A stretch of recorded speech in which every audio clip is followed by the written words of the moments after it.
Adds a line of sight towards that attacker, creeping towards main stairs. Can Gold Legion hit the shot? He does. That's Juicy taken down on the swing, but Josh trades it back. So low on HP, can't afford to go through that Sawyer gate. It's really going to be on Dino to go big here. He's the only player left with full HP, but the Chiefs in a great position.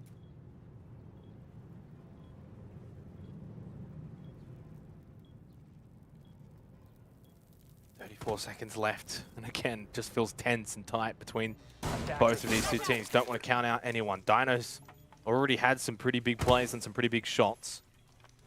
But Josh is so low. And unfortunately, that's going to be the end of Dino. Oh, never mind. He hits yet another big 180 shot.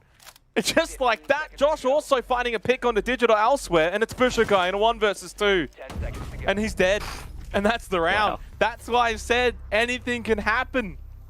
What a shot from Dino. If he doesn't hit that 180 towards the player on main stairs, guys, Chiefs win the round. It's as simple as that. I need a replay. Someone play a replay of that round, thanks. That's why we have him. I don't know how the Knights brought that back. I mean, I kind of was just chilling back. Oh yeah, this round's basically over, right? But no. Look at this. Knights not going down without a fight. Oh, that's Jeez. dirty. That's not on. And then this final kill as well. I think that was a straight bang there through the little wooden bookshelf thingy for Bobby. Yeah, I'm a bit startled. Honestly, I thought that round was basically over. Dino was going to hit the 1v3 or have to hit the 1v3 to be any chance there at all. But somehow they made it work. Credit to the Knights. That's why you never count this team out. That's why you also never count out the Chiefs, because both of these two teams can just do some crazy things late in rounds and turn bad situations good very quick. Dino 6-2, Josh 8-2. Incredible start for those two on the attack here for the Knights. They've been honestly fantastic to watch. The Chiefs defense, well, it's either going to be taken apart or a 3-3 means that they break even. It's going to be cash and CCTV for the final round of this first half.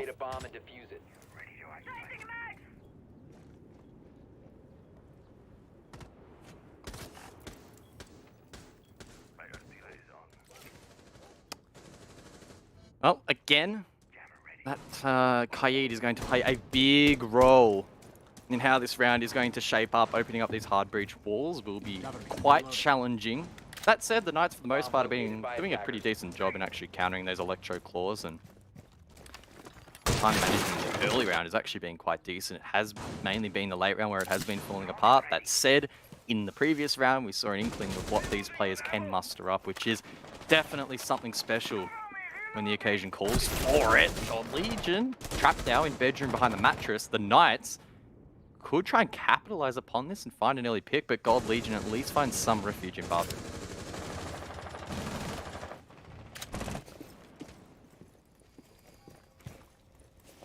Just a little bit more action here early on in this final round of the first half. Hayward sensing he can find the wall bang through the logistics wall into the con, but going to happen. Big moment here for the Chiefs, because you don't want to go down 4-2. The Knights will then switch over to their defense here on Clubhouse. Sage got to be careful, maneuvering his way through Bar, and in the end, it's Worthy coming from the bottom of main stairs, throws out that Nitro Cell, doesn't find Hayward up in logistics, but it's an advantage for the Chiefs. This time they need to capitalize though. Ooh, 3-5 now. Prey does come out from Juicy for the 5-5-6. Gold Legion eventually is cut off. Juicy going big in this round, so that's 2 extra thermics to work with as well. So his impact could everlast in this round. Still a lot that he could muster up. That said, that wall to his right is electrocuted inside of Con, so opening that will be pretty tough. Instead, the Knights will likely need to try and send it deep here and hope that they can trade out these bits.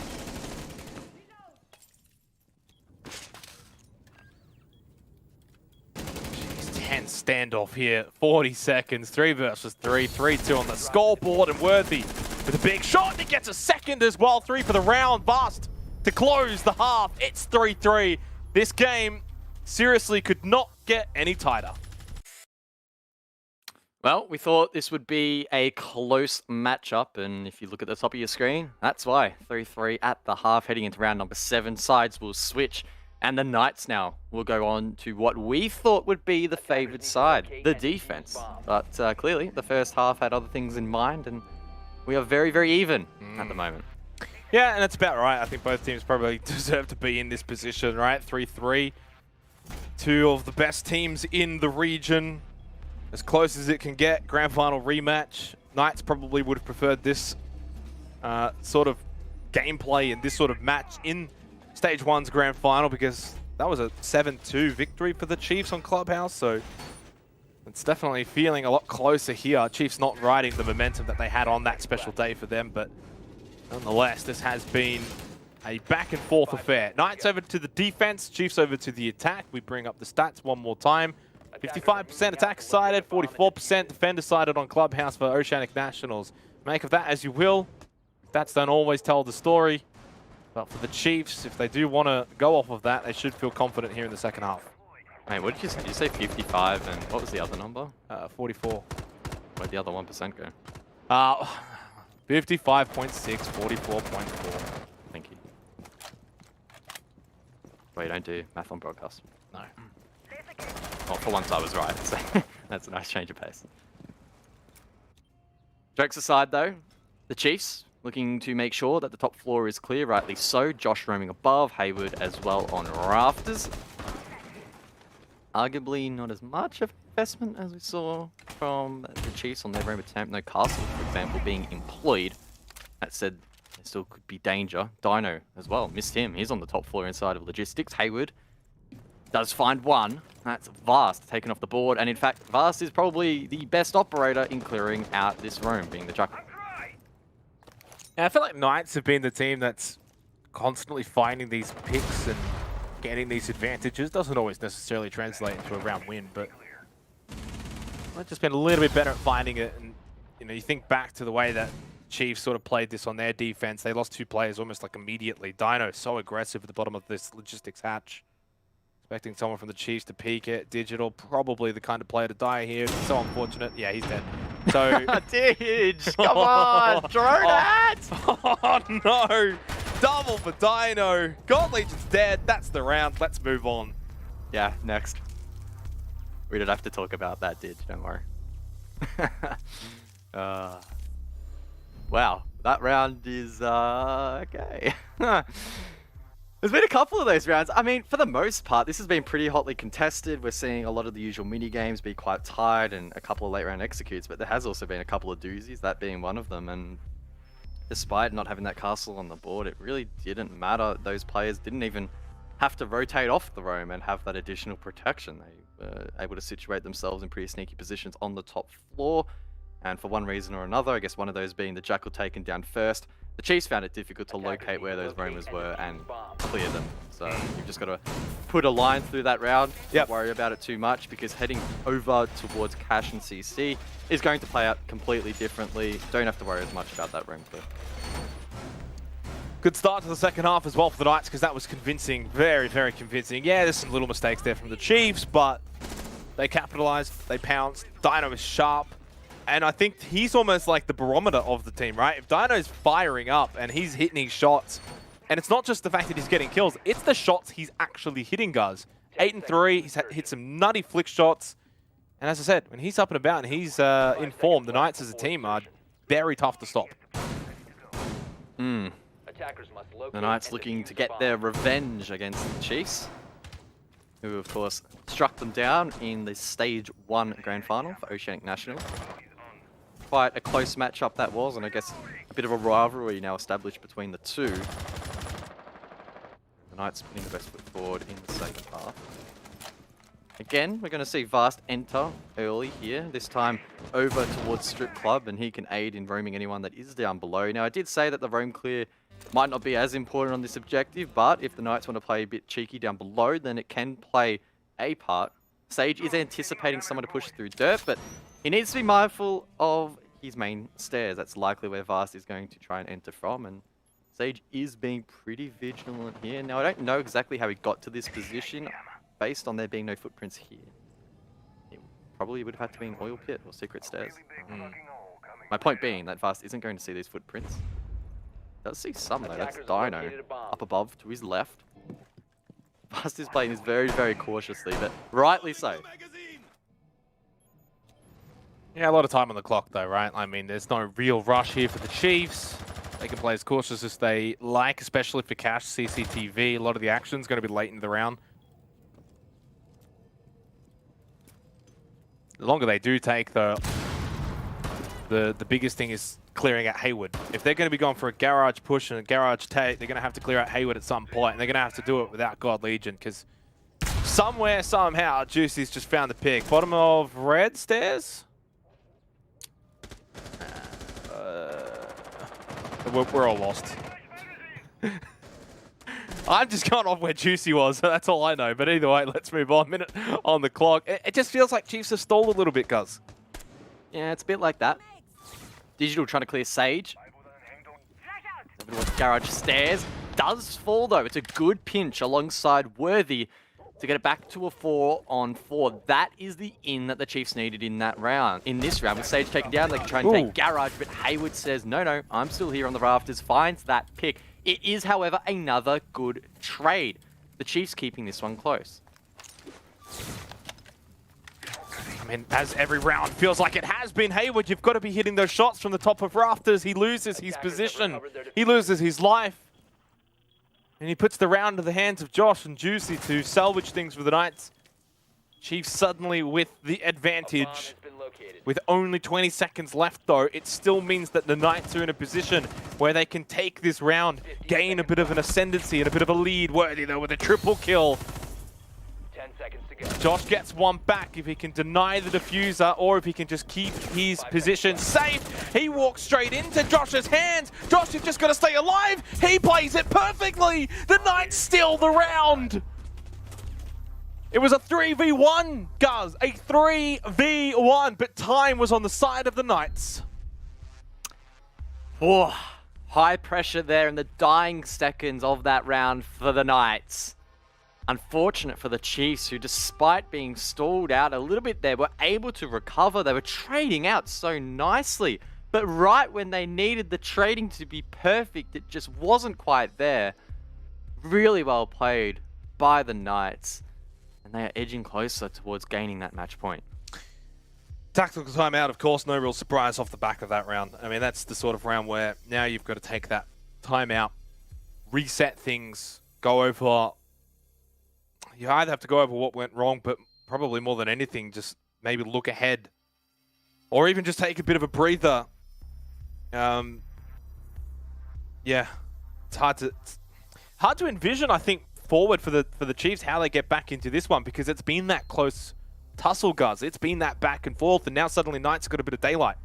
So how do you claw that back? I think it's just a composure thing. The Chiefs, I mean, historically, and I know it's something that we bang on a little bit about, can sometimes get in their own heads, it feels like, and make some, mistakes that just shouldn't be happening. I would argue that last round was probably one of those. I mean, don't get me wrong, 100% well played there by Josh, but the fact that it wasn't traded out is a little bit disappointing. Oh, well, I mean, this happens. Mistakes happen. Rounds like this sometimes just don't go your way. The important thing for the Chiefs is to realize that then, by no means, out of this, right? A couple of rounds, and they're equalizing their opponents. So all they need to do now is just link one attack together. No doubt these bans are making it really, really tricky, but I mean, you've got to throw everything you have at this. The Knights, they're also throwing everything they have. They're bringing the Chanka in this round. We're also going to see some hero play, and that's going to spice things up. So a 2-round advantage for the Knights. On the defense here, looking pretty good, looking pretty sound, and it's, well, the Josh show now on the Tachanka, as you said. 11-3. There's been some really standout performances tonight for Playday 4, guys. I mean, if you think about all of the matches, you go back to Rafflecopter, it was like the Nate and Boydie show. Bliss had some big moments, Jigsaw going huge, and now it's the Josh show. So, I mean, I tell you what, MVP tonight is going to be a tough one to pick. Yeah, it is going to be pretty tricky. I feel like tonight there's been quite a few players just stepping up. We also had Jigsaw in the last series go pretty big. Really fun to see. Fast. Rocking the new DZ skin. Looking pretty cool. He's going to try and get an entry point over towards the eastern side of the map. Now, again, with that Kaid on the board, opening walls will be quite tricky. Maybe Vast can accelerate that process by taking swift control of Garage. Needs to be careful of his flanks, however. No dedicated flank watch brought by the Chiefs. Instead, they'll need to be reliant on drones. With good control of rafters now, however, the Chiefs will likely be able to work CC wall pretty swiftly, if they haven't already, and that can start to mount the attack.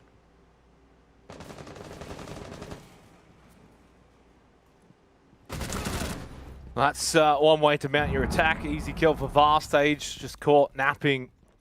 Not suspected the push through oil pit will be his undoing, but it was. Chiefs with a man advantage. And now they can bring their attention back over to Gym Bedroom. Dino playing the aggressive position inside a cache, and that drone is being very, very pesky. As he has to finally get to 4 drones left for the Chiefs, minute and a half, and well, this is where we need to see Josh get involved on the Tachanka because the down 2 players, Vast getting the kill onto Hayward. Has been a sketchy start here for the defense, but maybe someone can step up here for the Knights. That grenade was precarious, but Dino will survive.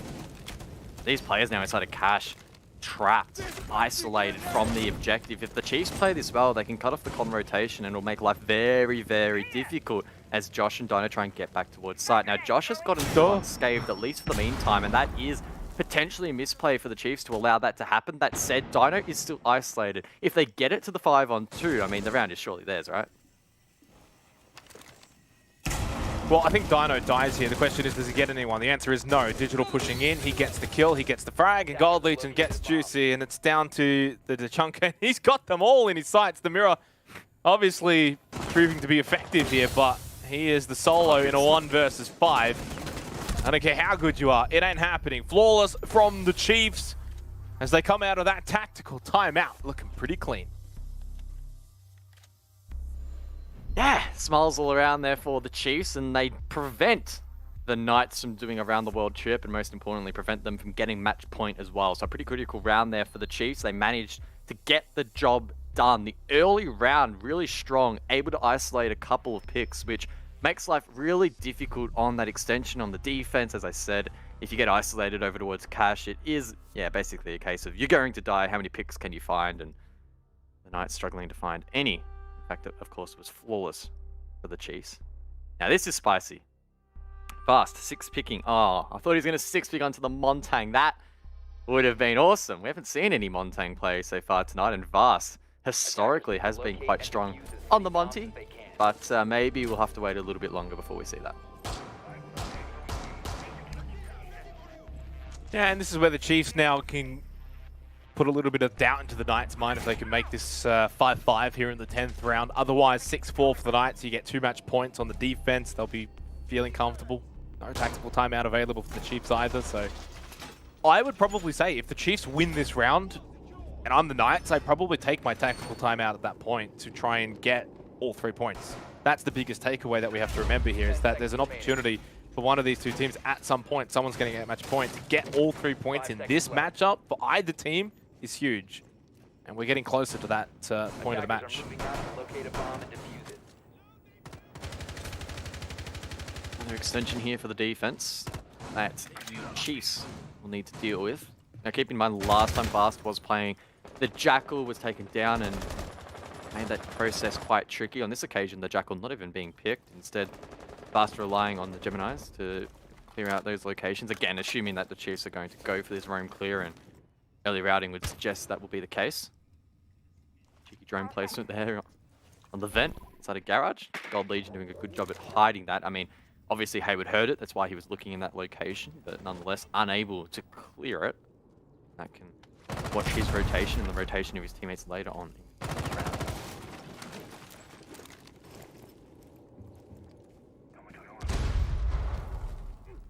This has just been a really, really good game to watch from both of these 2 teams, and you know, minus a few little mistakes here or there, it's been pretty clean. And I think holds both teams in good stead as we get closer to the playoffs. You know, we're past the halfway mark. I think Hayward just got caught there for a second. Yeah, and he's going to get flushed out as well. Digital having a very good game, 7 of 4. Minus that mistake earlier at Logistics Hatch, and it was Caster Curse him there with Josh getting the immediate retrade. Minute and a half. It's 5-4, 4 versus 4. Now, there is a bulletproof camera actually in the western side of CC placed on the little cabinet there. Now, I'm not sure if the Chiefs cleared it, but nonetheless, it could feed the defense some pretty critical information here. Now, I couldn't quite see the scope covering it there, but nonetheless, Josh seems pretty aware that Gold Legion is here. In fact, knows it for sure, but Gold Legion still wins the fight, and there we go, bulletproof will be taken down. So it's a good clear from the Chiefs, positioning themselves very nicely to deny the match point from the Knights.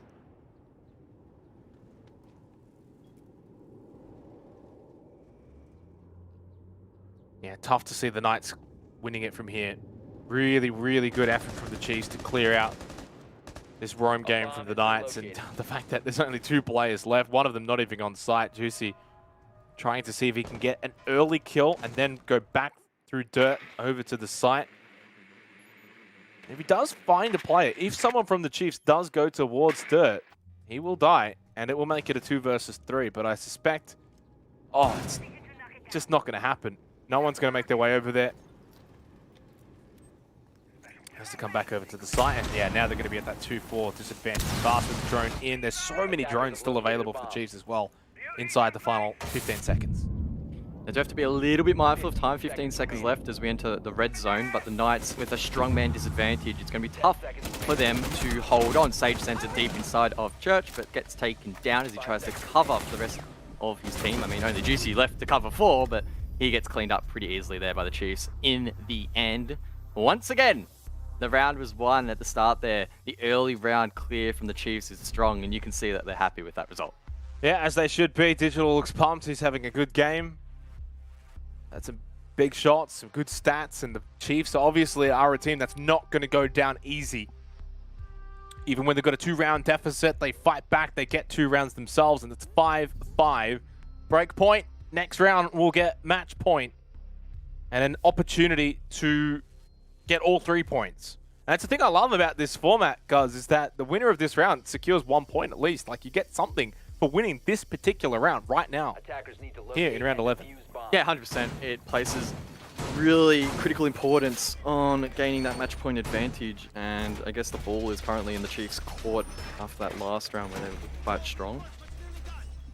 That said, though, the Knights in their first rotation did a decent job in holding out the attacks, so we'll see whether or not they can replicate that form and match point themselves, but I'm sure we can probably both agree. I mean, everyone watching can probably agree that this has shaped up to be a really exciting matchup, a really close matchup, and I guess truly deserving of that title of being the grand final rematch. And we are truly seeing 2 really good teams go at it. Yeah, and I think you've put it out perfectly there, guys. This is what you would expect from a grand final rematch. I would have been actually very disappointed if either team defeated either team comprehensively. Yeah. So the fact that it's 5-5, 5 versus 5, round 11, this is what we anticipated. It's what we deserved. And, yeah, no, credit to both of these 2 teams. This is really what they would want to see as well. There's obviously mutual respect between the 2 teams. And off the back of Stage 1's grand final, you can... Well, I was about to say you can say they're the best 2 teams in the region. But, hey, the way that Team Bliss are going right now, they're in that conversation. But...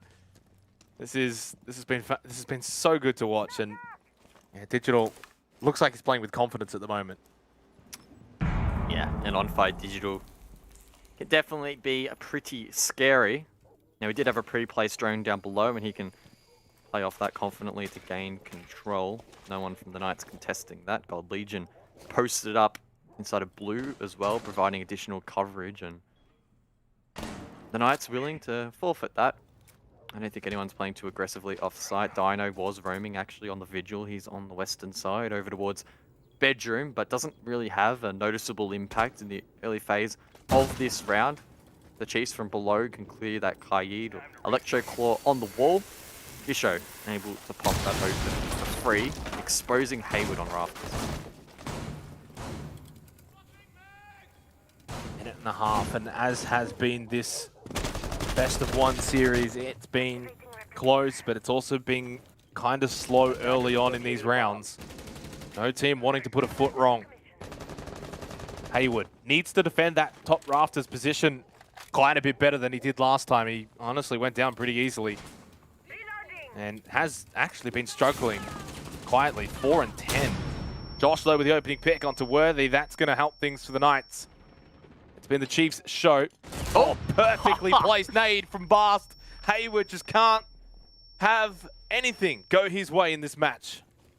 Really good utilities usage there from the Chiefs, who now have the advantage. Digital is on fire in this game, having so many impactful frags. That one gives his team the advantage with 35 seconds on the board. Now the Knights under the pump. They need to try and hold on, prevent this execute from coming through. Oh, the nade just goes a little bit too far. Josh with the kill onto Fisher Guy. Digital still loitering around down below in lounge. He's now going to look to push up red stairs, but Juicy's watching and waiting. I think he might have given his red dot position away. Doesn't matter. Digital pushed up. Digital goes down. Oh, Juicy, the timing. He would have been able to get the kill with the SMG-11 throughout the gas bay. Josh is down. 8 seconds left. There's not really that much time. Vast is going to have to stick to plant.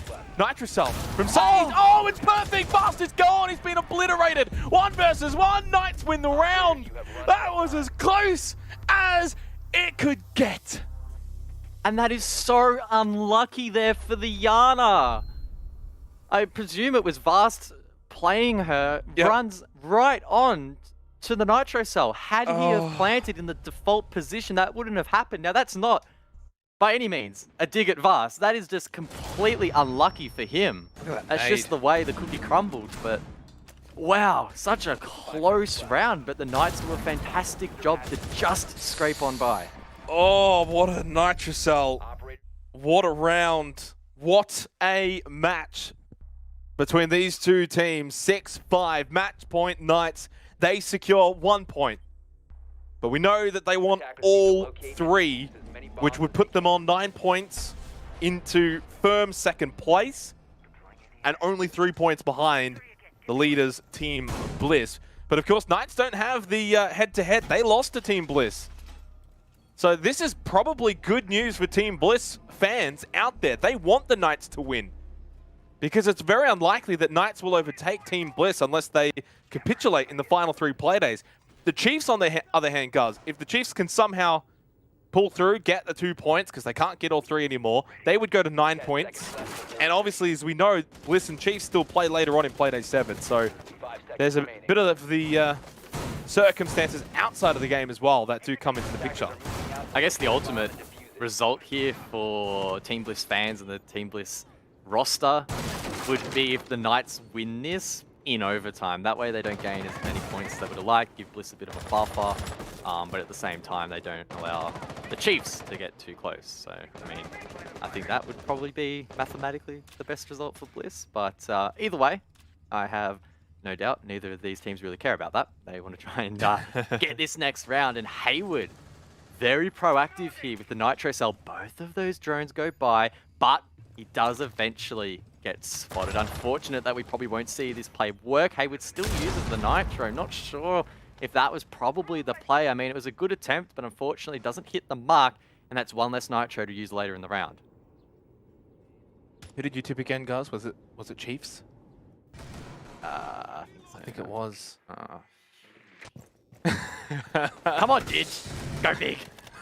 He's been going big. Well, as big as 8 and 6 can be. It feels like it's been more impactful than that. Vast is actually the one with the numbers to back it up. 11, 6, and 5. Of course, it's kills, deaths, assist now for these scoreboards. It's been a rough one, actually, for both Juicy and Haywood. Fortunately for them, Josh is playing in a different stratosphere at 14 and 6. As Dino as well at 8 and 7. But yeah, the Knights, it's been a little scrappy, but same can be said for the Chiefs at times as well. Minute and a half, still 5 versus 5. Knights are going full turtle mode down below into basement. Vertical being established here by Didge, as Worthy can place X-Kairos using the launcher on towards that kitchen hatch. Eventually that will be opened up. Lots of utility available to the attack, but only 3 drones that can be used in the remaining minute to gain critical intel. On the side of the defense, they only have one nitro left to try and ignite that plant, but that bulletproof camera can no doubt provide some information. Deployable shield, increasing some of that coverage as well down below. This is shaping up to be a close round to potentially decide what has been a close matchup. Now, it is often that we see executes on this side in a 5v5, but this will no doubt be pretty chaotic. Vast uses the last, I believe, of his Geminis, or one of the last of his Geminis, to gain a little bit of critical intel in towards blue, but still, no one has fallen. Down to the final 25 seconds. Match point Knights. Chiefs looking to send this to overtime. Digital looking down that corridor, but yet to find anything. It's Vast with the opening pick, but it's a trade from Hayward. Sage, good pick. He's able to stay alive as well. That keeps Knights with the advantage. But now, Gold Legion, half health. Now he's dropped down. This is going the way of the Knights. Maybe only momentarily, though, but it's only 5 seconds on the clock. Chiefs need to get moving. Fisher Guy's going to be able to stick the plant. He dies for it, though. Worthy has the plant down. Sage has very little health, but he has already had his position be made whereabouts. Dino gets on it. He will get taken off of it, though. Worthy's playing this well. Under the pressure, under the pump. Sage gets on it, but Worthy with a headshot onto Hayward. He's got 3 for the round. He only needs to get Sage for the quad to send this to overtime, and he's got 20 seconds. Sage has no health. 1 bullet will get the job done. This might be a moment for Xenox's chop of the week if they lose it from here, and they do! Chiefs go to OT. What a play! We aren't Worthy. What a play from Worthy. The 1v3 post-plant clutch. It does not get much better than that. What a massive play from Worthy. We know he is one of the best in the region, and he proves it once again. The Knights, though, you have to send players above in that post-painting kitchen. Why are they You're not all going to lining win it up from below. one by one to get on the diffuser? I know things happen in the heat of the moment, but you very, very rarely see a post-plant one from down below unless you hit nutty shots up above. That didn't happen. You have to send bodies above. You've got 3. Just send them in. Like, oh, Guz is losing it. Oh, well, no, I'm not losing. I'm happy because I want the Chiefs to win for my prediction. But no, look, shit happens. That's probably the most polite way to put it. Oh well, it was a great clutch from Worthy. Well, we go to overtime, and this match is fitting of it. 6-6. Deserved. But Knights will be left ruining that. And we've seen it earlier on tonight, guys. I don't want to remind any Order fans that maybe you're watching, but they themselves had a position that they were in that they should have got the 3 points. And you know what they ended up with? 1. Because they ended up losing in OT. Right? Like, this is the takeaway here. This is now the Chiefs resetting the momentum, and it's on their side now coming into overtime. They're on the defense. They go down to Church Arsenal. And boy, this has just been a fantastic game. Sure has. It's been incredibly tight between these two.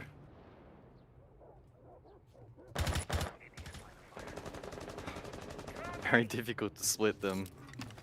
Probably should be Knights claiming victory at this point, but Worthy going big. 13-7 so far in this match. Cannot complain about that. Back downstairs we go. The Chiefs now on the defense. They're the ones that need to try and drain down this clock. Now, we have seen so far in regulation, the Chiefs committing to a pretty aggressive roam off site, trying to deny as much time as possible. On this occasion, though, they are taking a pretty different approach, instead hunkering down in towards the site.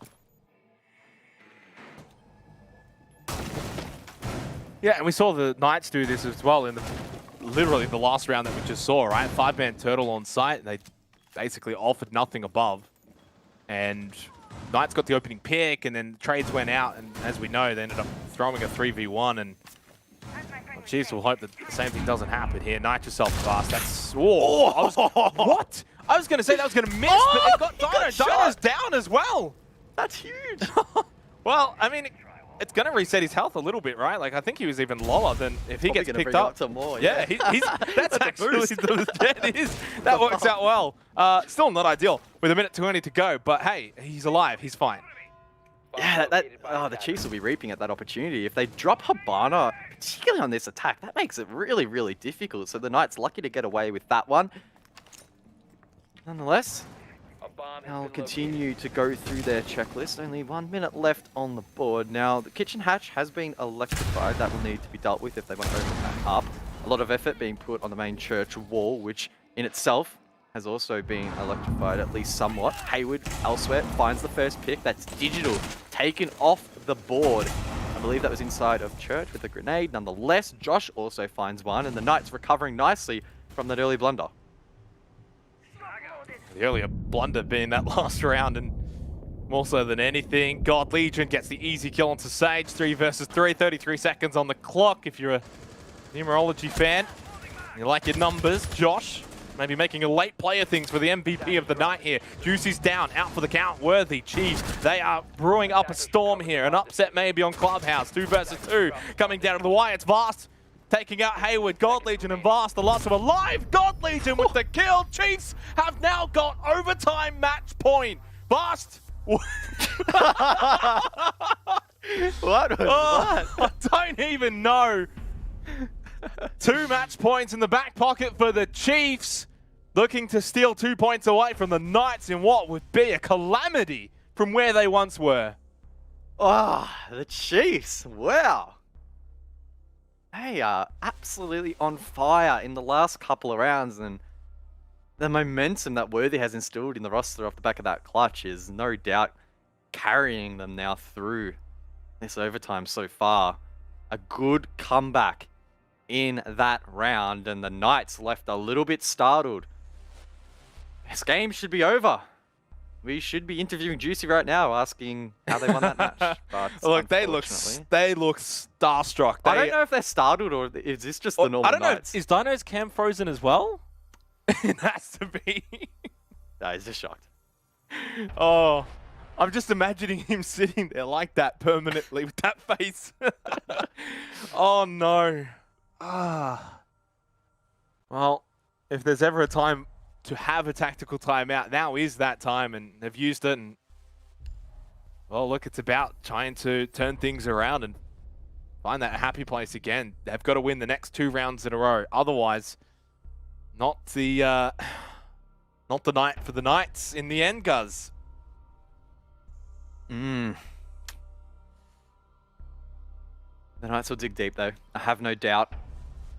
They are the team of all in OCN that really, I think, embody that sort of mentality and attitude that it's 1 round at a time, or it's 1 game at a time, whatever the case may be, 1 stage at a time. They never look further ahead than they really need to, so I don't see any reason why they're going to feel too much pressure heading in to this next round. I guess the main thing would be trying to put aside what happened in the last couple of rounds, and the fact that they did unfortunately falter a little bit and not allowing that to play into their minds. Of course, there's nothing you can do to change those results. There's no point worrying about that too much. Now you have to be in the present, try to convert this next round. When you have the defense, you statistically have the advantage. You're on a site that you've been confident on so far in regulation. There's no reason why you shouldn't be able to convert another result here.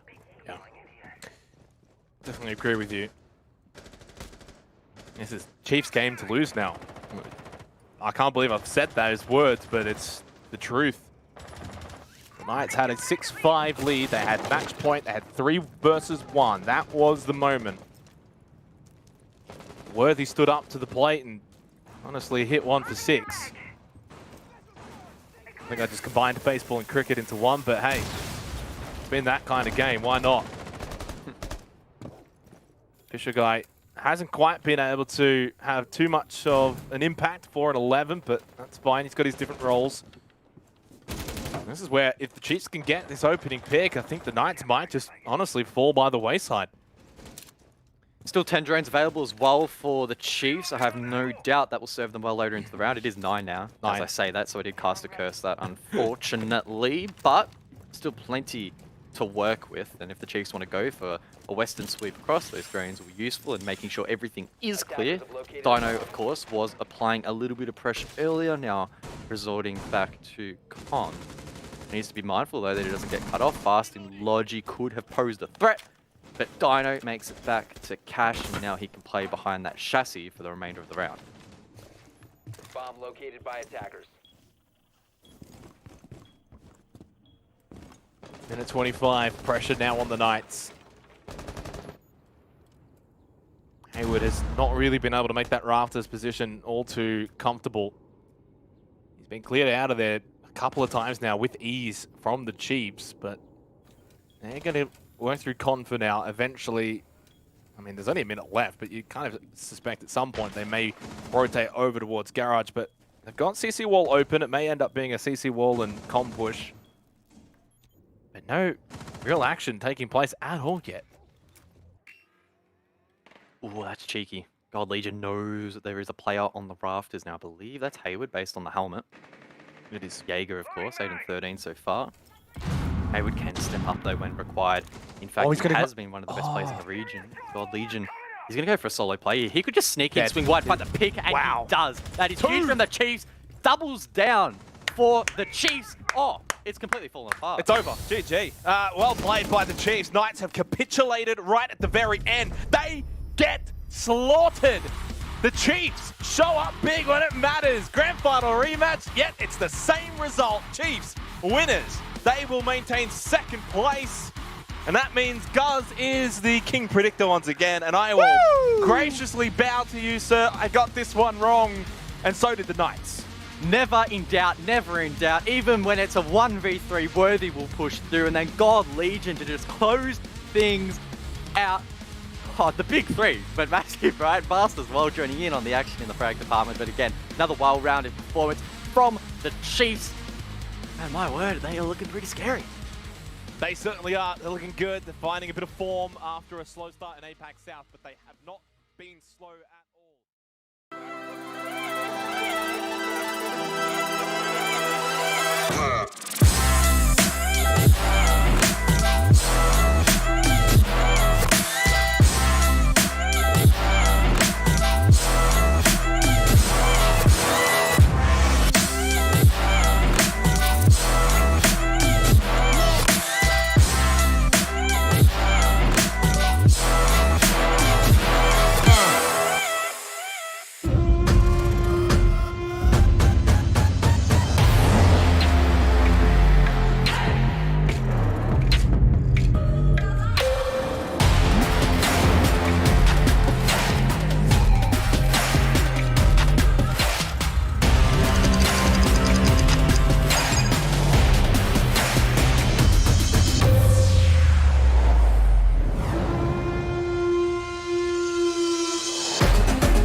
I'm running out of time.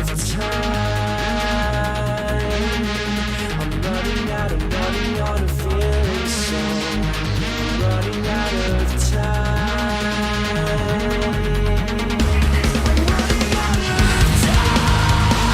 And now, it's all on the same. The player heroic.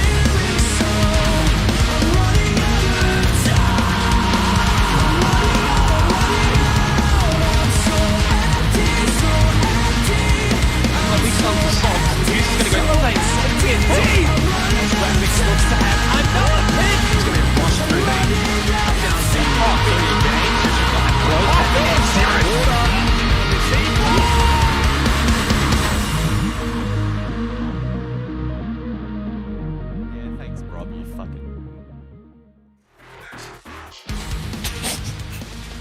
It is Championship Sunday, the final day for OCN Stage 2. 3 teams remain, only one will walk away as the winner for Stage 2 of OCN. My name is Enox, joining me today is the lovely Guz Casts, along with Moloska, our pro analyst for the day. Guys, down to 3 teams. Guz, of course, only one can walk away as the champs. Who is it going to be? Gee, you're hitting me with the hard-hitting Straight in, questions first up. Wow, I mean, I'm still backing in the Chiefs to win this whole thing, but they have the grand final rematch ahead of them still. Milo, how are you feeling today's going to play out? Well, I'm feeling like a bit of a Knights roll, honestly. They did pretty well yesterday, and I'm hoping they continue that momentum. They have, of course, started very well yesterday, winning their first 2 matches. They took down Rafflecopter pretty comfortably, and then Guz, that match against Order, went the distance, quite literally, all 3 maps, and even the 3rd map could have gone to OT.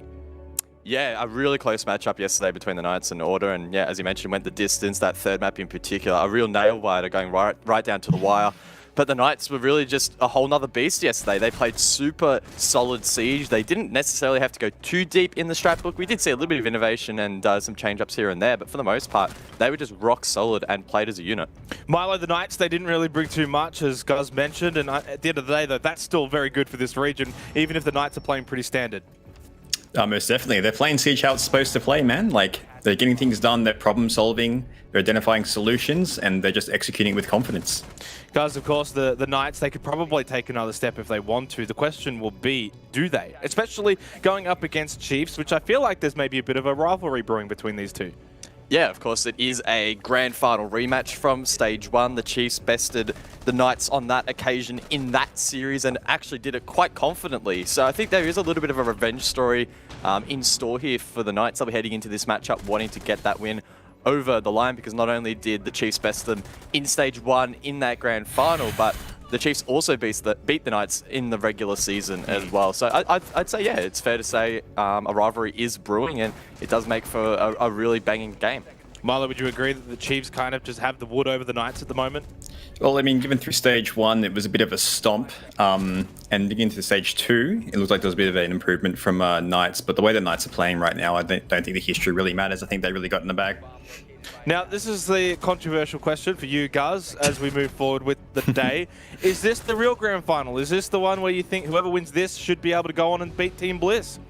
Wow, geez, that also took about 3 minutes and you've already thrown the bus in my direction, so not too surprised there, but it's so hard to say.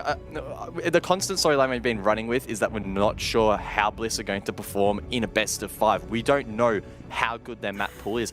Yes, they were great throughout the regular season. They only lost 1 game, but that was in the best of 1 format. So in terms of raw competitiveness, I think maybe round 3 could be the closer game. It's so difficult to tell, and we're probably going to look back on, or I'm going to look back on what I've just said at the end of the day and probably regret saying this, but I do think the Chiefs and Knights is going to be ultra competitive and may just edge out that grand final. Let's go and have a look at the predictions, of course. It's my favorite little segment, mainly because I'm in front. Milo, we didn't obviously get you on the graphic, but I just quickly want your predictions for the day. So I'm thinking of Knights over Chiefs. And then I'm thinking, depending, hasn't been proven yet with Bliss yet, but I really like to see whether they got the stamina to compete in the best of 5, seeing as they really performed well in the best of 1s. But I'm looking for maybe a close game between Chiefs and Knights, and then if Bliss have the stamina, I'm thinking a close game during the end with Knights as the victor. Ooh. If that does happen, Guz, Ducky will have done the little gauntlet run himself, and that would achieve him tied first place with myself and Manic. What a comeback for Ducky.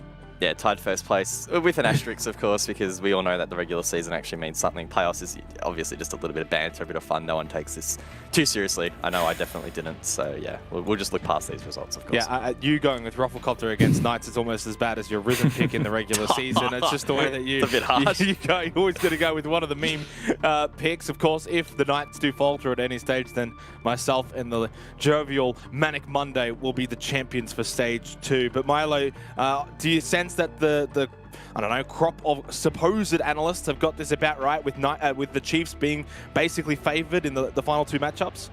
I think, historically speaking, Chiefs had the one-up against Knights during the last stages, and I think it makes the most sense for people to go for that decision. I mean, they just have performed better. But I'm just playing off the sort of hot run that these guys have had during yesterday, and I reckon they still have it. Let's turn our attention to the match, though, of course, at hand. Third round, I mean, I don't know if it's got any other sort of name, preliminary final, quarterfinal, whatever. It's the match before the grand final, which makes it pretty important. Chiefs versus the Knights. Of course, Chiefs, due to their regular season positioning, they come into this one having not played so far in the playoffs, Guz, whereas the Knights, of course, have now won 2 matches in a row. Do you think that's going to have any impact at all?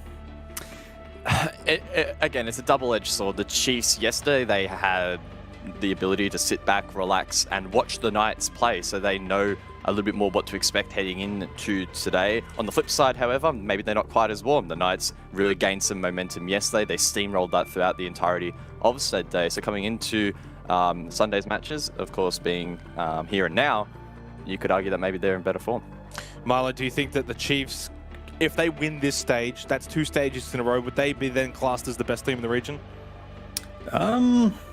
I mean, yeah, arguably. I mean, there's 2 different leagues going on, and I guess they would be considered in OCN the best team. But yeah, like, they're still got to prove it against Bliss. And, you know, to me, it doesn't really matter. I think Bliss are arguably, I think the kings of best of ones, but I have to get to see if they're the kings of maybe they're the stamina best of 5s. I'll have to figure that one out later on, huh? Well, you did mention, of course, the double region sort of setup. The Chiefs, they were pretty close to making top 4 in APAC South. They just missed out, I believe, on the final play day by only winning in OT. Had they actually won in regulation, guys, they would have made the APAC playoffs for the 2nd stage in a row. That's basically the only blemish for this team over, I guess, the entire calendar year of 2021. Yeah, the Chiefs continue to improve, and then we've seen those results translated inside of the server. You are right, though, missing out on the APAC playoffs was very much a disappointment for the Chiefs, but I do feel like that has probably fueled them on here. They've had time to sort of reflect upon that performance and reinvest their resources into preparing for the playoffs here for OCN. So I have no doubt that is going to fuel them, and they'll be looking to make a statement and I guess back up their Stage 1 performance. Milo, do you think that has any impact here for not only this match, but really the playoffs as a whole? The fact that the Chiefs missed out on the APAC playoffs and were able to bring their attention here a little earlier? Oh, it's possible. I mean, these guys do the prep, they do the work. I was on their team beforehand. I know what they end up preparing for, and they just got to make sure that, you know, the preparation is also intertwined with just being awake on the day and making sure that they're warmed up and ready to go. Yeah, I honestly believe this is a team that has all the capabilities to actually win it all. Once again, the question will be, of course, the teams that are going to be opposing them. In this case, it is the Knights, and they are red hot at the moment off the back of day 1, winning 2 matches in a row, 2 best of 3s in a row. That makes it all the more important, guys, is the fact that they're winning their best of 3s. They're playing good Siege without playing over the top. If they find another gear, which we know they're capable of, it's going to be hard to top this team. Yeah, it could be very hard to top the Knights. However, unfortunately, we've just had word, and you can see in the graphic now, Picnic is going to be subbing in for Juicy, who isn't feeling well. We have also been told that that will be reassessed for map 2, so if Juicy is feeling better, he'll jump back in. But that is unfortunately a big asterisk here on for the Knights. Can Picnic fulfill that hard support role and be able to carry his weight? Now, this isn't the first time that Picnic has stepped in for an official. He's stepped in actually for quite a few, especially some important ones. Way back early this year, I think it was, the Oceanic finals, he stepped in and actually performed quite well. So it is a little bit concerning for the Knights that they do have a sub stepping in, but Picnic, probably the most experienced of all the subs in OCN, so I don't think it should be, you know, an absolute doomsday scenario for them. Milo, how big of an impact is this? Losing Juicy and Picnic coming in, as Guz pointed to. Picnic has come in a few times over the last few months, but is this going to put the Knights in a detrimental position? Yeah, I definitely think so. I mean, Juicy has definitely played an integral role in the support, and his communication has actually, you know, done dividends with the team. And I think what's actually pulled them forward when Picnic's played is that there's been this, you know, very impressive individual skill amongst all the players. But it will play a difference and affect the way they're playing today. Obviously, guys, I mean, that probably changes some thoughts as to this matchup, just that little bit, right? That the Knights losing out on Juicy, Picnic comes in. Does this sway maybe your thoughts as to how this could have played out? It's one of those things, we have to wait until we get into the server and see if Picnic switched on. Like Milo said, fulfilling that same like-for-like role as Juicy is going to be really, really difficult, because not only, particularly yesterday, did Juicy actually have a couple of really big games finding frags, but he does fulfill a really important role on the team that isn't necessarily statistically based with that leadership and communication role. And I would have to assume that Picnic's probably not going to be focusing as much on that. He's just going to be trying to stay alive and find kills as much as he can. So it's going to make life difficult for the Knights. Again, I don't think it's sort of a dagger to the heart just yet. The Knights could definitely win this, but it is going to make it more challenging. Let's go and have a look at the maps for this best of 3 and see where these teams are going to be playing. Looks as if Knights are going to continue their coastline love affair, Milo. Is this pretty much how you would have expected them to go once again to coastline? Yeah, I mean, that's where they would want to go. And that was probably their best performing map against Chiefs. I think that was stage 2, if I remember correctly. No, stage 1. That definitely is Knight's best map. And honestly, it is probably the best map to have a substitute in. Guys, we haven't actually seen Cafe so far in the playoffs, but we have seen quite a bit of coastline. How's your thoughts on this map, Veto? Well, the Chiefs obviously were the team that picked Cafe, and looking at their history, they have not played Cafe in Stage 2, so clearly this is something that the Chiefs have hidden. I highly doubt that they would have gone there if that wasn't the case. You have to go as far back as the APAC playoffs for Stage 1. In fact, to find the last time they played this map, that was against Fnatic. They lost that narrowly 8-7.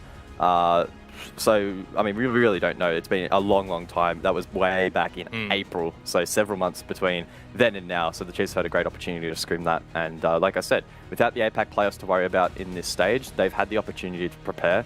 No doubt they've thought this veto through pretty smartly. And in terms of Clubhouse being the final map, as we always say, and I know it's cliche, a very neutral territory between these two. They both are strong on that map, and I think they'll do it all right. Well, is it, Milo? Because the last 2 games that these two have played together on Clubhouse, the Chiefs have won both of them. Do you sense that if it does go to that deciding map, the Chiefs are favoured?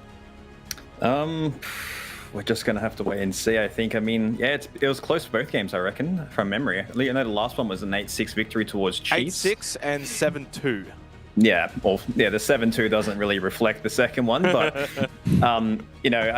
I just expect a close game for this. If Juicy comes back, even more so, I think that would be a fantastic if Juicy's able to make it back for the 3rd map. Yep. If it actually does get played. But yeah, I'm expecting a close match in Clubhouse. I'm expecting a clean map for both teams. I know it's a very structured map, and I know they both have what it takes. Well, quickly, Milo, your prediction for the series, how do you think it's going to play out? I'm still thinking a coastline for the Knights, in spite of the substitute. It is a map purely based on gunfights. I know Picnic, he plays the game a lot. He's sharp. He still has what it takes. He will still win those ones that are needed. And yeah, with it being Cafe, I think it's been a while since Chiefs have played. And I know honestly, it's a liked map for both teams. I think it's going to be another close one. But I probably think, given that Chiefs may have the prep on it, Chiefs might slightly edge out Knights on this one. Gus? Yeah, I echo what Milo said. Map 1 should be a lock-in for the Knights. Unless the Chiefs, especially some of their top fraggers, are really, really keyed in, then maybe it could be difficult for the Knights. Outside of that, though, Chiefs should cleanly take Cafe. Clearly, they're confident to take the Knights there. And then in terms of that 3rd map, especially if Juicy isn't there, I think the Chiefs can close it out. I think Chiefs are going to take coastline. I think they will 2-0 this. It doesn't help that Juicy's unavailable, at least for this first map. We're going to throw it over, though, to your casters as the game is ready. It is the ever lovable and handsome Manic Monday, along with Dev Marta. Gee, it's been a while since I've been called Manic Monday, I'll tell you that much, but it feels good. Oh, Manic Monday, apparently Manic No Face at the moment with these pixels. But Dev, keen to get underway here. This, of course, being the rematch of the grand final from Stage 1. Sure to give a hell of a lot. And these teams, well, it's always a barn burner. It certainly is. Knights and Chiefs, I think if you asked anybody who are the top teams in Oceania, these are probably the 2 teams that would come to mind first. Bliss is a bit of a new kid on the block. This is a historic match. Certainly is, and it's one that will take place across at least 2 maps. Hoping that we get a 3rd, but with the issues that Knights are coming into this with, obviously Picnic having to step in, you do have to wonder, is this time for Chiefs to take advantage once more and claim that ever so coveted last place, or I should say last final against Bliss, because that's what this is all about. Winner of this goes on to take on Bliss for the Stage 2 championship.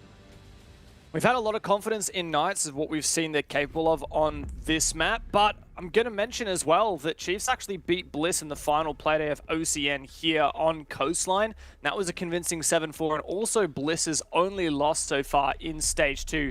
So this is a good map for Chiefs as well. It's not going to be easy for either team, especially with Picnic subbing in. Now, Knights have played a lot with Picnic in the past, so don't expect that to be too detrimental, but we'll see. I like that Ying ban there from Chiefs. We saw it a lot from Dino yesterday, and a little bit, I believe, from Juicy on Oregon. So that's a really good ban there. It's going to make it harder for Knights to go for those kind of solo executes with Dino kind of making those drinks executes happen while the rest of his team pushes VIP.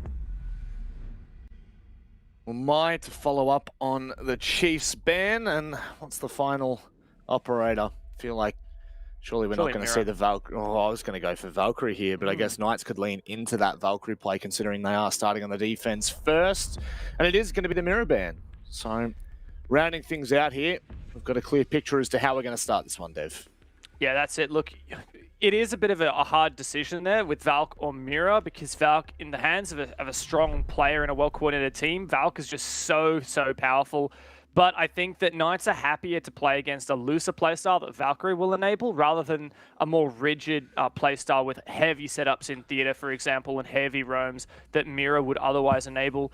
And so, I think that's probably a good decision from them. And you can see straight out of the gate, they are going to be trying to use that Valkyrie as much as possible. We've seen both of these teams do like to lead into that aggression, and suppressing that aggression is going to be a little bit more difficult than some of these teams, particularly Chiefs, would like, as that Lion has been banned out. Now, Worthy is pretty cracked on the line, but instead he's going to go for another roam hunter, in this case, the Jackal.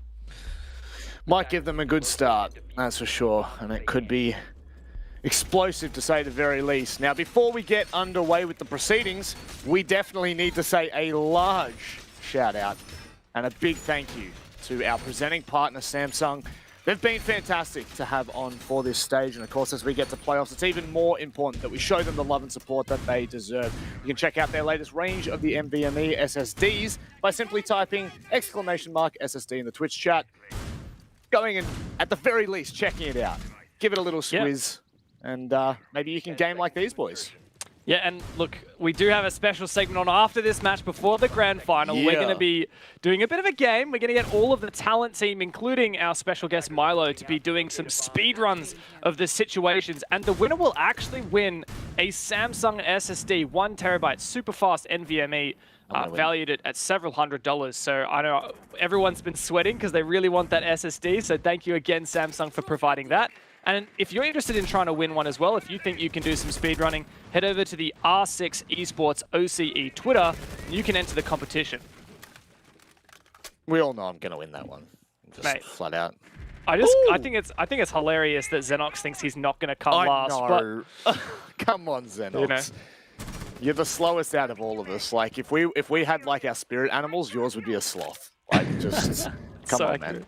You gotta know these things. Oh, nice early start though for Knights. These two early engagements going their way, and Digital is really struggling to punish this player in Kitchen. Eventually Vast pushes through service and gets it done. But Knights are not letting up, and man, they are just hot on their shots tonight. Josh has had a fantastic tournament so far.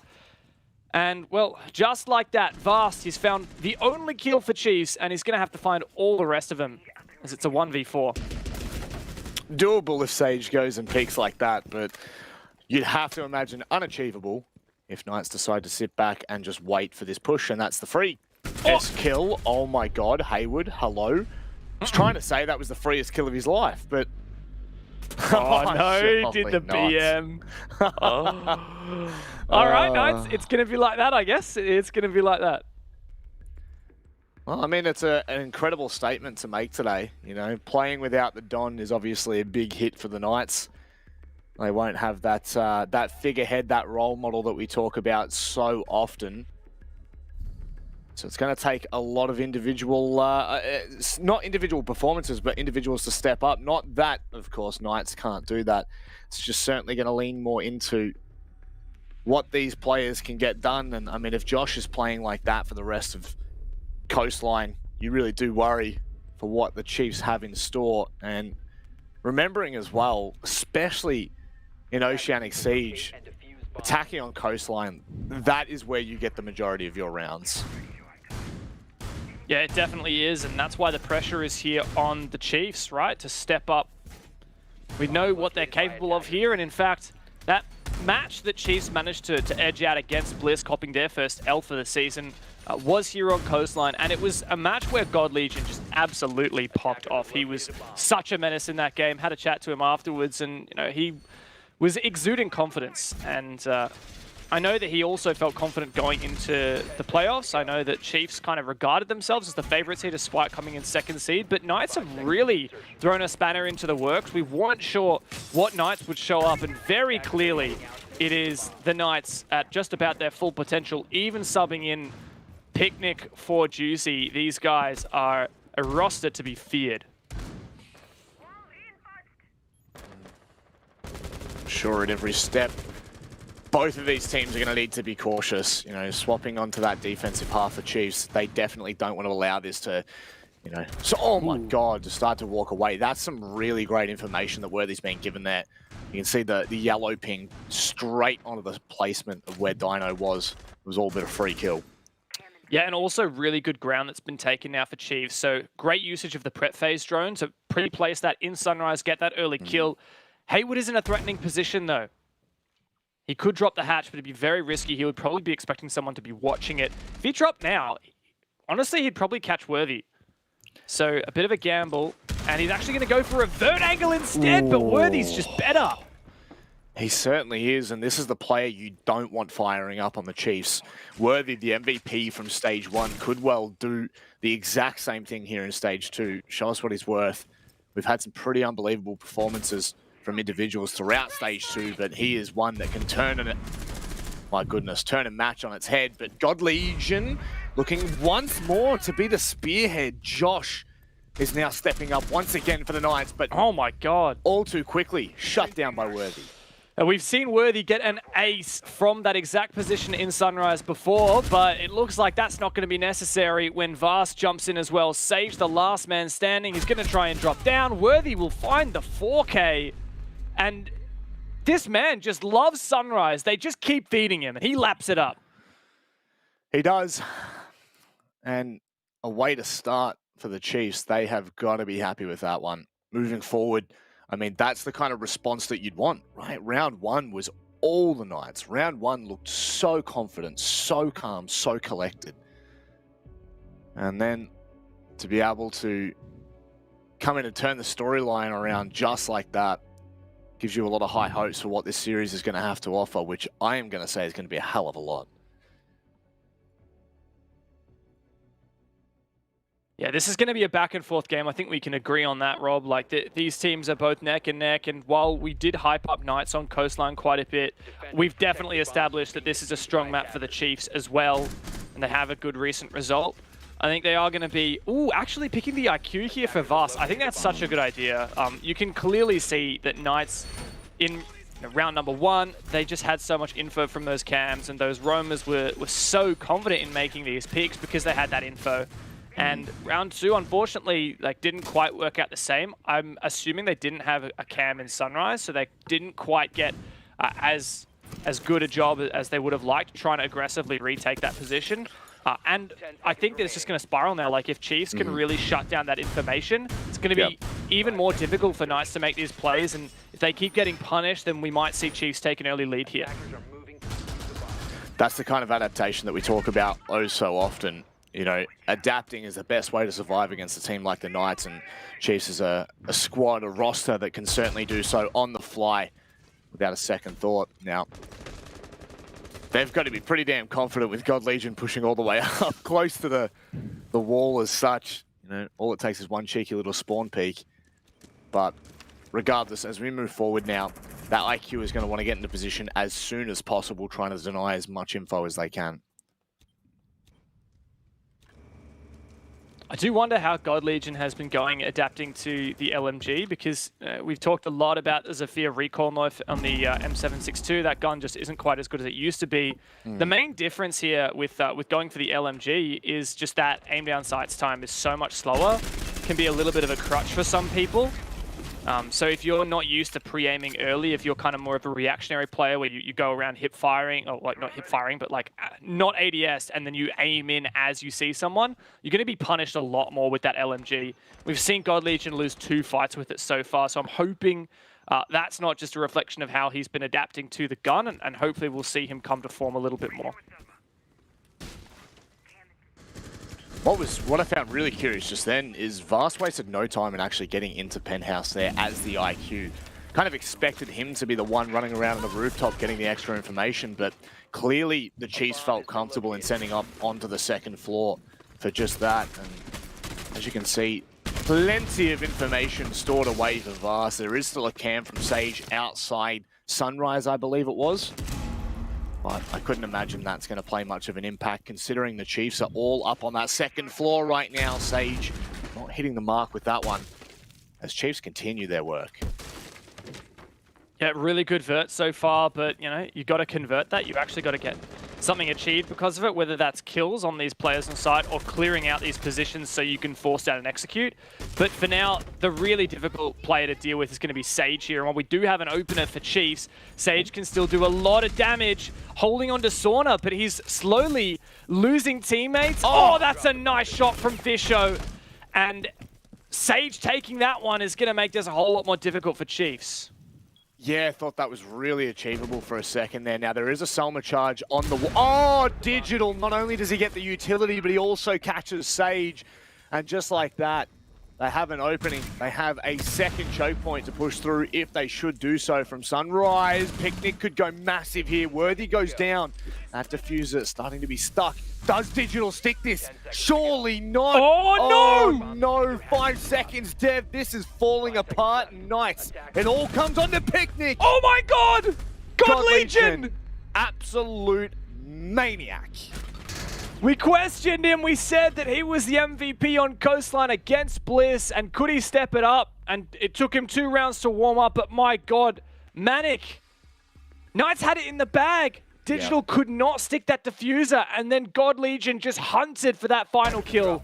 The time was their enemy. There was no chance they were going to get that diffuser planted. He had to find this kill. The attacker's bomb diffuser has That's the thing, like, trying to reclaim where they were. I think Vast had just picked up the diffuser, but if he had gone to stick it, he would have been out in the open. And I mean, should Picnic have been in a better position, he might have been able to deny that. Regardless, it is just unbelievable from God Legion. Just what we need to see from Chiefs.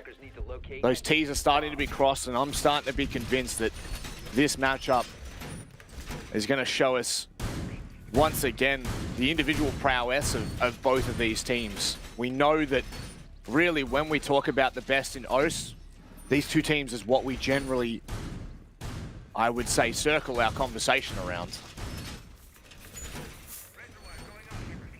Yeah. Oh, look, I know a lot of people could probably point the finger there at the guy filling in Picnic and be, hey, you know, why did he whiff that shot? You know, if he'd landed that, he would have won the round. But, man, he's coming against God Legion, and it wasn't that bad of a whiff. So, you know, I do sympathize with him. You know, thrust once again into the deep end. Juicy's not feeling well. Apparently, he was a little bit unwell yesterday, and it's just gotten a little bit too much today. And after speaking to Kata, their manager, it sounds like he's probably not going to sub back in today. But yeah, it's a bit unfortunate for Knights. But hey, like, I mean, even though there is a minor disadvantage having Picnic sub in, like we've said, you know, they've managed pretty impressive accomplishments before with Picnic subbing in. In fact, was it during the regular stage here, 7-1 on Coastline over LFO. And yeah, like that's LFO, but a 7-1 is a 7-1. Yeah, you still have to be able to do that. And I mean, that is the thing with Knights is, you know, wounded, it doesn't really matter. Their bite is still devastating. And I wouldn't even necessarily say that like having Picnic in, like for some teams, would be an issue. You know, Picnic is essentially just another player that can, that's ambitious, Haywood, that can do just as much damage as the rest of his team. We've already seen that so far. Haywood, oh my, Haywood, what? My God, it's like That playing is against some- Rufflecopter. Yeah, that is some really late information though. They were really dedicated to trying finding that player that they thought was out on the East Rappel. It's just such an ambitious run out as well. He clearly didn't have quite correct information. It was probably a sound call, so he heard that rappel and he thought it was on the top white window. But yeah, because it wasn't, he did lose that. Now, I'm pretty sure that if you're rappelling on the top white window, you can't actually look behind you like far enough to get that angle. So I understand why Hayward thought that was a reasonably safe bet. But yeah, unfortunately just misjudged where that rappel was coming through. And good punish from Fisher. Actually, no, who was it? It was God Legion. Yeah. I can't remember. I can't even remember now. I cannot for the life of me remember who was out on that rappel. But, It was Worthy. All mates on 5 kills already. Makes sense. Makes sense. It's just one of those things, you know, the game is literally all about forced errors. If you can force an error and capitalize on it, that's where things start to turn around for your team. And as of right now, you know, Chiefs are in the driver's seat. They're 4-5, 5-4, I should say, if we're talking about them. But this is where converting these rounds become even more important. Dino looking to peek out onto the balcony here. He might find the kill, but Worthy is just too damn sharp. God Legion is doing the work for the Chiefs as Fisho Guy starts to stick this plan. Ooh, not a bad pre-fire there from Josh, but just not quite on the mark, and it's got to be especially the 1-on-4. He's going to lose it there to Didge. Prone on the stairs. Chiefs, another really, really good round from them. They're starting to run away with it. 3-1 now. And you know, we're not waving the flag around too soon here, because obviously attacking sided coastline, especially in ANZ Siege, is really what we have come to expect and come to know. I guess, and you can say come to love, because it is, you know, one of the very few maps that actually is attacker sided in the map pool right now. So it always makes things a little more interesting. And Knights, I mean, surely, Dev, if we're talking about pass marks, you really can't afford to let Chiefs get any more than a 4-2 half. Definitely. 5-1 would be really grim for Knights. Look, 4-2 wouldn't be that bad. It wouldn't be ideal, but yeah, Knights would be gunning for the 3-3 here, which is definitely possible. You were talking about unforced errors. We were talking about coastline being attacker-sided. Like, this just brings up a really interesting conversation, which is just that this map, especially with the Valkyrie on board and that mirror band out, it's about making plays if you're a defense. And we've seen Knights time and time again trying to make plays and Chiefs shutting them down. You know, in round 1, Knights just had roams all over the map. They won a lot of ones, and Chiefs got shut down because of those play makes. And then in round 2, remember when Worthy was just sitting in Sunrise and Knights kept trying to make plays and just getting shut down. So, you know, Knights' success rate on their playmaking is really going to be, I guess, dictating how this half pans out. And so far, Chiefs, because they've been playing fairly slowly and steadily, it means that they've just been really attentive and shutting down these play opportunities that Knights have been trying to make.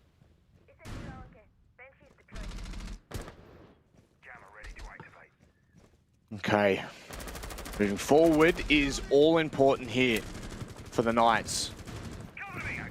Not allowing Chiefs back into this one. Not allowing Chiefs to really take the first half advantage, which we know can just be so important. Having so many rounds to play with, I guess, can also be a detriment. We've seen that a couple of times where teams get a little bit too comfortable and they end up getting punished for it. You can see just how worried they are about these runouts, how worried they are that Knights are going to take full advantage of the opportunities that you are, you know, given as the defensive side on coastline to begin with. And slowly but surely, Chiefs, they will look to take that top floor advantage, take the control for the vertical, but then where from there?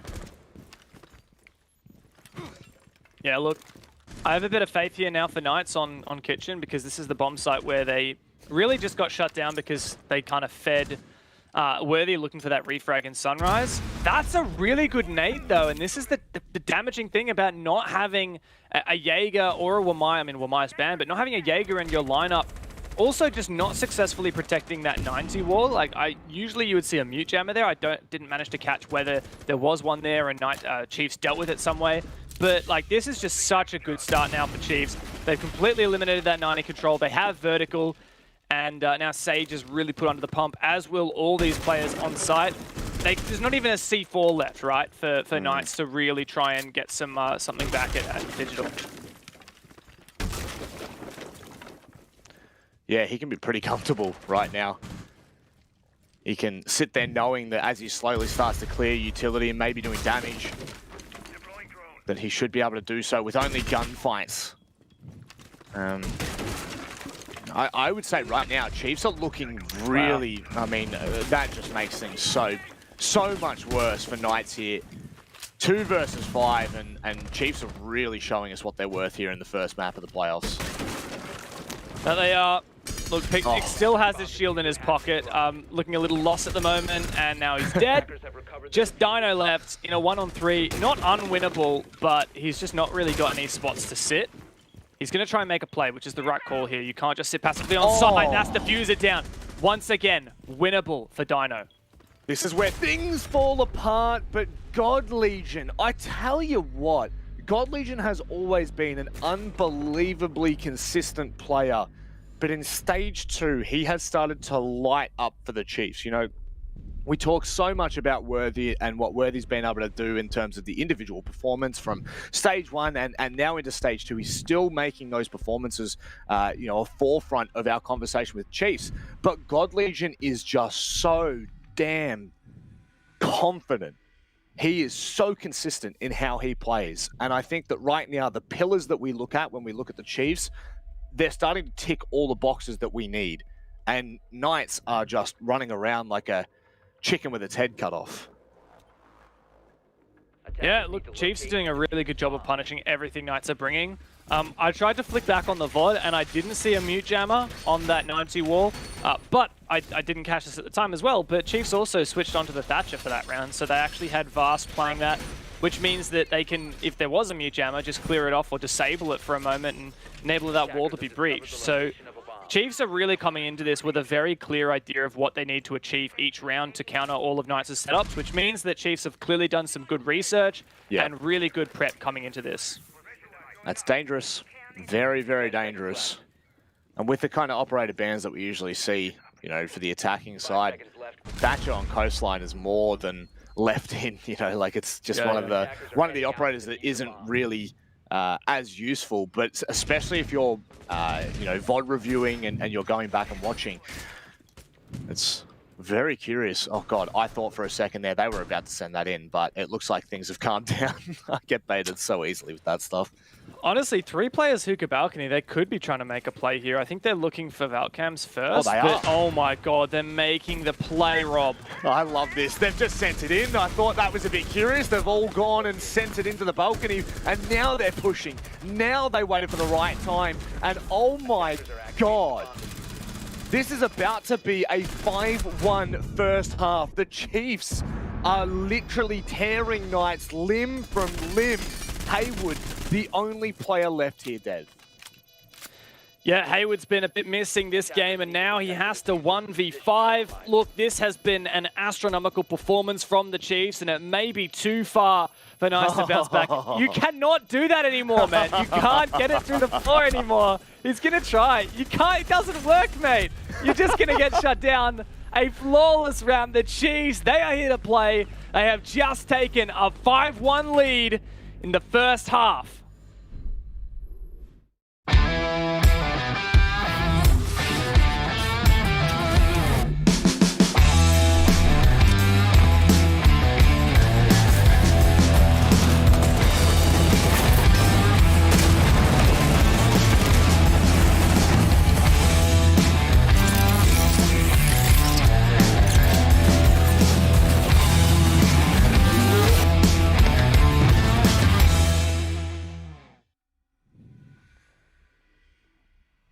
Well, just talking then, Dev, you know, what a call from the Chiefs in that final round. You know, generally when we see rushes, sometimes we see maybe just the early send, you know, right? The second it is, you're sprinting in trying to take the fight. But Chiefs, even though it was a rush, it didn't feel like they were just sending players in. It felt calculated. It felt methodical. And right there, Knights were caught with their pants down. And boy, oh boy, what a spanking that's been from the Chiefs. Now, I do just want to preface something I said in the first half, Dev, before we get into this. I did mention about this being such an attacker-sided map in Oceanic Siege. I went back to look at the stats from Stage 2 of OCN, and Liquipedia has it at a 52% win rate on your attack, on your defense. So it's actually, the stats say otherwise, but when you go back and have a look at some of the games, you look more so to, you know, Roffle and Wildcard, where Wildcard were only able to get 2 attacks in their second half, I believe it was. there are a lot of rounds that are skewed because of that. And, you know, Knights and LFO is another match where Knights absolutely dominated on their defense. So all those numbers that you'd be looking at if you were going to kind of do a deep dive, I'm not going to say they don't count, but it's certainly skewed defender-sided because of it. So when we say this is attacking-sided and Chiefs have just gone out and won let's say 5 rounds in the first half, that is kind of proving the point that we're trying to make. Yeah, look, I think that instead of reading into those stats, say, on Wikipedia, I would look at the stats from yesterday, right? Knights went 4-2 on their attack half against Rufflecopters, same against Order, and they went 3-2 on their defense. This is a good start, though, once again, from Vast. I love that dash to get away as well. Opening death now for Dino. Decent amount of util gone as well, especially on this bomb site where you're going to be needing more explosives and more vertical play. Chiefs are just really playing into this. There's so many drones have been taken down. Only 7 left now for Knights. And they're going to be contending with Mute, Mozzie, and Vigil in trying to hunt down these loose roamers upstairs. Oh, talk about loose roamers. God Legion gets caught trying to rotate out of theater, and it's not going to happen. Fisher guy, that's a little bit unfortunate. That could have been the money. They get stuck. And now really, you know, 4-4. Sure, all things are... Oh, hello. Now... oh, no, look at that, Kobe! What a can throw do. from Digital. He's not usually known for throwing quite in that fashion, but man, he lands it. It's all that practice in Ultimate Frisbee, Dev. He's just been... he's been on the grind. We know this of Digital, you know? Top-notch thrower. Now, I guess he kind of teaching... Fisher guy a bit of a lesson on how to throw it through the floor, but it certainly now becomes a little bit of a sore point for Knights, which is where are they going to get their rounds from? Chiefs are feeling really comfortable, and you can see from Worthy's point of view, he's willing to take every single fight that comes his way. Oh, look at this from Dig. He's making a big flank, rotating the VIP wall from Sage. And look, Vast has also made an exit somewhere. This is just free now for Digital. They don't seem to have any idea that he's coming through. Picnic's the last one left. He could just jump out this window and punish Picnic. Yes! He does. Digital shuts them down. A match point, 6-1 for Chiefs. You have to love it. Seeing a cheeky little run out. There was really nothing left for Digital to do but have a bit of fun with that. You can, of course, throw in a 1v3, but when you're so confident, that is what we needed to see. Ladies and gentlemen, this is the Knights map pick. This is the map that we have seen Knights convert twice in their best of 3s yesterday. And right now, they are being taken to town by the Chiefs. Now, we could sit here and say, you know, Juicy's not feeling well, Picnic stepped in for him, but I don't think that that's the crux of this. You can't just blame that on one small little change for the Knights. The Chiefs are really playing to a high standard here, and I think that Knights are just getting caught. Yeah, look, that's it. Knights just aren't quite tight enough to deal with this defensive aggression from Chiefs. We've only seen 1 round of it, but yeah, you can definitely see that Knights just weren't ready for that level of aggression from the Chiefs. I love the just consistent flanks that we saw from the defense that round. Even though a lot of risks were taken, you know, Vast, his risk paid off. Prone in VIP, finds Dino early. God Legion caught off in theater, but from that point, you know, just flank from the Chiefs, and it worked so well. Knights really struggled to punish that. It's very much a contrast to what we saw in the first half, Rob, where Knights were constantly trying to make plays with their defense, and they were getting punished. I gotta say, a part of it I think here is just the information denial from Chiefs, like Mute and Mozzie and last round Vigil. You know, also some info gathering on Valk. What they're doing is they're denying information from Knights. See a Valk cam thrown outside there, and they're getting more information for themselves. The simultaneous denying while collecting is all too dangerous, and in the current meta of Siege, you know, we moved away from the util heavy meta. And we've... Oh, no, surely not. Oh, Worthy. God damn. And now he's going to take another fight. Dino, however, punishes him and doesn't take any damage for it. But certainly, as we've changed into this new meta, where we see a lot more of individual highlights, certainly comes a lot down to the intel that you can gain and deny. And right now, the Chiefs, as you've said, Dev, are just doing it to perfection. Yeah, especially on coastline, right? Like when you have information, you can make plays. You know that those plays are going to be good. And when you deny information, they're less likely to punish you, and they can't make as many plays of their own. Bit of a gamble there for Worthy, though. They clearly knew what he was doing, and he said, "I don't care. I'm just going to go for it anyway." Nice angle from Vast all the way downstairs, looking on up into bathroom, trying to support his teammate. He needs to be careful, though, because this is a big gaping hole in the floor that Knights should definitely be aware of. Always talk about it being a double-edged sword, and Vast is just playing quite passively, waiting for a player to drop in. I think there already has been, in fact. God Legion now getting spotted out. Knights doing a good job here of slowly and surely just pushing Chiefs back to site and forcing those roams and those flanks away. But it looks like Chiefs are trying to stick this second floor pressure. Oh, look at that.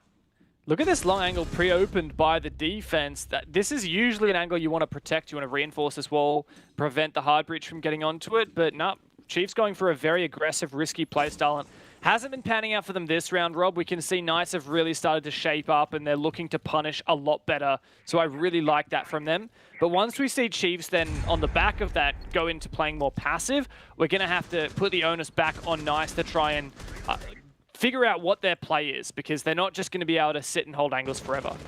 I definitely thought we were in bar, so that is 100% my apologies. They have been forced back to site. That is totally on me. But look at that. Again, the use of the mute jammers out on the drinks wall just denies that control through from luggage. And there is also a flank from the Chiefs right now. I think up White Stairs I might have been able to spot. And, well, that was Vast. Taken out, and Josh is doing the dirty onto Digital. It's falling apart here for the Chiefs, and just like that, Knights are bouncing back. Yeah, and in no tame fashion, a flawless round with the plant going down. It doesn't get a lot better than that there for Knights. The best round that they have had this map by far, and the first step of many that they will need to track this into overtime, which is definitely what they're going to have their sights on right now. They can't really concede this map. This is their map pick. Chiefs next up have Cafe, and Knights certainly won't have done any research on Chiefs' Cafe because it's not a map that they've played in Stage 2, like Guz was saying. So if Knights are going to lose here, they have to beat Chiefs on Cafe to even consider forcing it to Clubhouse. This is definitely a marathon that Chiefs will need to run, a gauntlet that they will need to run if they're to have a hope in this series.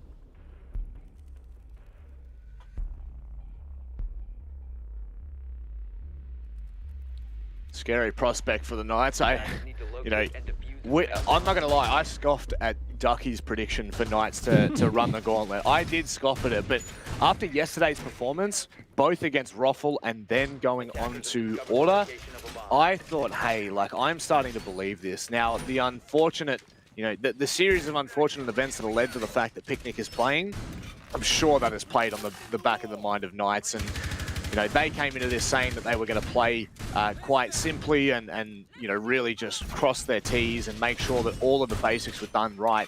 But there's no doubt about it. They still want to win this. This is not just some free event that they're trying to get some experience on. It's still an incredible opportunity to take away that covenant spot of, Stage 2 champions. And further than that, extra $1 dues.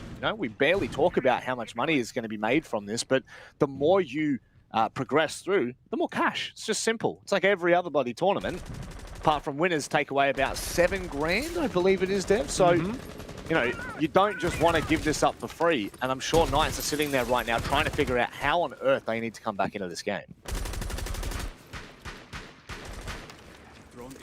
A lot of money on the line for first place, for sure. 7 grand, 5 grand for second. The worst that either of these teams can get is third, which would be 4 grand. Nice. Yeah, 100 grand prize pool on the line for OCN for the whole year. That's 25k per stage plus another 25k at the end.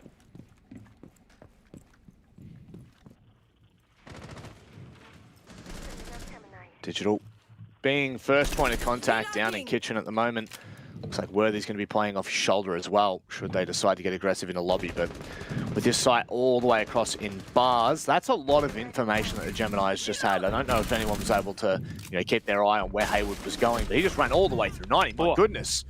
Very quick trade from Worthy actually makes that not as bad as what it looked, but certainly so. I feel like Knights are getting into dangerous positions right now. Yeah, look, Chiefs are still doubling down on this aggression, continuing to deny info. Once again, we have the triple, Mute Mozzie and Vigil. But, oh, I thought that was a wallbang for a second, Same. but nope. that was Dino finding God Legion. So his util completely just gone. Oh, Dino, you just got baited by that C4. Vast threw it onto the kitchen wall and detonated it while peeking the door. That was such a nice play there from Chiefs, and they have brought this back even, believe it or not. Knights did a good job of punishing this aggression early, but thanks to that play from Vast, this is looking winnable again for Chiefs. The old how you going, hey? That's A little bit of thunder, a little bit of lightning, Dev. Absolutely loving that. A bit of style, and look, the style might be what it takes for Chiefs to close things out here. Reminding you, map point already, 6-2. The Chiefs are certainly in position to close out map 1 and maybe even close out the series.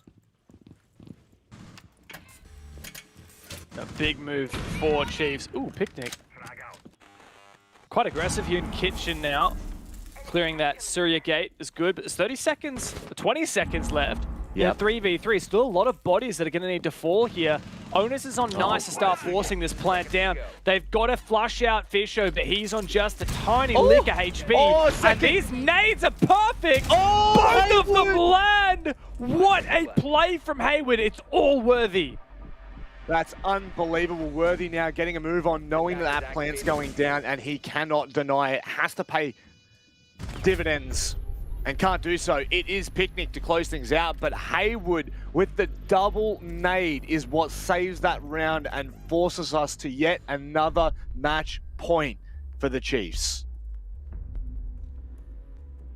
Yeah, they are running the gauntlet. Massive round there for Hayward. Like, how often do you find both of your nades getting kills, in particular, within, 5 seconds of each other? That was a 3v3 with 20 seconds to go. And then Hayward found the double with the nades. Just really fantastic use there. And once again, Chiefs were punished. They didn't bring the Jaeger. They tried to play a bit more loose. They didn't slip that in. If God Legion had stuck the Jaeger instead of going onto the Vigil, maybe neither of those kills would have gone through. And sometimes that's just the impact of your operator pick. Like, God really needed to have an impact just playing the Vigil to frag out in his map control and positioning, because you're forfeiting that really critical util of the ADSs.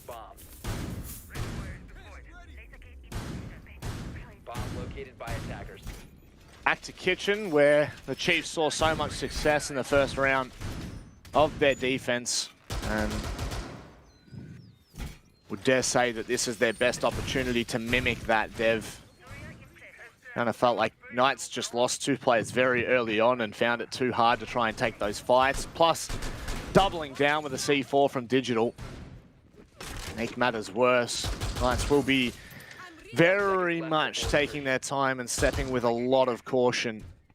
Can't afford any mistakes. That's the issue, Dev. That is the issue when you see, a 6-1, 6-2 map point is you just have to fight tooth and nail. You can't afford to make more than one mistake around. Otherwise, you're pretty much done for.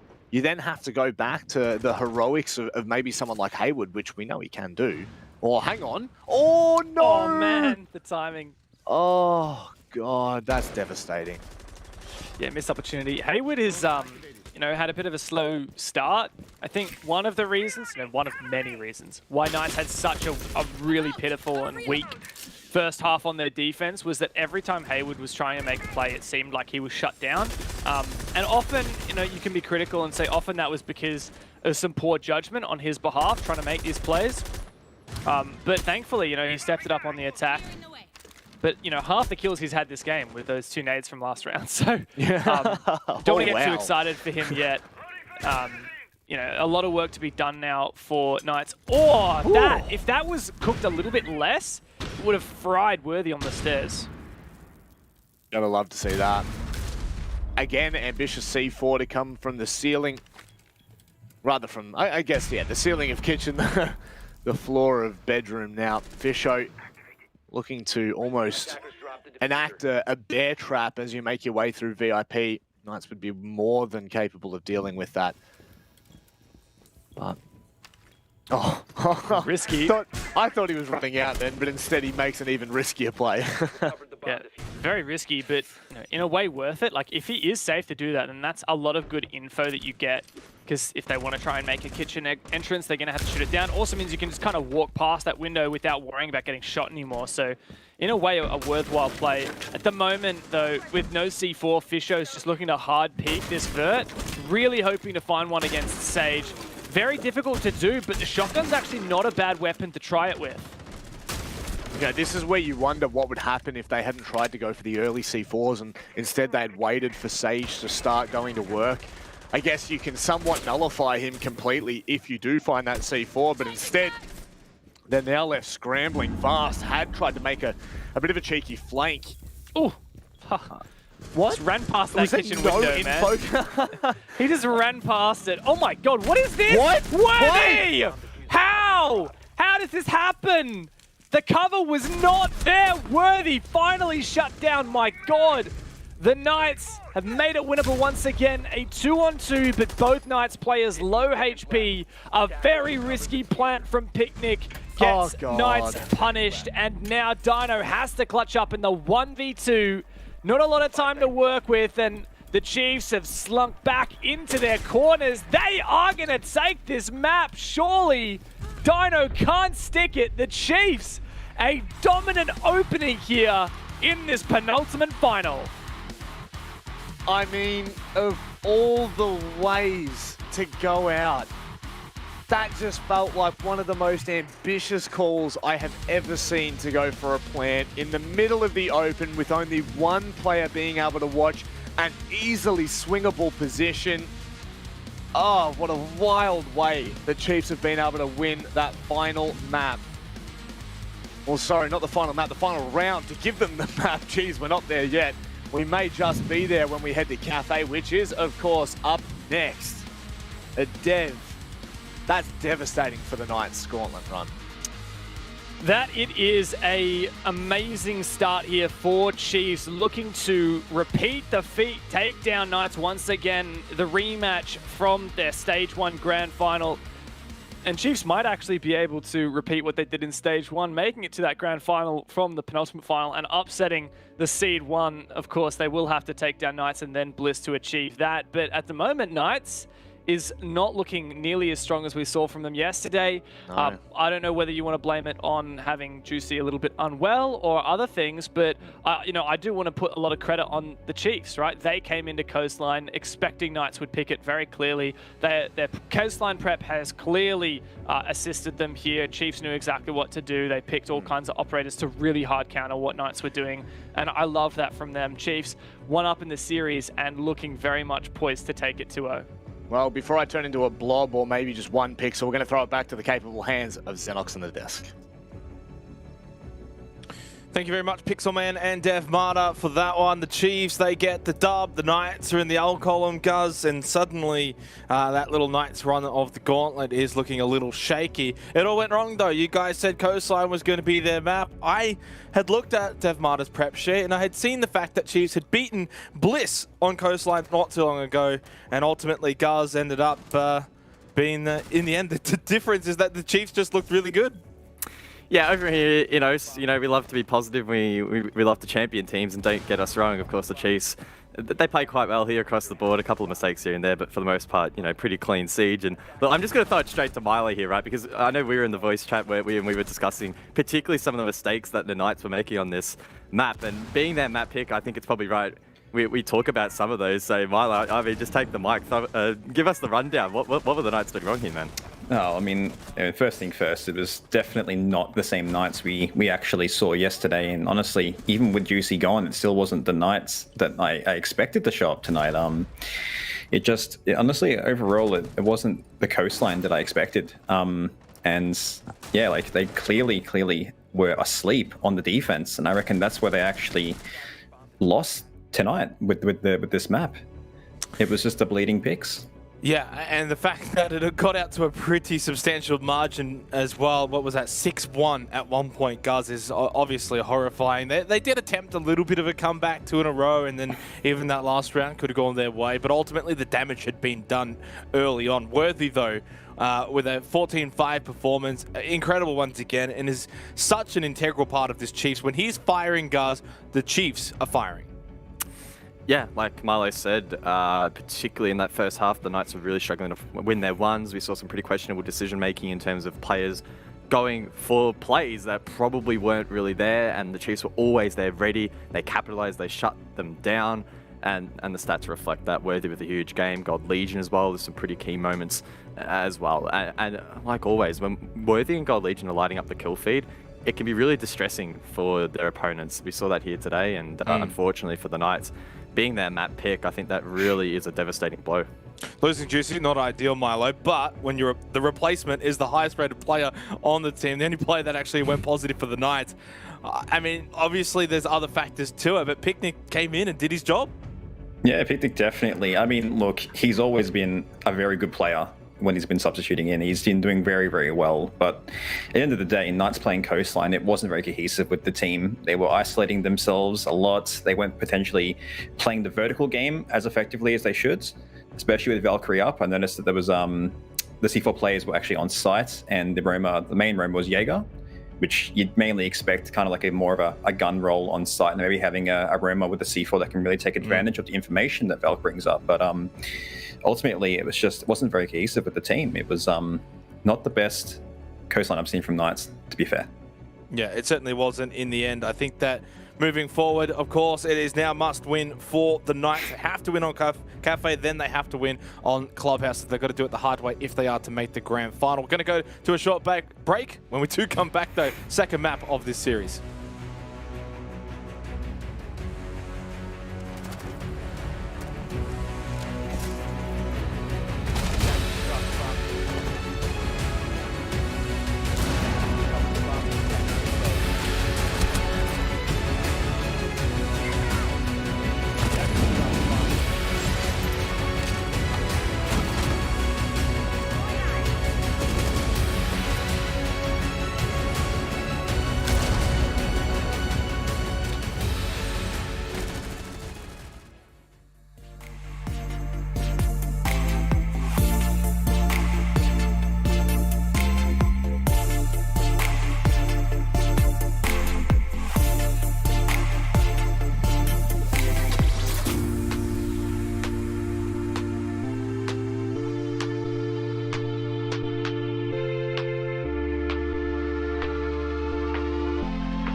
You thought that I was blind, but to be honest, I don't mind, cause I don't feel the same way I used to do.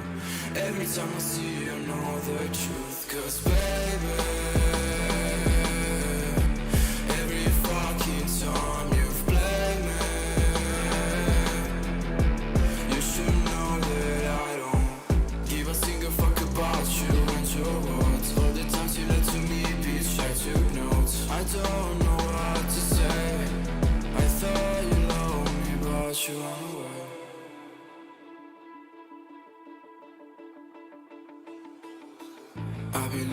the shadows for a while. Demons calling me from the afterlife.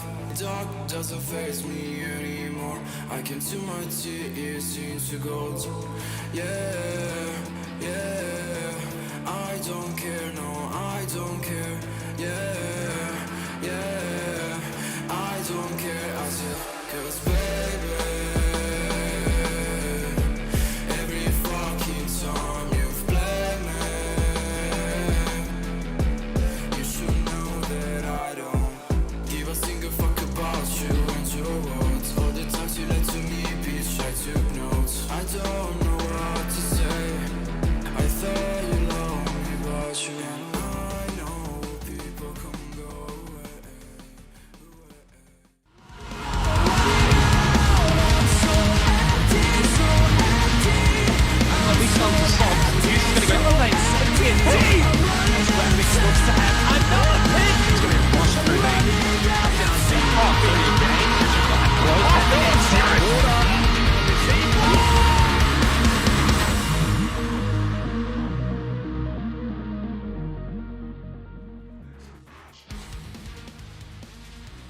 We're halfway through round 3 here of the playoffs, and it is the Knights that are down 1-0. For the first time in this gauntlet run, they're behind Guz. They're playing catch-up. It is, of course, Chiefs, who are up and now 1 map away from getting to their second grand final so far for the year. They looked good in doing it. They did it on Knights map pick. Everything's going their way, Guz.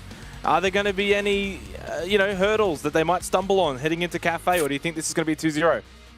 The Chiefs just look really good against the Knights. They did it in Stage 1 to be the Stage champions. They've beaten the Knights here in Stage 2 of the regular season. So, look, it just seems to be the Chiefs' train at the moment.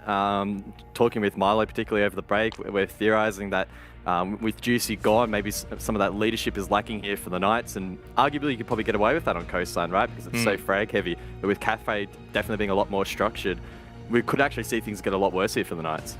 Milo, do you agree with Guz's sentiment here that it's going to get worse for the Knights and that they will ultimately lose out on Cafe? Oh, most definitely. I mean, you have to reassess things with Juicy gone. We made our predictions with Juicy here. Nice played an excellent Coastline yesterday. It was actually a stomp, honestly. They played it very, very well, very simple.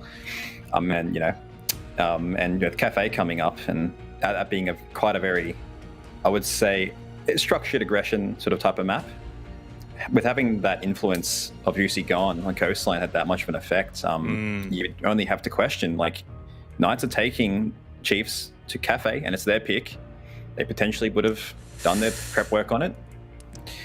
Doesn't look too good for Knights. Sentiment feels like no Juicy, no Knights. So let's throw it over to the casters, one of which has no pixels. Let's all laugh. You actually don't. Let's all laugh You at the actually blob. don't. Let's all laugh at the blob. Ha ha ha! So funny. Well, Dev, like me, I think that the Knights are dwindling in this series. Their chances are slowly and surely running away from them. We head to Cafe, and the boys have already prefaced this is not a good map at all. Yeah, look, Cafe is going to be a difficult one for the Knights, but that said, we don't have a lot of info for Chiefs either. This is a map that they have banned every single match of Stage 2 within both OCN and APAC South. The last time Chiefs played it was way back against Fnatic in the APAC playoffs, which they lost 8-7. Knights, they also haven't played it in a hell of a long time, way back since OCN Stage 1, a win against Wildcard. So it has been a long time coming. We don't have a lot of info. There's no counter-stratting that you can really take going into this game. It's just who shows up on the day.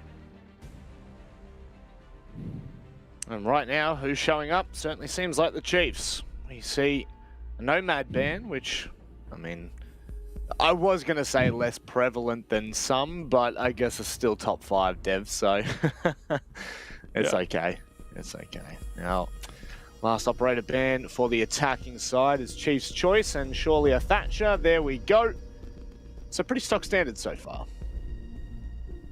Yep, look, the Thatcher is a good one. Going to force that Maverick to be played if you want to be clearing a lot of util off walls. The Flores in, though, he's pretty powerful on Cafe, so I'm expecting we'll probably see quite a bit of that. The Nomad ban's going to enable a bunch of aggression, but as we've seen from Knights yesterday against Order and Rufflecopter, they actually like banning Nomad to encourage aggression from their opponents because they'll hard watch these positions. But if Valkyrie slips through this ban phase, I doubt we'll see that much, like, I guess, unsmart aggression, right? Like, so Valkyrie's in, which means that if we are going to see aggressive plays from Chiefs, it's probably going to be backed by info, which means Knights are less likely to be able to punish that so easily. Likewise for, I guess, you just flipped the storyline as well there. Now, Knights on their defensive side, this is where I think we're going to see most of the foundation built for Knights. This is where their final kind of stand comes. If they can't hold back the Chiefs, if they cannot close this half out with a decent scoreline, keeping in mind 5-1 was the first half of Coastline, we very much will be seeing an early bow out for Knights in this series.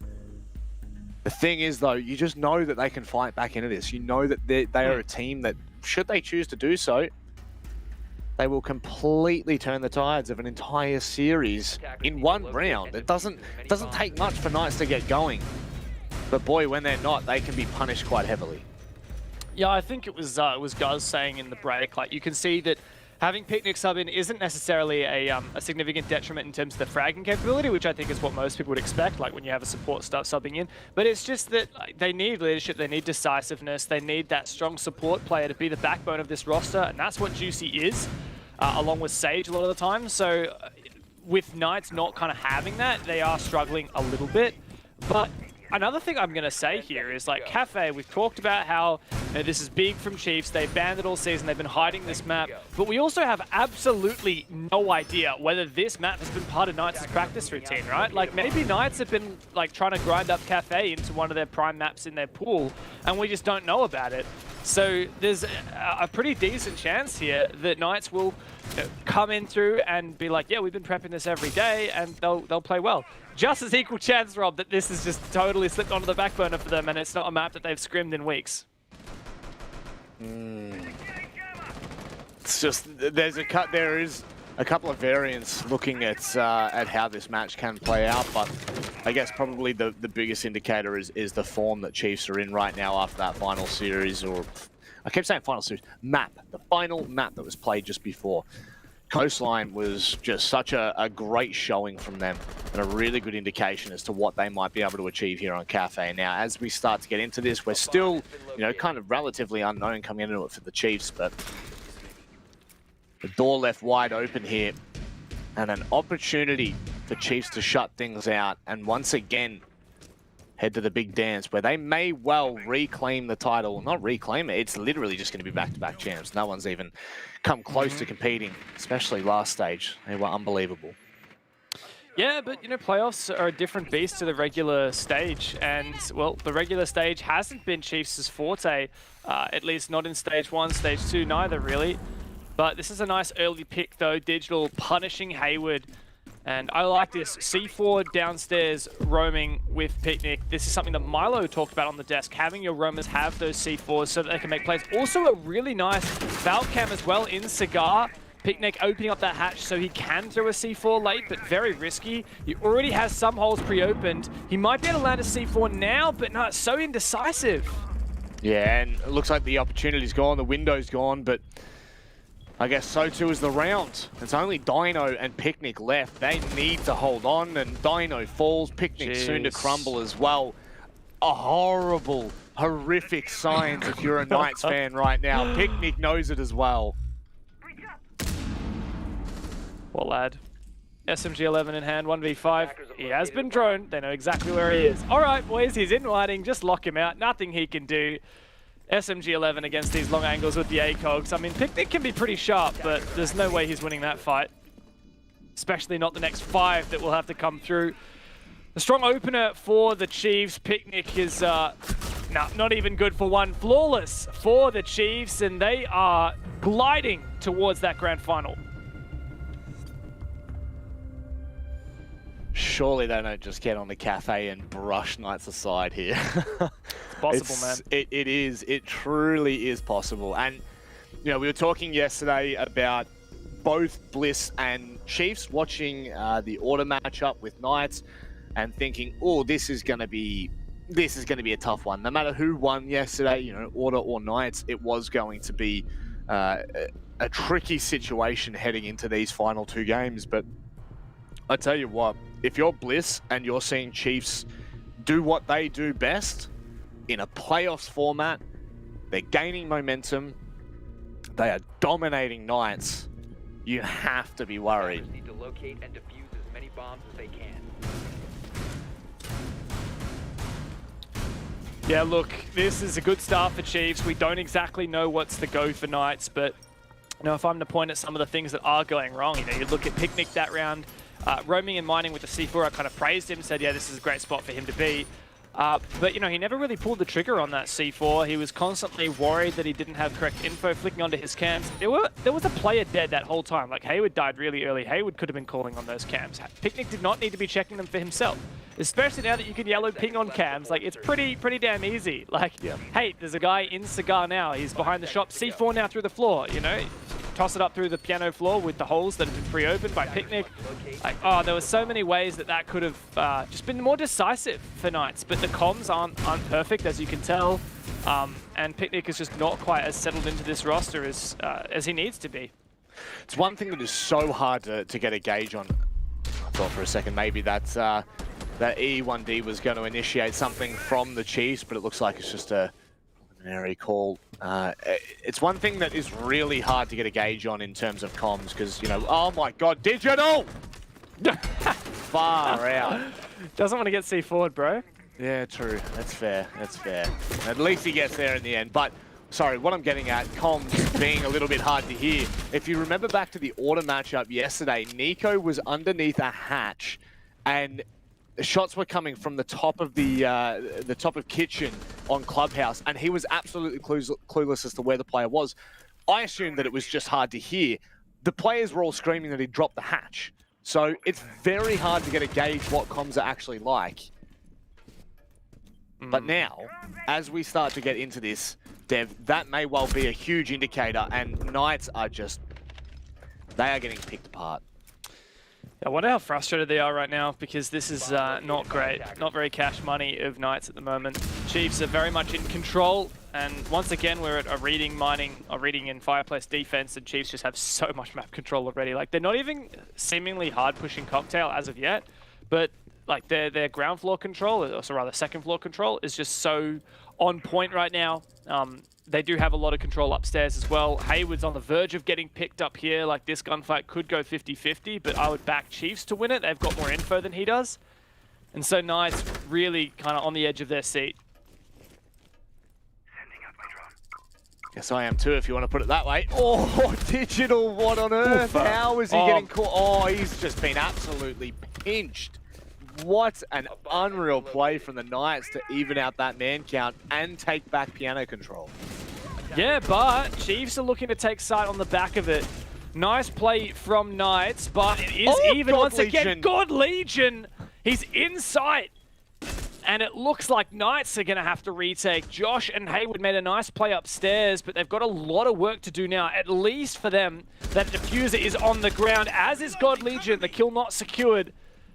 And it looks like this might be difficult for Knights, but Chiefs in the 2v2, they probably can do this.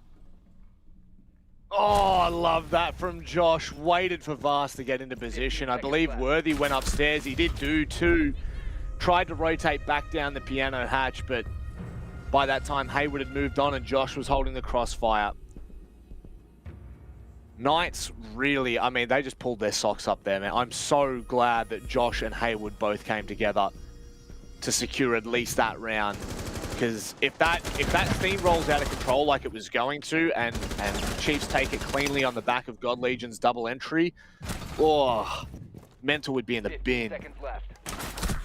Yeah, look, really well played there from Hayward and Josh on that 2v1 in piano. I think that was really the weakness of that attack from Chiefs, is the fact that they only had the one guy in piano and he wasn't on rappel, so it wasn't very safe. So once Digital got put under the pump, it was a 2v1 against him. He lost it. Once piano control is back in the favor of the defenders, Chiefs can't really play and train anymore because that hatch is open. They had to go deep. the thing is, like, once God Legion had reading, that kind of should be the round over. Like, as long as Chiefs can hold the flanks, like, if they can get into reading, they can probably hold a post plant from there. But yeah, really, when God Legion fell, exposed to the train angle, that was really when kind of it was all over for Chiefs.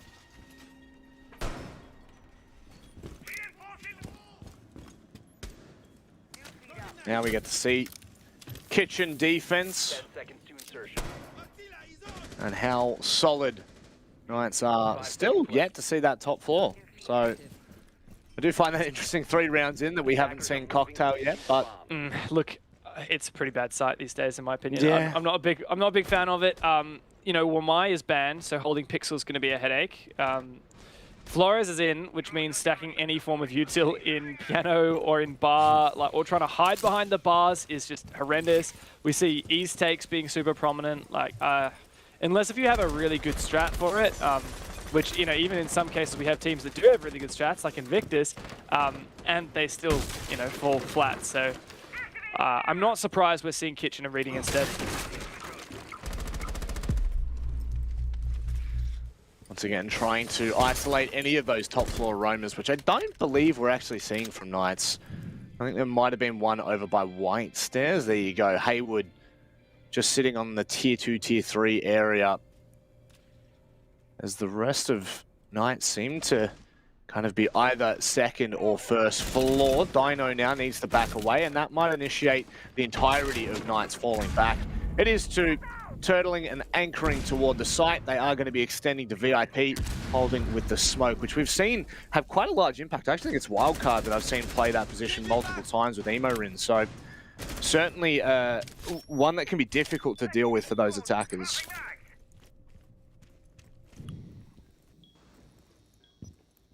Full roam clear now for Chiefs, which is good, I think, but it just does mean that time will be of the essence, and if they don't find any vertical picks, this will be quite difficult.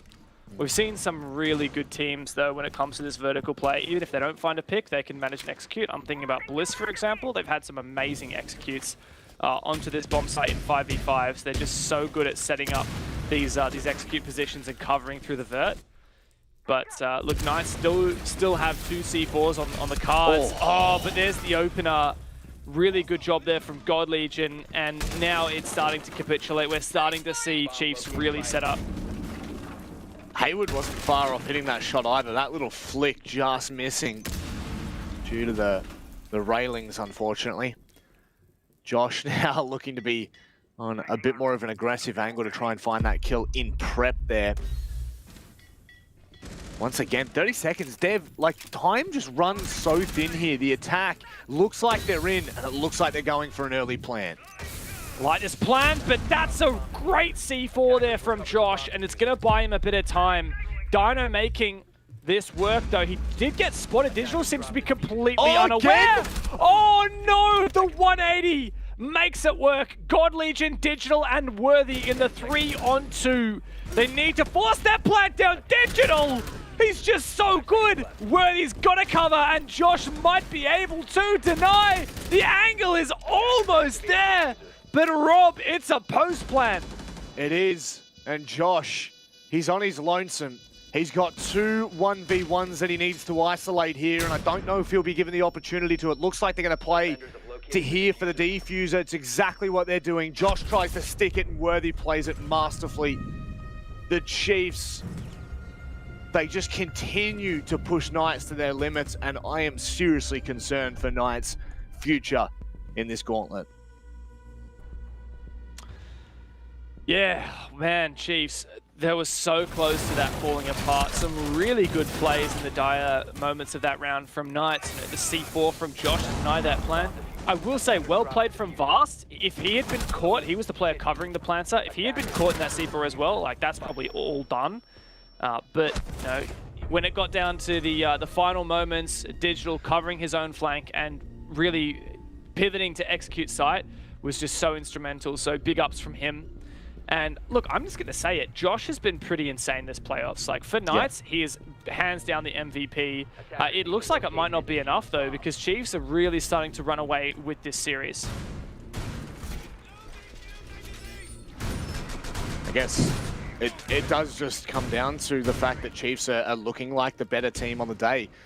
You know, Worthy is not even needing to have a lick of an impact here on Cafe so far, because Godledge and Digital are doing the heavy lifting. But on Coastline, Worthy popped off. You know, it feels like right now for the Chiefs, especially in this series, but I think I'd go as far to say that most of the times that we've seen the Chiefs, it has been a pretty good team effort. Collectively, they have always looked dangerous. And now Knights are kind of finding that any little mistake that they make, which right now would probably be a fair few. I'm not going to try to isolate any myself. I'm a little brain person, but most certainly you can't afford to make mistakes. Chiefs are just finding the way to capitalize, and on the back of this, Knights are really going to be pushed to their limits if they want to see a third map, which I just don't know whether we're going to.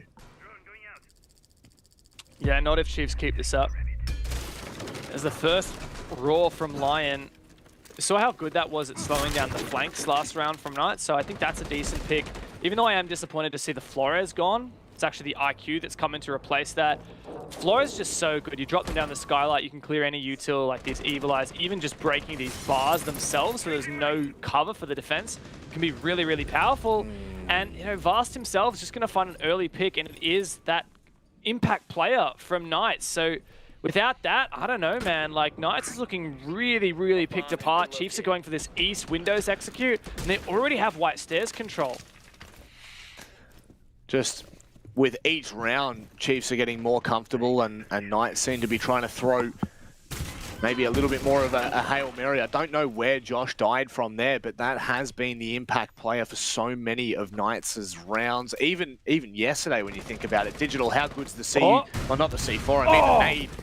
It's close, but as they say, no cigar. Down to only 30-40 HP for Sage.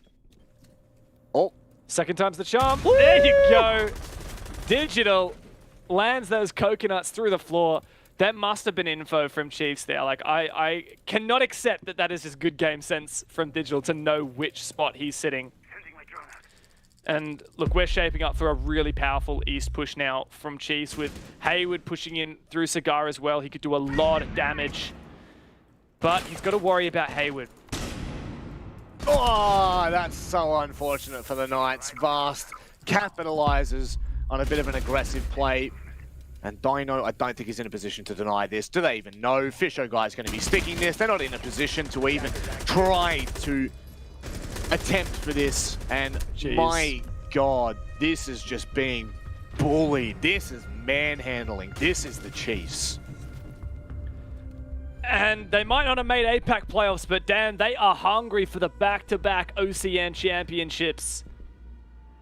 It was the first time they have ever been champions of anything in Stage 1, and it looks like we might have a new king in the region, Rob. Now, this isn't the grand final or anything. We still have a Bliss game after this, but we are just seeing Chiefs come to form today, and if I was Bliss, I'd be a little scared. I know Bliss won't be. They never seem to be. They just absolutely exude confidence.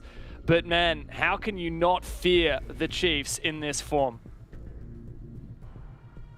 I guess we'll find out whether they can deal with that, right? We've got, I mean, should this continue the way it's going, it could well be another not another 4-2, but another 5-1 possible half with the way that they're showing us what they can offer. But at the very least, I just don't see Knights confirming 2 defensive rounds here, as in 2 more. I cannot see this going 3-3. The Chiefs are finding their way of picking Knights to pieces. And this would just be so uncomfortable to play again. Once again, back down on that first floor to Kitchen, and the extension into VIP by the looks of it, with that left wall of freezer left unreinforced. 5 seconds left before insertion. Yeah, look, 3 rounds on the attack for Chiefs is already par for the course in my books. Now, we haven't seen a lot of Cafe here in Oh, actually, you know, looking at the stats, we have seen it 5 times. Just happens not to be from either of these teams. But yes, it is a defensive-sided map in OCN Stage 2, 57% defense. So I mean, if you round that to 60%, then that is that should be like a 4-2 half for the defense. That's obviously already not physically possible for Knights. Yeah. They can't win 4 rounds here in this half. Best they can hope for is an even 3-3, and Chiefs is just not letting this pace drop. Not at all. Last time we saw them go for that top floor clear, and then they continued to make their way down, started putting pressure from a completely different position. Mind you, this was coming from Fireplace last time. Now they've taken bakery control, and it looks like it may be a push from the western side. Whether Knights are prepared for this, it looks like they've got everything they need to contest, but once again, Chiefs just find a way. Yeah, look, from this being the insta-ban and not playing it in all of Stage 2 across either of the leagues that they play in, to having the depth on this map and the breadth to go for 2 different takes, right? Like, they had the vertical map control take in one kitchen attack, and now they're doing a perfect job here of a bakery take, and a slight miss on that Maverick trick, but Fisher doesn't get punished for it, so that is just such a strong position. Like, the Maverick pick here as well, so that they can just bypass the electrification of the wall from Kaid. Chiefs are just looking so hot here on Cafe. Oh, I thought Josh was going to push into prep and try and make something happen there. There was a small window where he might have been able to take that isolated fight directly from that line of sight out, but it's not to be. And they do have an opening direct to sight, but how much more do they have from there? It doesn't look like they've taken any of that second floor control, which Knights are going to abuse. This is the problem now for Chiefs. They have to deal with that vertical contest. Surely Chiefs have to rotate some players upstairs to flush out these defenders like Dino. If they don't, then this is going to be detrimental. They won't be able to push through prep. Now they've lost the opener as well. And Manic, we were praising Chiefs, but they just don't look like they have a next step here to move. Now they do just contest that vertical line, take down Dino, and another pick as well. Oh my! This looks like Chiefs may have redeemed themselves. Well, oh no, Josh, you hate to see that. They're just going to push and swarm around the site. Can they suffocate and cut the oxygen off tonight? It looks like maybe so. A 2v2 though, Haywood, that's an unreal C4 and it's now just worthy, but what a performance from Haywood. Solo play, and that is well received by the Knights. Haywood aced it! He found every damn one of them. Chiefs just kept on coming. He did not have any of it. And I couldn't even tell until the final text came up on screen. Chiefs really just tightened the noose. God Legion pushing from behind, 1,000,000 bullets in that gun. And then it was a 1-on-3. Haywood already had one down, C4, and then pre-fire through that rotate. Unreal. That is a playoff-worthy performance from Haywood. And finally coming alive here in map 2 of this best of 3. Gonna have to do a lot more to convince us that Knights are in this with a fight, but it's certainly a way to prove some of the haters wrong, I guess. But 5 of Haywood's 7 kills coming in one round. Unbelievable. And now we look to how Chiefs will bounce back. Yeah, well, to be fair, Chiefs didn't play that round all that poorly. I would have liked to see a little bit more second floor presence. They ended up just taking the 1v1 against Dino through the floor and won that. But no, I definitely think that they would have benefited a bit more if they sent someone upstairs. Instead, they decided to send God Legion through the rear side, the east side of that ground floor to contest to Whiskey, and that seemed to work. But definitely trying to take out that Coffee player ended up being their detriment. That position that Haywood was playing, nicknamed Coffee because of the coffee machines, he just like literally 5 kills from playing that exact same position. Chiefs can't let that happen, and surely they won't let that happen again. They're so close to finding the opener already. Guess that's all it could take at this point. An opener, the space given for Chiefs to continue to push on, and Knights will be put into a position of fight or flight. And I mean, it's been proven that when you push Knights into a corner, they can fight their way out. Worthy not willing to stick around on that rappel for a moment longer. Got to be careful of that run out by the bottom of white stairs, but everything's pretty casual right now. Everything's pretty calm. The Knights are just looking to sit and hold for as long as humanly possible. That third floor will certainly be quite the contest that Chiefs have to deal with. I'm happy to see that Chiefs have brought the Flores now, even though this is reading. Flores is just really versatile. You can use him to clear the cocktail positions, to clear util like his electric claws, or even just to open the floor, so it can assist the sledge in that regard. But they haven't dropped the IQ for it. I'm really glad. They've actually dropped the lion for it, or rather they've dropped the the lion. Sorry, I was a bit confused. They actually switched the IQ from Vast to Worthy, which is why I was confused there. So I think it's a good setup here. Chiefs have already made their way deep in. That Flores got muted out along with another drone. Chiefs need to be careful. If they shoot that jammer, it'll actually detonate that Flores Rotero. They're seemingly not worried about C4s, even though they're super vulnerable right now. Playing with a lot of confidence in Vast, looking to take the first couple of fights. This is actually really, really quick Just from face Chiefs. checked all that. Yeah. Surely there has to be some kind of information that he's getting there, because that was incredibly ballsy, Dev. I mean, the drones were muted. There could have been a little bit of information from the player who was on the window just by face checking his angles, but they wouldn't have known that the shield position was clear. At least I don't think so, unless if somehow he managed to throw a drone in from the window. But nonetheless, oh, hello. Dino just gives that drone a moment, but here comes the vert. And this is when Chiefs can spring into action, but they're going to need to. It's a 5v5 with only 30 seconds. Really like this call from Knights. They didn't need to take any of those fights on the third floor. They've fallen back, but now they need to be worried about that vertical control and what they've got to. Waffar Picnic just given a warning shot here, Dev. 15 seconds left. The round starting to spiral a little bit here. What do the Chiefs have? Oh, Fisho guy, he's not being touched by the smoke. That's unbelievable, because Digital and Vast have just gone nuclear.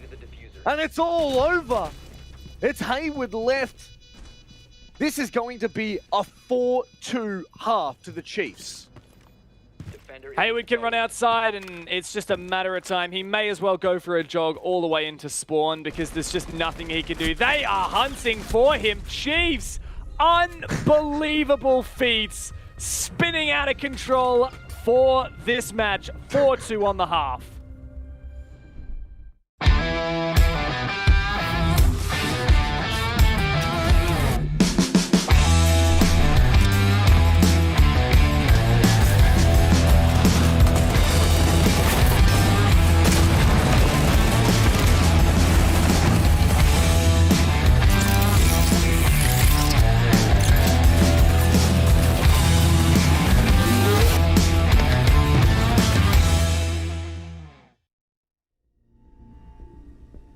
With a 4-2 attacking half, Chiefs have all but solidified their place against Bliss in the grand final of the OCN playoffs.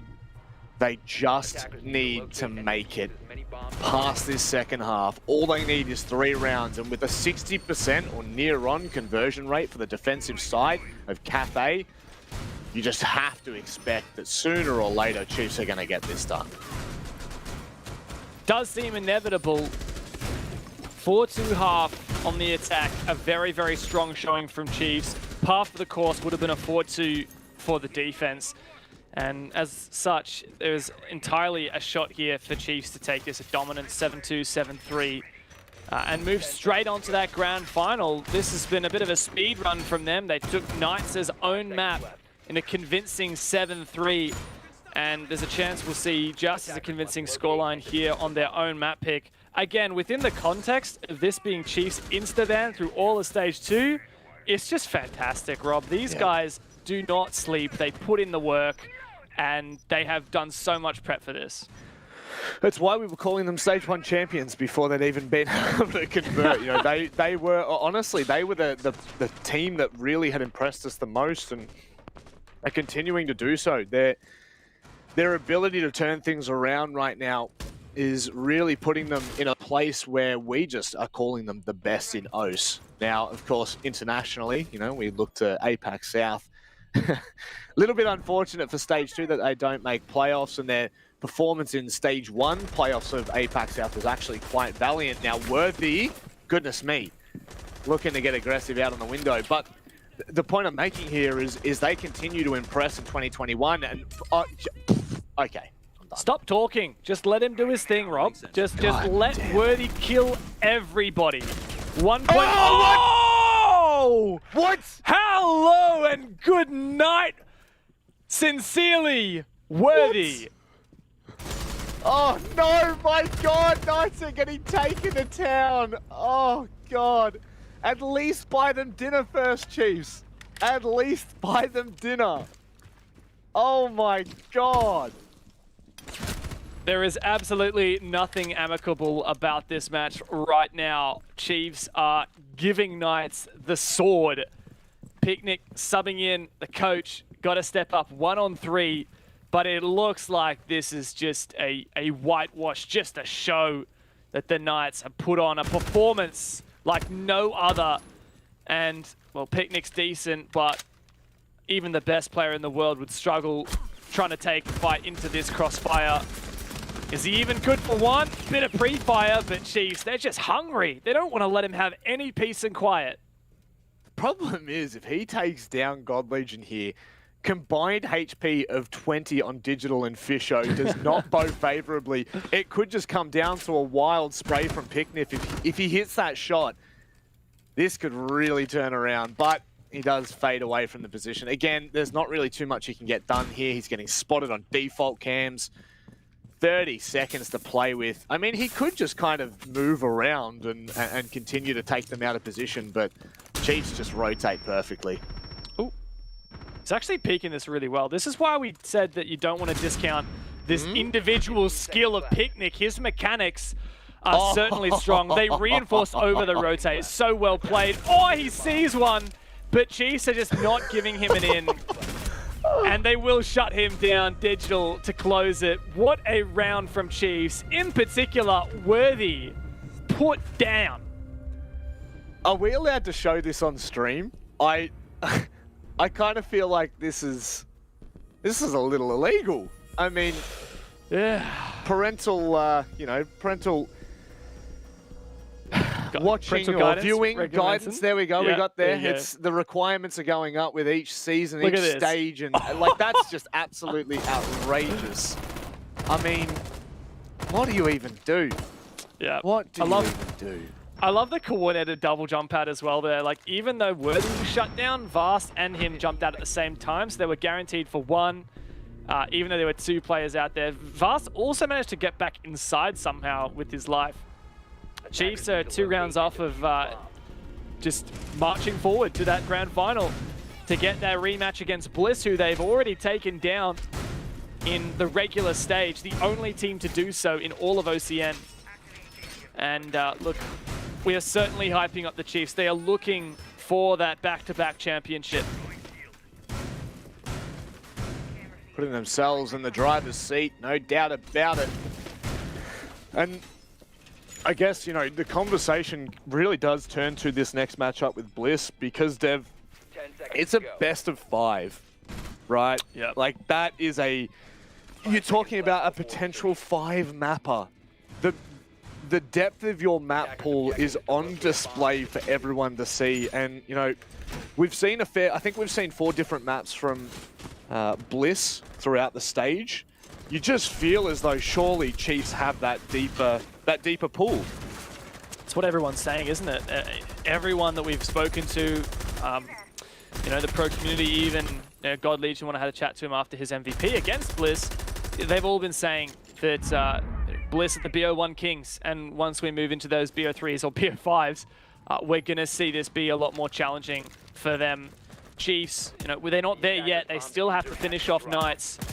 And there's a serious chance that Knights can come back, but we definitely would favor Chiefs to take the whole championship if they keep this form up. And one thing that our wonderful little analyst desk is commenting on right now is the fact that we have not seen Knights call a timeout, which of course can be called by Picnic, the coach himself. And you have to wonder, when was the best time? Was it round 5? Is it now? They certainly need time to melt things over and figure out what on earth is going on, because Chiefs are just taking them to town.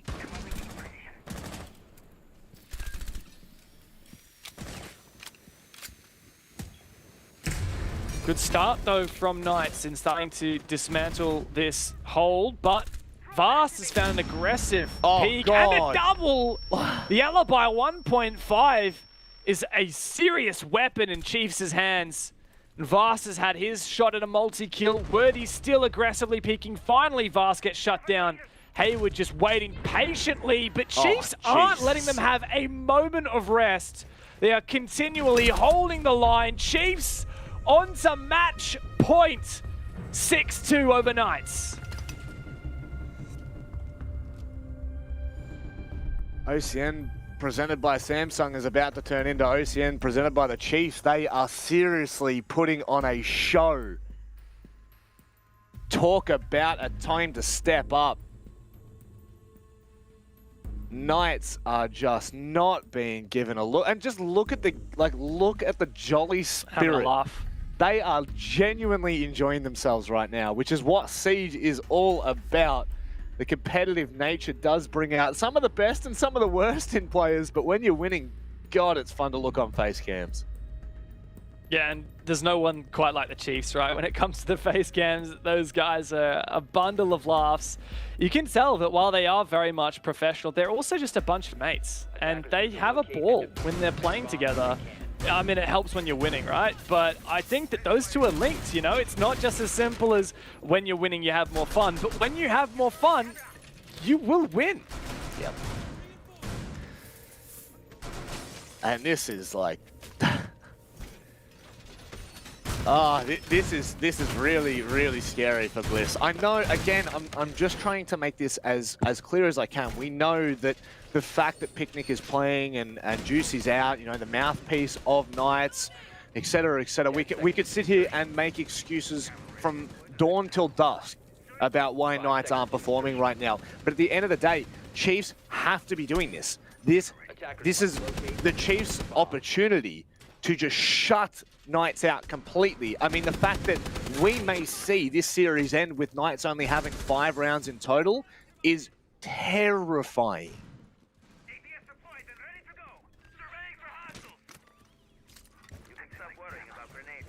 Yeah, man.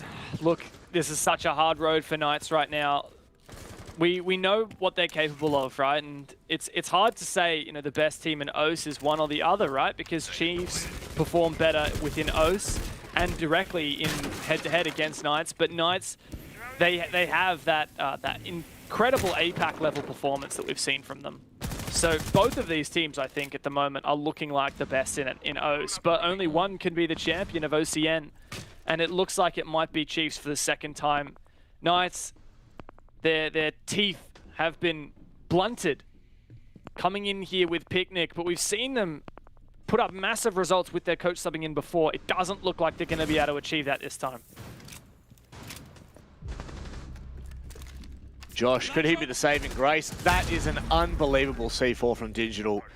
I mean, I'm surprised that doesn't find more. Is this going to be another one from Worthy to back things up? They clearly have so much information to play with right now. Worthy just waiting for the call out for that C4 to come in. And they are just sitting so pretty.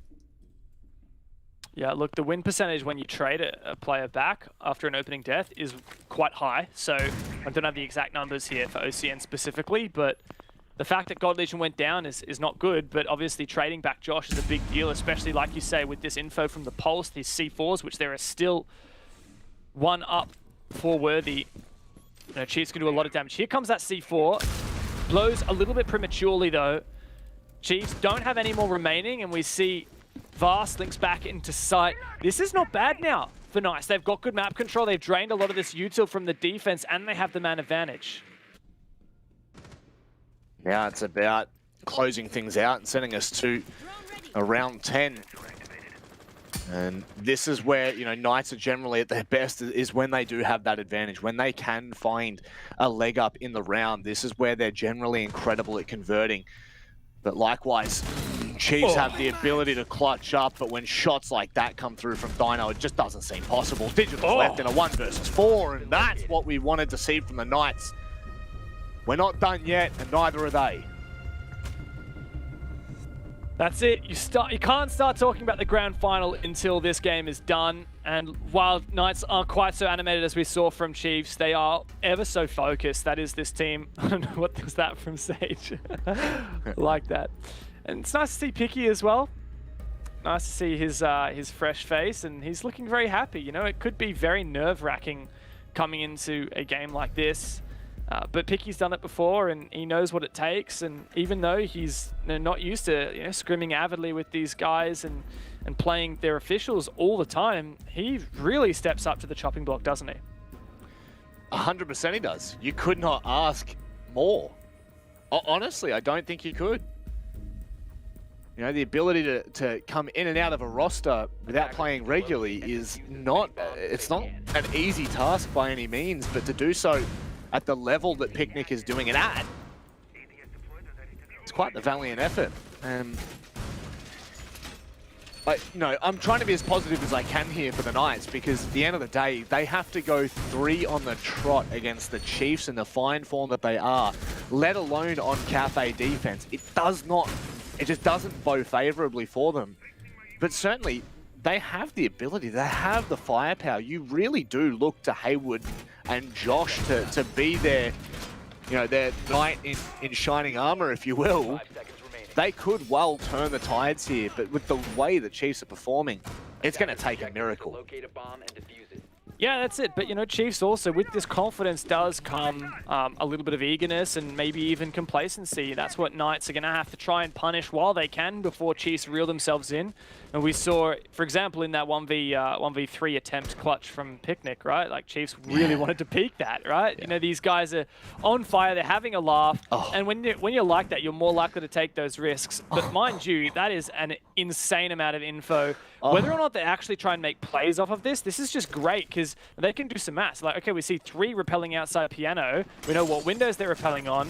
We know that means that's 3 players that aren't everywhere else on the map, which means you can make really strong decisions based on that. And Worthy, we've seen what he can do with the Alibi 1.5 in piano. Quite ambitious there. Worthy needs to be careful. 2 players now looking to kind of pinch him into position, but I don't think there's anyone, on that Western piano repel. In fact, it's Vast will find a kill. Dino quickly trades, though. That is so important that Dino finds that kill. It is the Zofia gone and Josh. Yeah, and Josh has just been such a good player for Knights, so having him down is also quite a big loss. I like that crossfire we saw from Worthy and Fish, but now it's just Fish as Worthy has fallen back down the hatch. Knights are doing a decent job here. They're keeping pace with Chiefs, but Chiefs are really putting that pressure on, just shooting down that garage door to make them keep worrying about that angle on the run out. We also have just so many ADSs protecting Fisher as well. With the shotgun in close range, it's going to be so hard for Knights to clear him. That's just it. It looks like they might be trying to do so now. 2 players push into the top of red. And oh my goodness, how does Fisho... What is going on right now? Oh no, there's no way that Knights clear this as they come around. They think it's already clear. It's a free kill, surely. Oh, Fisho, not like that. Oh no. Haywood into the crosshair. Kicking ass and taking names. That's Fisho's game. He may just close this out now. 2 players left for Knights, Dev, with 40 seconds remaining. The shotgun up close. He's doing damage. And the Knights, this is in an unretrievable area. Oh my God, it's all Fisho to close things out. And the Chiefs progress through to the grand final of OCN presented by Samsung. Look at that. Stage 1 champs are ready for Stage 2. A dominant performance in the penultimate final. 7-3, 7-3 over their rivals of the Knights. And they just looked red hot. Digital had the game of his life. And Chiefs were on point. That they were, and now, congratulating them and looking to the future, Dev. I don't know how much this means for Knights overall. Still don't know if they're going to be able to make it to the Mexico Major, considering, all visas and vaccines and whatnot. And oh my God, I'm still even less pixels than I was last time really am You're still running out. beautiful, man. You're still beautiful. I'm probably more beautiful like this that you can't see me, right? That's kind of how it works. But certainly, you know, for Knights, we probably look to the future more so and hope that they make the major and can show us what they can do on an international level. Because, I mean, today, I don't even know if they rocked up. Yeah, it's such a shame because it's funny, coming into playoffs, we didn't expect much of Knights. We know how good they are, but we just didn't think they would be firing on all cylinders. We saw it during the regular stage. Their closing game to order was shocking, and they've got their sights set on the Mexico Major right now. But yesterday, they just gave us such a good showing. It was Knights on point, on form. Yep. And we thought that Knights would show up today, potentially being contention for the championship. But unfortunately, they just weren't in the server. And Chiefs, they're not taking any second chances here, right? They didn't manage to get first seed out of the regular stage, but that's the same case in stage 1, and they won the whole damn thing. They're looking for it again. They certainly are. They've shown us what we might expect in the future because Chiefs are on fire and they move on to the grand final. But that's done for us here on the casting desk. I'm going to throw it back to Xenox and the crew. Yeah, the Knights are done. They stood no chance against the Chiefs, and obviously, well, Manic's running out of pixels. It's just unbelievable. Guys, in the end, Chiefs too strong. Guys, they've done it again. They've won the 3rd round comfortably this time around. They go to the grand final, their 2nd grand final now. Are Bliss going to be able to stop this Chiefs team the way they're playing? There is that big asterisk over the Knights' performance in this matchup. They looked very lost, at least compared to yesterday, with Juicy out due to illness. Sure, Picnic stepped in, and we made mention that, personally, he played really well. Like, he was fragging out. He was doing a lot of work for the team, but it did feel like, from an outsider's perspective, there was that missing voice, that lack of leadership for the Knights, and unfortunately, it did cost them. So, yes, the Chiefs look great, but I think Bliss are probably going to be a tougher opponent for sure. Milo, has this result surprised you in any way, or did you kind of expect the Chiefs to get the job done against the Knights? Well, yeah, with Juicy being gone, I expected the cafe to go kind of like this. I mean, it's a map that does require that voice. It does require that leader. And we didn't quite see that on Coastline, surprisingly, in spite of it being arguably a much easier map to kind of coordinate as a team. And Chiefs definitely did punish Knights' lack of decisiveness, just making sure that they just punish all those little mistakes that they made and just secure that win. It was a very good showing from Chiefs. They really played well. Guz, we're on a bit of a delay. I'm about to send out a tweet, and the tweet is referencing the fact that the Chiefs have not lost to the Knights since being acquired by the Chiefs. Is that surprising to you? When you say it like that, it is, because these teams haven't been short of head-to-heads. They would have played how many? Well, what, they're 4, 5, 4-0. 6? At least, what, They're 6 4-0, head-to-heads? and that, though, is including technically one map loss, which was in last stage's grand final. 7-1 in the 8 maps they've played, but, I mean, 4-0 in terms of winning. Yeah, that is a concerning statistic for the Knights, and maybe this is, I mean, for example, Chiefs and LFO, right? We think of LFO as not being a strong team, but they seem to have the best of the Knights, maybe, of the Chiefs rather. Maybe this matchup, for whatever reason in the head-to-head, the Knights just aren't particularly strong against the Chiefs. Again, of course, today they didn't have Juicy, but if you look back like you have, then in the long run, the Knights just really don't perform well against them. So a concerning statistic for them going forward, and hopefully the Knights can learn some lessons from today and those previous matchups, and maybe in stage 3 try and get their revenge. Milo, does that say anything to you when you hear that sort of statistic? 7-1 in maps, that's including APAC South as well. The Chiefs just seemingly have the wood over the Knights.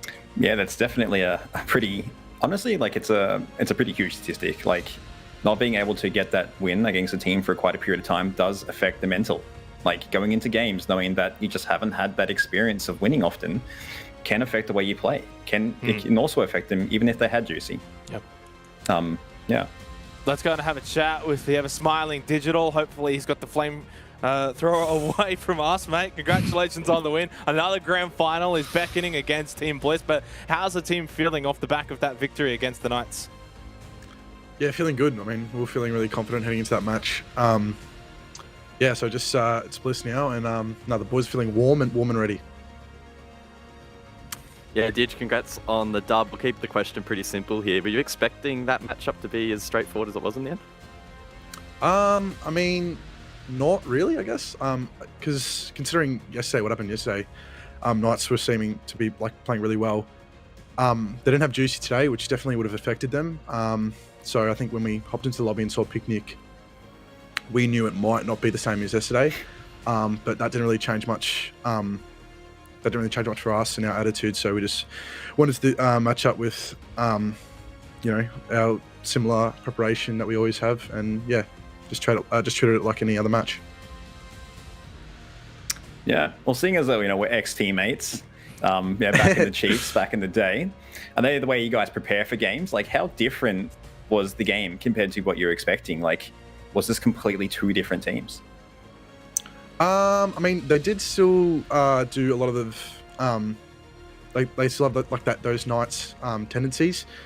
I won't I won't list any of them because I don't want to expose them or let them know that what we know. So they weren't entirely different, but I think you put it perfectly, Milo. Cafe, you need that sort of leader.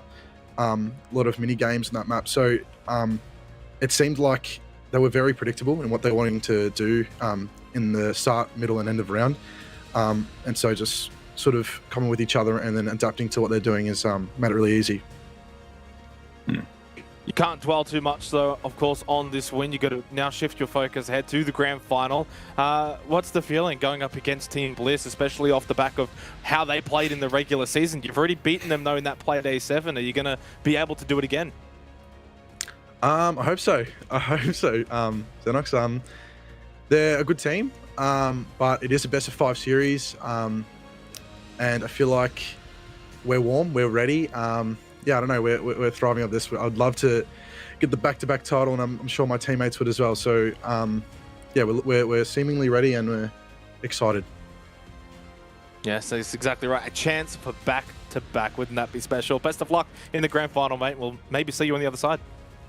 Thank you, guys. Cheers for the cast.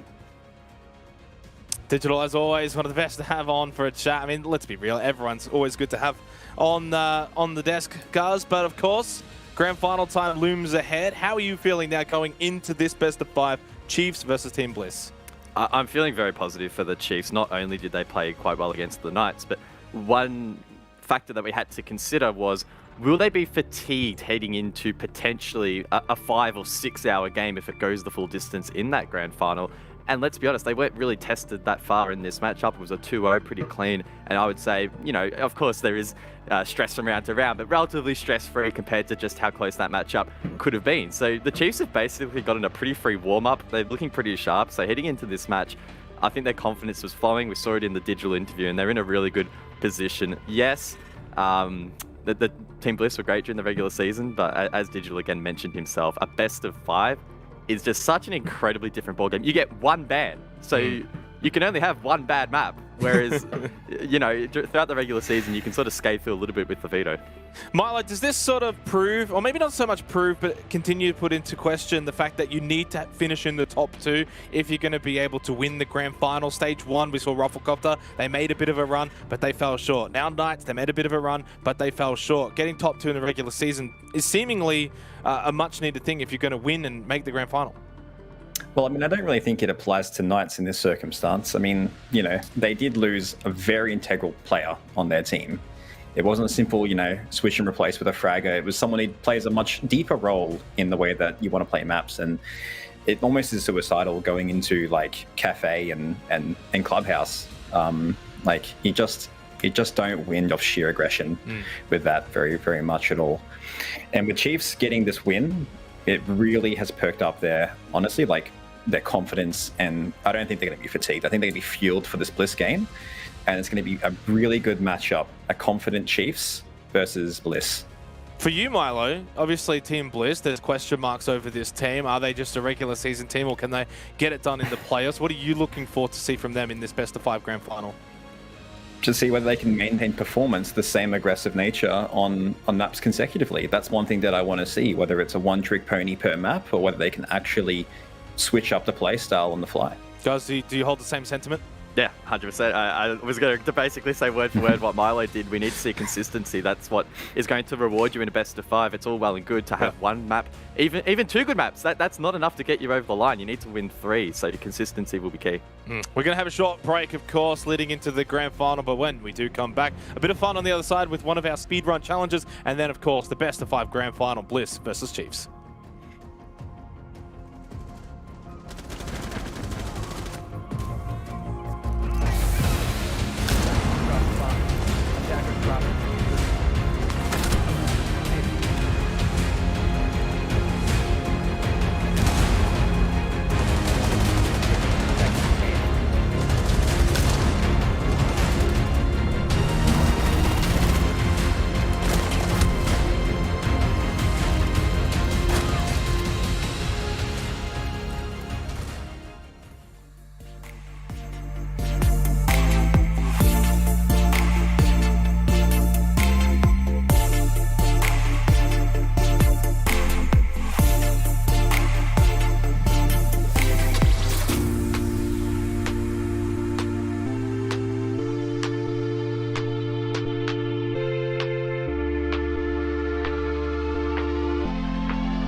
GTV ANZ, the gaming channel created by Ubisoft. Every Tuesday and Friday on YouTube, we'll be doing fast plays, game challenges, 1v1 face-offs, and so much more. You happy? When did we get a dog? That's a good question. Do you want to go? No, it's you then. It's me? Okay. Yeah. Wait, what was it? Breaching and clearing the air. Breaching, clear air. I'm Blast. I'm Turtle, and this is Breach and Clear the Air. It's shit talking our teammates. Friends.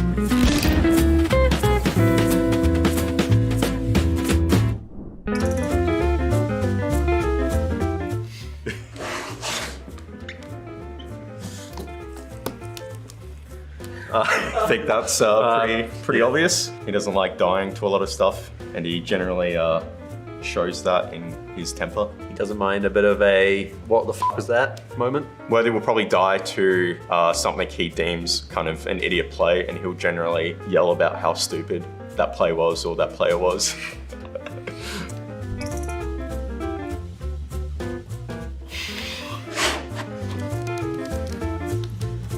Oh, okay. You go first. I love how, don't get me wrong, he's our other coach and analyst, but a bit too corny for my liking sometimes. I chose God Legion because some of his jokes just don't really make sense and no one really laughs at him, to be honest, so.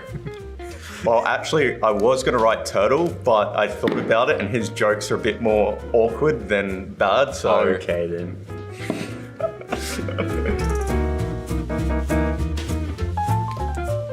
Who's got the weirdest habit? It's gotta be someone. I know my answer. I know. Nah. Oh, yes. No. Ah, God damn it. A lot of my teammates, we take the piss out of Pat. A habit of his, when he finishes a sentence, his voice generally will go a lot higher pitch. Any examples that you could offer? I don't know about that one. I don't know about that one. Can I change my answer? You were He's not wrong, yeah, he's not wrong. He's not wrong. I kind of got him there. I was so glad that I thought of that. Yeah, he's not wrong. He's not wrong. Ooh. Oh, oi.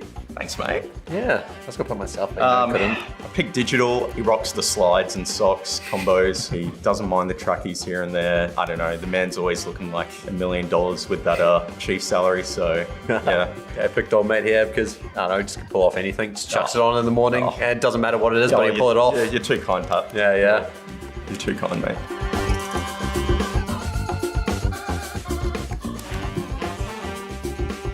Pretty obvious, Pat's, he was a lifeguard, so he's got experience saving people's lives. Yeah, I don't know, my other teammates, I don't really trust them with my life. Physically, I don't think they're capable of doing that. Why'd you put yourself? Because I'm the best, Because I'm the best.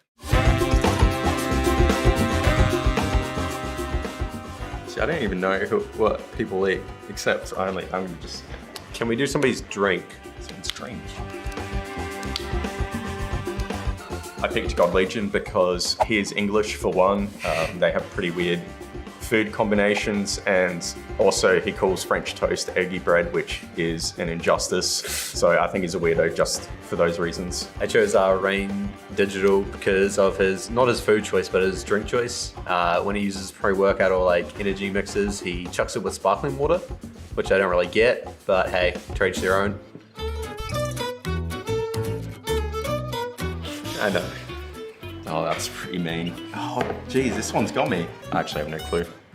Copying off my answers, typical. Yeah, I'm going to trust your instincts here. Yeah. I rate him, but I feel like he would make an inappropriate joke to my parents straight off the bat, just after meeting them. So for that, I'm going to have to, keep him away from them. Yeah, I totally agree. I think he'd be like really awkward and just making like anime noises or something. Oh my god, man. That was a bit of improv. Jeez. Genius. Anime noises. I'm very happy that Pat didn't put me down on any of them. Yeah, I gave you best dress. I'm flawless. That's true. Yeah, that's true. But you didn't put me down on any bad ones. So. Yeah. Feel like I'm going to have a few angry messages from teammates now, but hey. We'll see how it goes.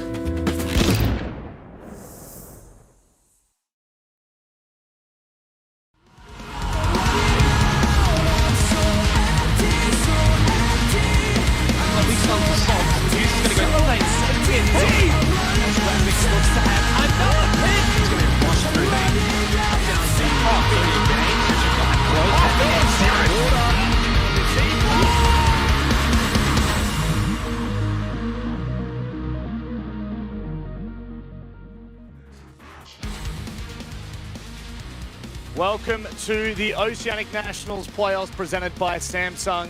It's time for the all-coveted spot of the Samsung speed run.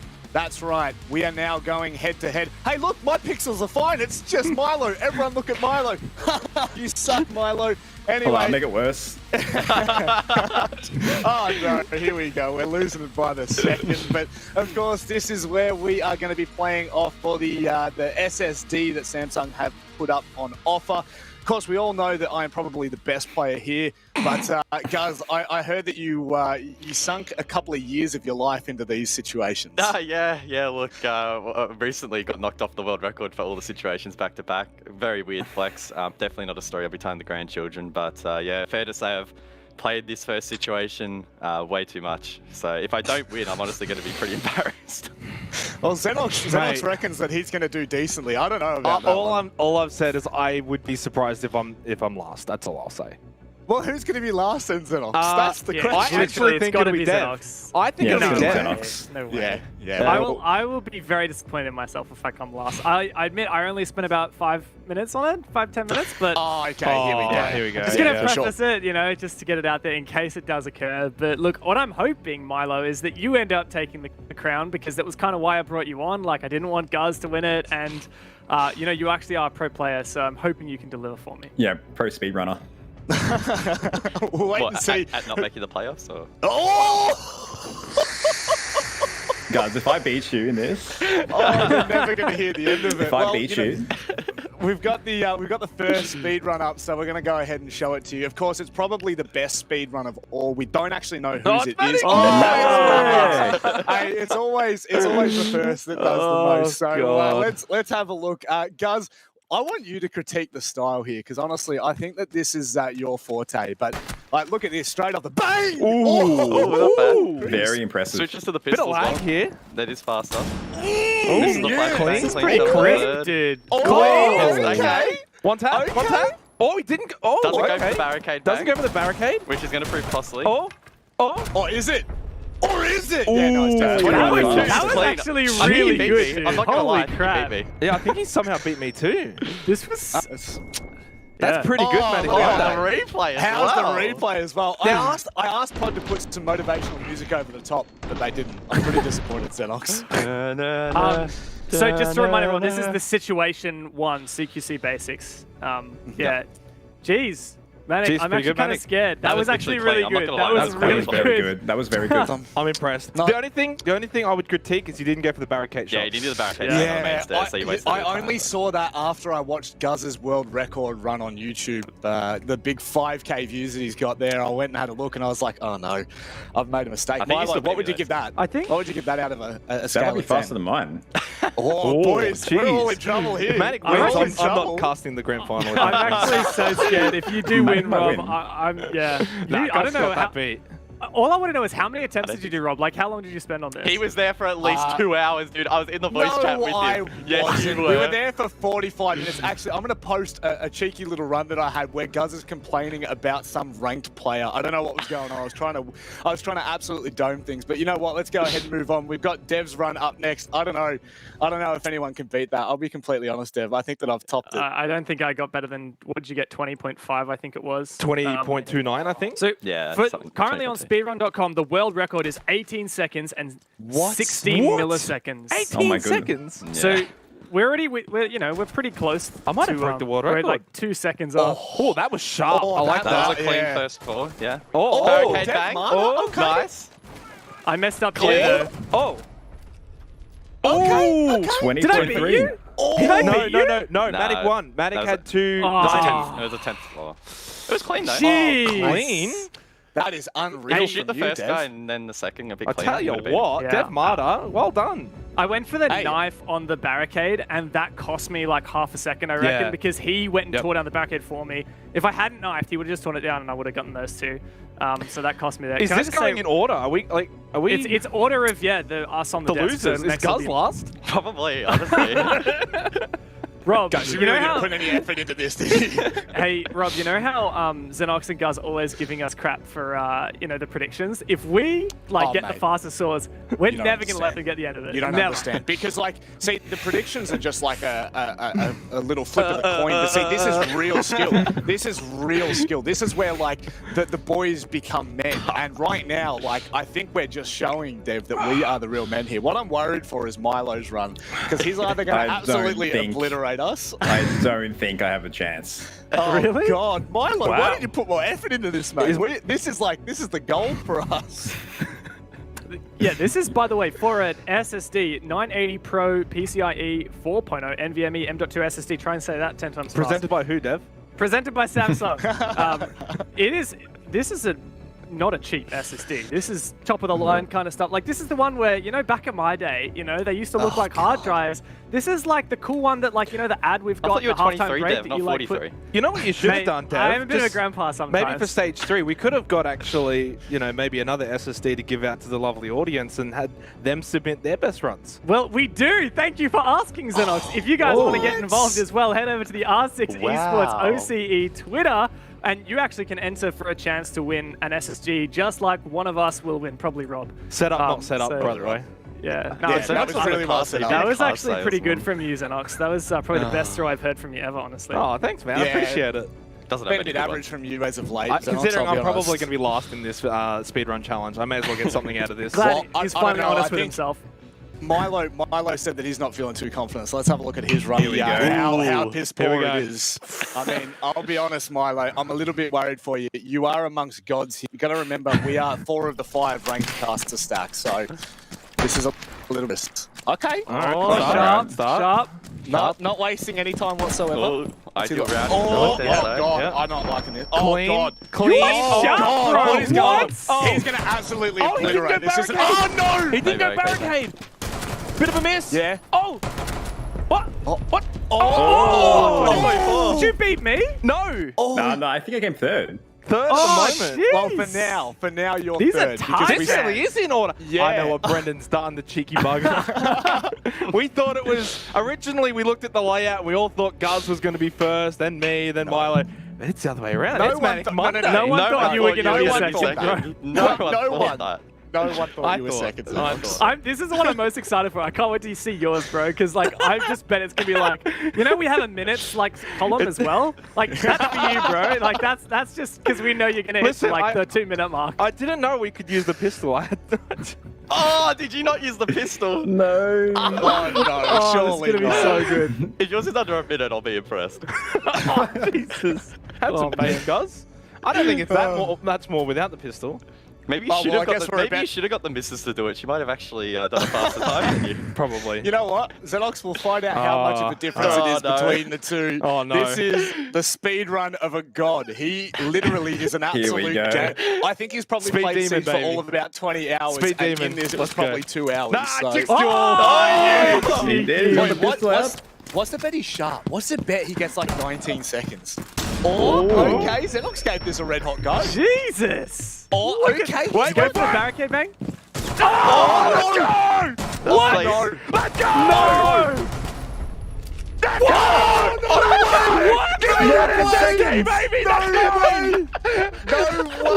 What? How long did you spend on this, bro? You could have got into sub 19 as well. I Your know. routing was That's not, what I was not saying. ideal. Had I been able to hit that, can we get This an is instant rigged. replay? I This is missed rigged, Brendan. the This last is guy, rigged. and then I had to shoot and correct. Had I shot him Like you ran first inside time, of the office and then you missed the Oh last my shot. If you hit God. those, Yeah. and you Oh. would have got a sub 19. that would have was, been that was impressive. yeah. Jesus. You beat Sub- me. sub I'm 20. very confident you beat me. So. Sub 20. I'm really By the way, upset. I'm going to be I'm doing so a giveaway upset. for an SSD after this. No way. I'm actually I so can't upset right believe now. that. This is not okay. I'm not okay with this. I will you know what, say that's- I spent probably 45 minutes to an hour. I did try. I'm not going to say that I didn't try and got it done in one go. I did send a 1.1 gigabyte clip over to to Brendan, but You Brendan's sent their the producer, by the way. entire clip of you. No, all it was of your actually tries. 3 minutes. I'm not even joking. It was actually only 3 minutes. What? I'm so confused. It was Okay, just well, high quality, that's all. I would say we've kind of left the best to last, but I really don't think that's true Come on, here. Let's Guz. have a look. on. Is Guz going to come last? What did I Surely get? he doesn't come last here. 19.75? Oh, God. How did we let Xenox do this, I'm actually man? so gutted right now.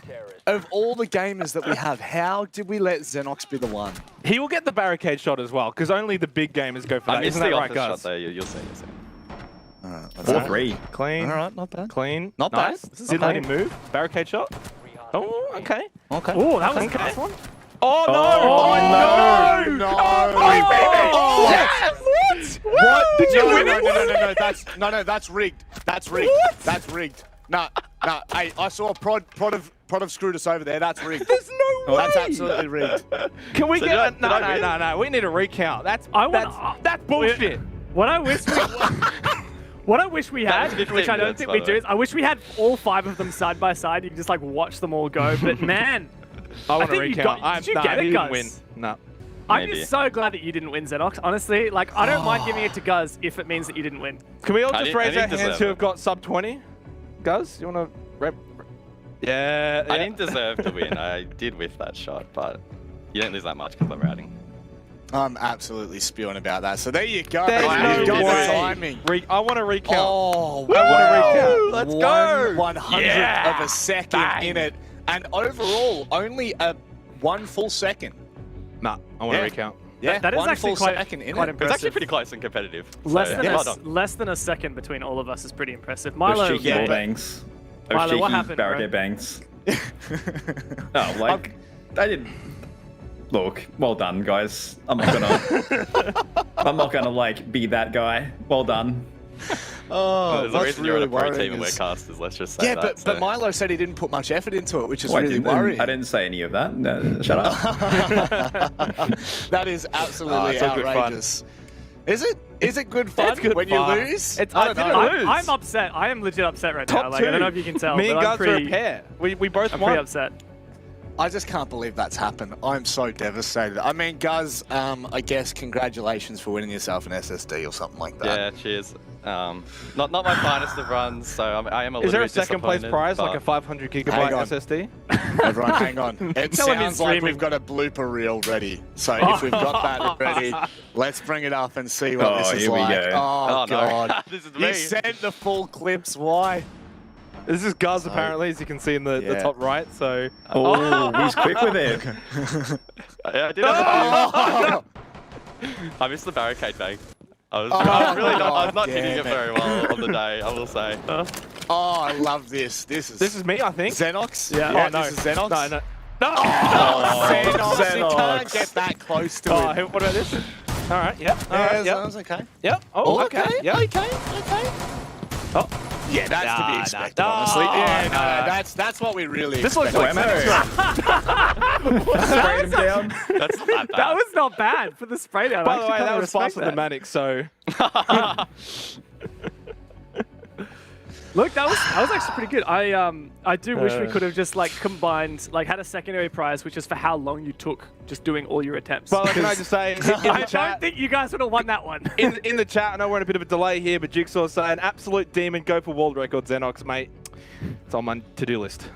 Oh God, mate, to be honest, the 5 out of the 20 hours that you've played were all put into that. So I don't know what you're flexing on. 25% of your bloody play time. The only way is up, Manic. The only way is up, buddy. Look, Xenox, call Or me back down. when you can actually win a 1v1 in ranked. You know, Oh. then we'll be talking, all right? Actually, do we not recall? Actually, where is it? I can't. What is it? The clip on Consulate where I got that clutch and piano, and then came back remember that down. one? You remember that one? Literally round can't No, that you was can't like- remember it? Yeah, Oh, yeah. That was good. The one Let me, round. what's your Yeah. email address, James? Is it at devmart@gmail.com or something like that now? I don't know. You might have changed it. Something like that, bro. Something like that. Oh, I'll send you the clip. Oh, goodness me. All right, final thoughts, gentlemen. I mean, Dev, are you devastated by this loss? I am mean, honestly. Like, I don't even mind that Gus won because he's humble about it. I just mind that Xenox did better than me. That is honestly the Yeah. worst part. That is just. I don't think I've ever been more disappointed in myself in my life. Well, I'll say one thing. Milo is humble in defeat, mate. Are there any final words from you on this? I mean, you are the pro player here and you suck, so I guess, I don't know what's going on there. I've got enough Samsung SSDs, man. That's a weird flex. But I guess, Xenox and Guz, Top maybe two, we baby. can see it. We can say it So, this once. stop. You are Okay, the better okay, duo. sorry to butt in, but Xenox, you need to cut the crap, mate. This top 2 rubbish isn't Top going to fly. two. I'm clearly, clearly number 1. Just want to give a shout out to all the fans, friends, and family for your support. Thanks for the cast, guys. Thanks for tuning in. It means a lot to me. Hey, guys, and, how you doing in the predictions? do you Top 2 in the predictions as well. Wait, Manic, what do you win for the predictions again? Oh, nothing, exactly. So, Hey, joke's on you. I win the love and the humble the fans out there, which is all that matters. Oh, shut up, Xenox. You know what? We're going to have to go to a break. I'm cutting this Your short. head is These win. boys, they've lost the bloody plot. Ladies and gents, we're going to go to a short break. Don't go anywhere, because afterwards we have the all-important grand final. It's Chiefs taking on Bliss. Top 2.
Mental health and suicide are always important topics. It's something that we've never learned about throughout our lives. It's something that we've thrown under the rug, and this has only added to the stigma. To truly erase the stigma attached to both mental health and suicide, we need to be talking about mental health, we need to be talking about suicide. Through education will come understanding. With understanding comes acceptance, and with acceptance comes hope. The statistics surrounding both mental health and suicide are really quite scary. 1 in 2 people will experience some form of mental illness in their lifetime, and less than 50% of people will access support. Living started in 2013 after we lost my best mate, Dwayne Lally. After his tragic passing, we were confronted by the shocking statistics that surround both mental health and suicide in this country, and we knew we had to do something about it.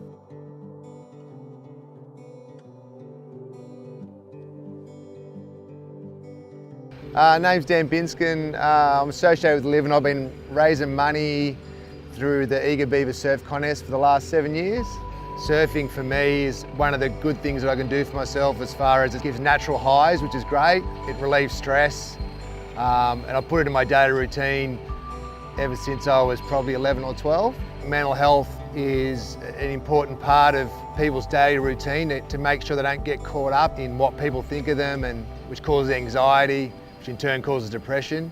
Living's the one that resonated with me because it's local, and the 2 guys that founded it had a similar experience. Like, they lost Dwayne, and they felt the same way as me, and I've been in fashion marketing my whole life, so I kind of thought that the apparel side of things, wearing something on a shirt, is a really good way of letting people know you care, but you're not preaching, it's just there.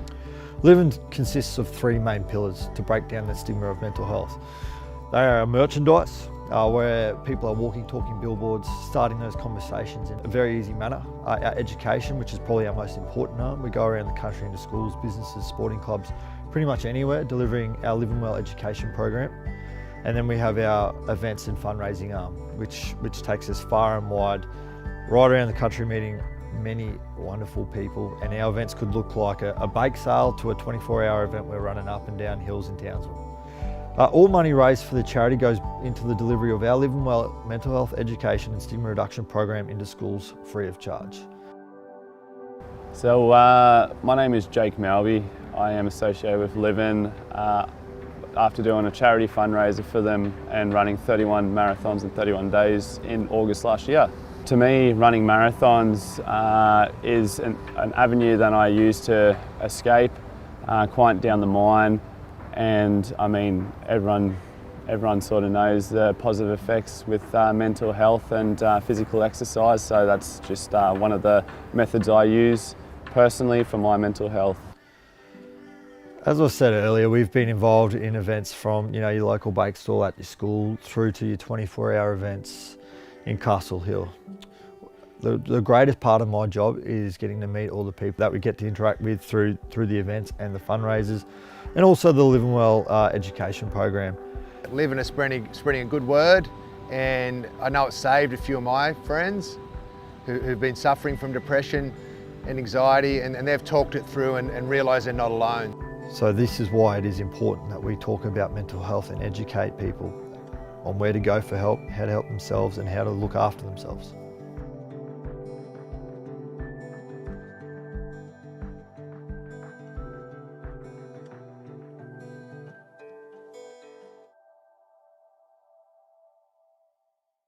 It's been responded on, but here we go.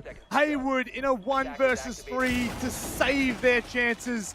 It doesn't look like it's going to be doable. The Chiefs are clawing bit by bit, inching their way closer and closer to the throne of OCN. They are right on the cusp, and it's digital. Of course it's digital. He gives the Chiefs their first ever title, and it's OCN Nationals Stage 1. They are your champions.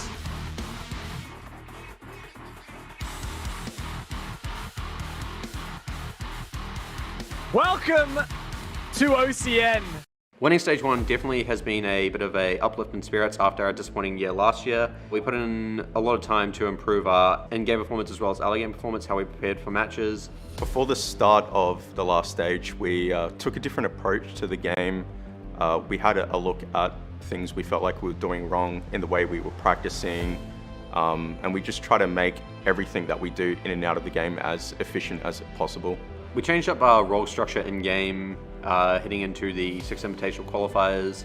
After a brief run there, it looked promising, looked a lot better, but heading into the Stage 1 of OCN and Apex South, Fisher Guy, IGL, became available after his previous team disbanded, and we felt it was just an opportunity we couldn't pass up. So we made a roster move, brought him in with about 2 weeks notice, and we ended up winning OCN Stage 1. I think me joining the Chiefs, they sort of all knew that I was going to be dead weight, and there was a really big responsibility for all 4 of them to step up and really start carrying me, which I think they realized and managed to pull off pretty good. The way we incorporated Fisho into our team was kind of giving him that freedom. We allowed him to come in and be the IGL of the team and have freedom over how we play. I think bringing in Fisher Guy as a roster shakeup prior to the season starting was definitely a huge part of our reason for success. He did bring a lot of new ideas in game and out of game that helped us, but I think everyone played their own part towards our success in Stage 1. I think all the players were already really skilled and talented when I joined. I think just giving them the freedom to really shine. The reason we succeeded in Stage 1 is just everyone put in the time, everyone put in the effort. There was a lot of hard work from everyone behind the scenes and just showing up on game day, week in, week out. Eventually, we did get to a point where we were burning out, but it all paid off in the end. Winning the first stage was awesome. I've been working towards winning OCN for such a long time, and I finally did it, and it feels awesome. So the secret to our success, I guess just making sure that everyone's ready for anything on game day. I think something that we're doing quite inefficient was scrimming without any goals in mind. At the start of the first stage, we started implementing more of a goal system in the way we scrim, and it's helped so much. In practice, sometimes I like to get sneaky, give intentional missed calls when I'm droning and just make things really hard on them to, a bit of resistance training before game day. As the Stage 1 champions, I think there is a lot of there are quite a few good teams in OCN. It's a competitive league. Yeah, pretty much every team, I reckon, across the board seen a pretty big improvements. So yeah, I mean, every game is going to be hard. It's definitely going to be really difficult. A lot of teams are getting a lot stronger. They're all tough contenders, and they're definitely going to be looking at us to try to take us down. It's just about playing our own game and trying to do what we do best. Winning the championship has changed nothing for us. We don't want to get complacent. We have bigger goals, such as winning APAC South. We're just as ready as we can be. Heading into Stage 2, we're a lot hungrier. We want to win OCN again, but we also want to push for international events and try to compete there at the highest level.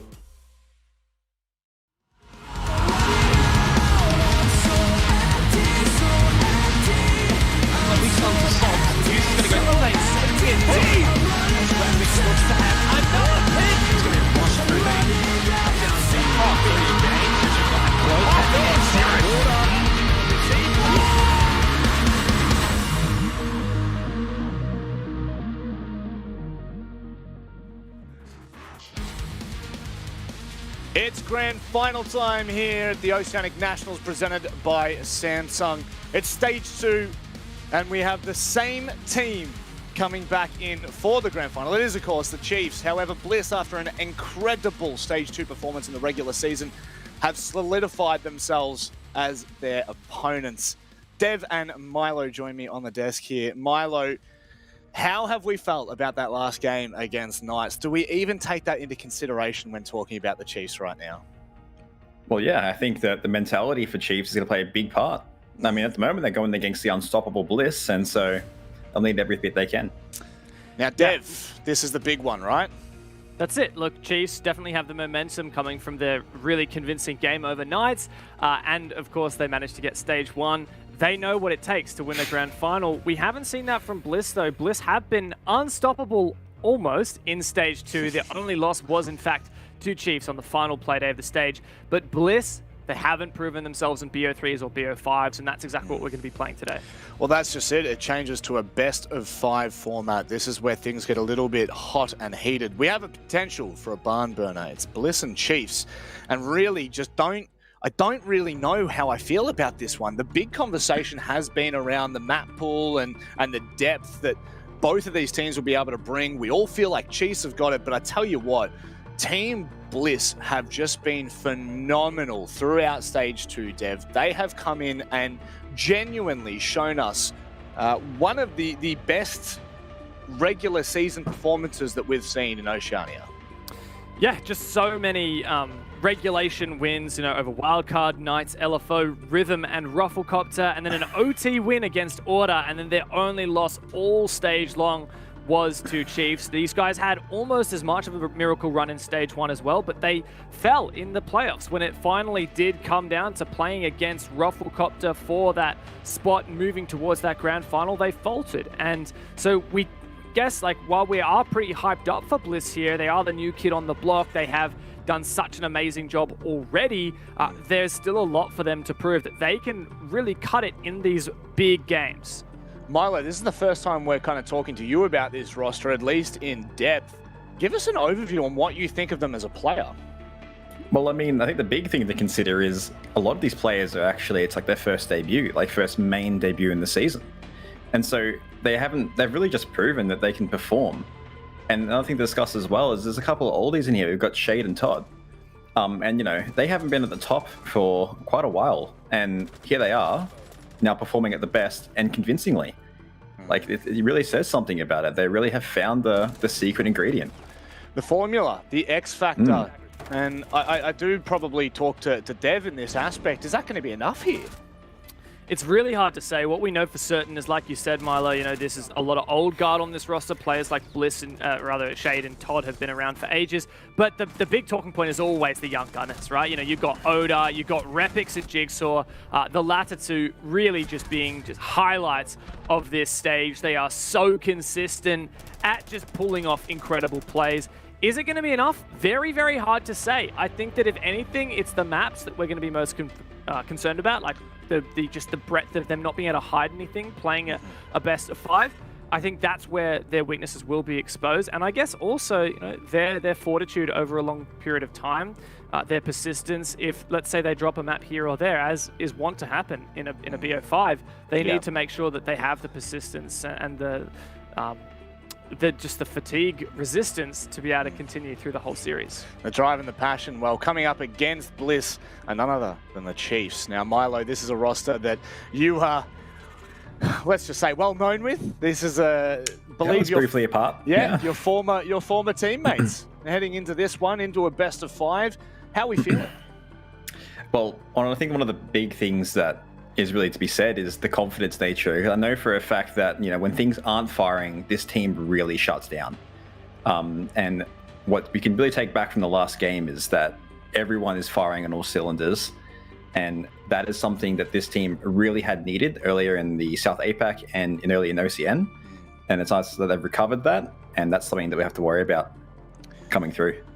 Dev, the worries that we once had for this roster seem to be diminishing, I feel, by the stage. And this is probably the best opportunity that they're going to have to kind of convince us that they are one of, if not the best team in Oceania. This would be back-to-back championships for them. And it would be massive. Stage 1 was the first time Chiefs had had a championship. You know, they'd never won the Pro Leagues in the past. They haven't won any APAC South Leagues.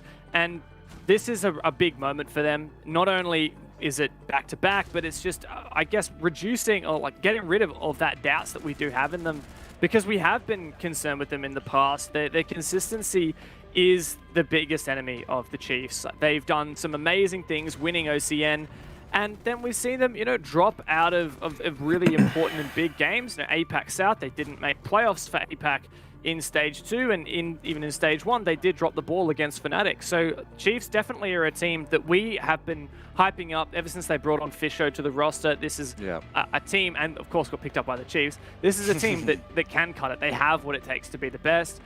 They just need to prove that consistency. Yeah, and, you know, moving forward, Milo, where would you rate Chiefs right now? Like, obviously, this is probably the best form that they've ever been in coming into, or at least, you know, they're starting to hit the pinnacle of their performances. But where do you really look at them as a team? Like, where do they sit in terms of Oceanic Siege? I think that at the moment in OCN, it's kind of like there are teams that just have the number on other teams. Like some teams mix like oil. I mean, Chiefs seem to have a good understanding of how to beat Bliss. They proved it last time. And at the moment, I think what they really need to focus on is the, like, just maintaining mentality, because at the end of the day, it's still going to be a BO1 for the first map. Yeah. And if Bliss really shut them down and that gets in their heads, that's when you kind of sow the kind of like the seams to disaster, where Chiefs will kind of just fall off to the side. I mean, as well, if Bliss do get that first win and Chiefs are able to maintain like their control, their composure, then I think it's going to be a test of stamina, because, you know, if Repix and Jigsaw are going to be the hard carry for tonight, I don't think it's going to be consistent for them to just keep fragging out day in, day out with every map. Well, I guess there's only one way to find out, and we need to really get into the map veto, Dev, because this is where we can start to get a better picture as to what Bliss's chance are. Now, just to remind everyone, each team gets a pick before they get a ban, and then, of course, the 3 remaining maps is just decided by purely, you know, where they want to place them. And, of course, sometimes we're not going to need all 5 maps. Most likely, I mean, on most occasions, we don't. But this is this is how it's unfolded. We've got Cafe, Club, Oregon, Chalet, and Villa. Deep dive for us, Steph.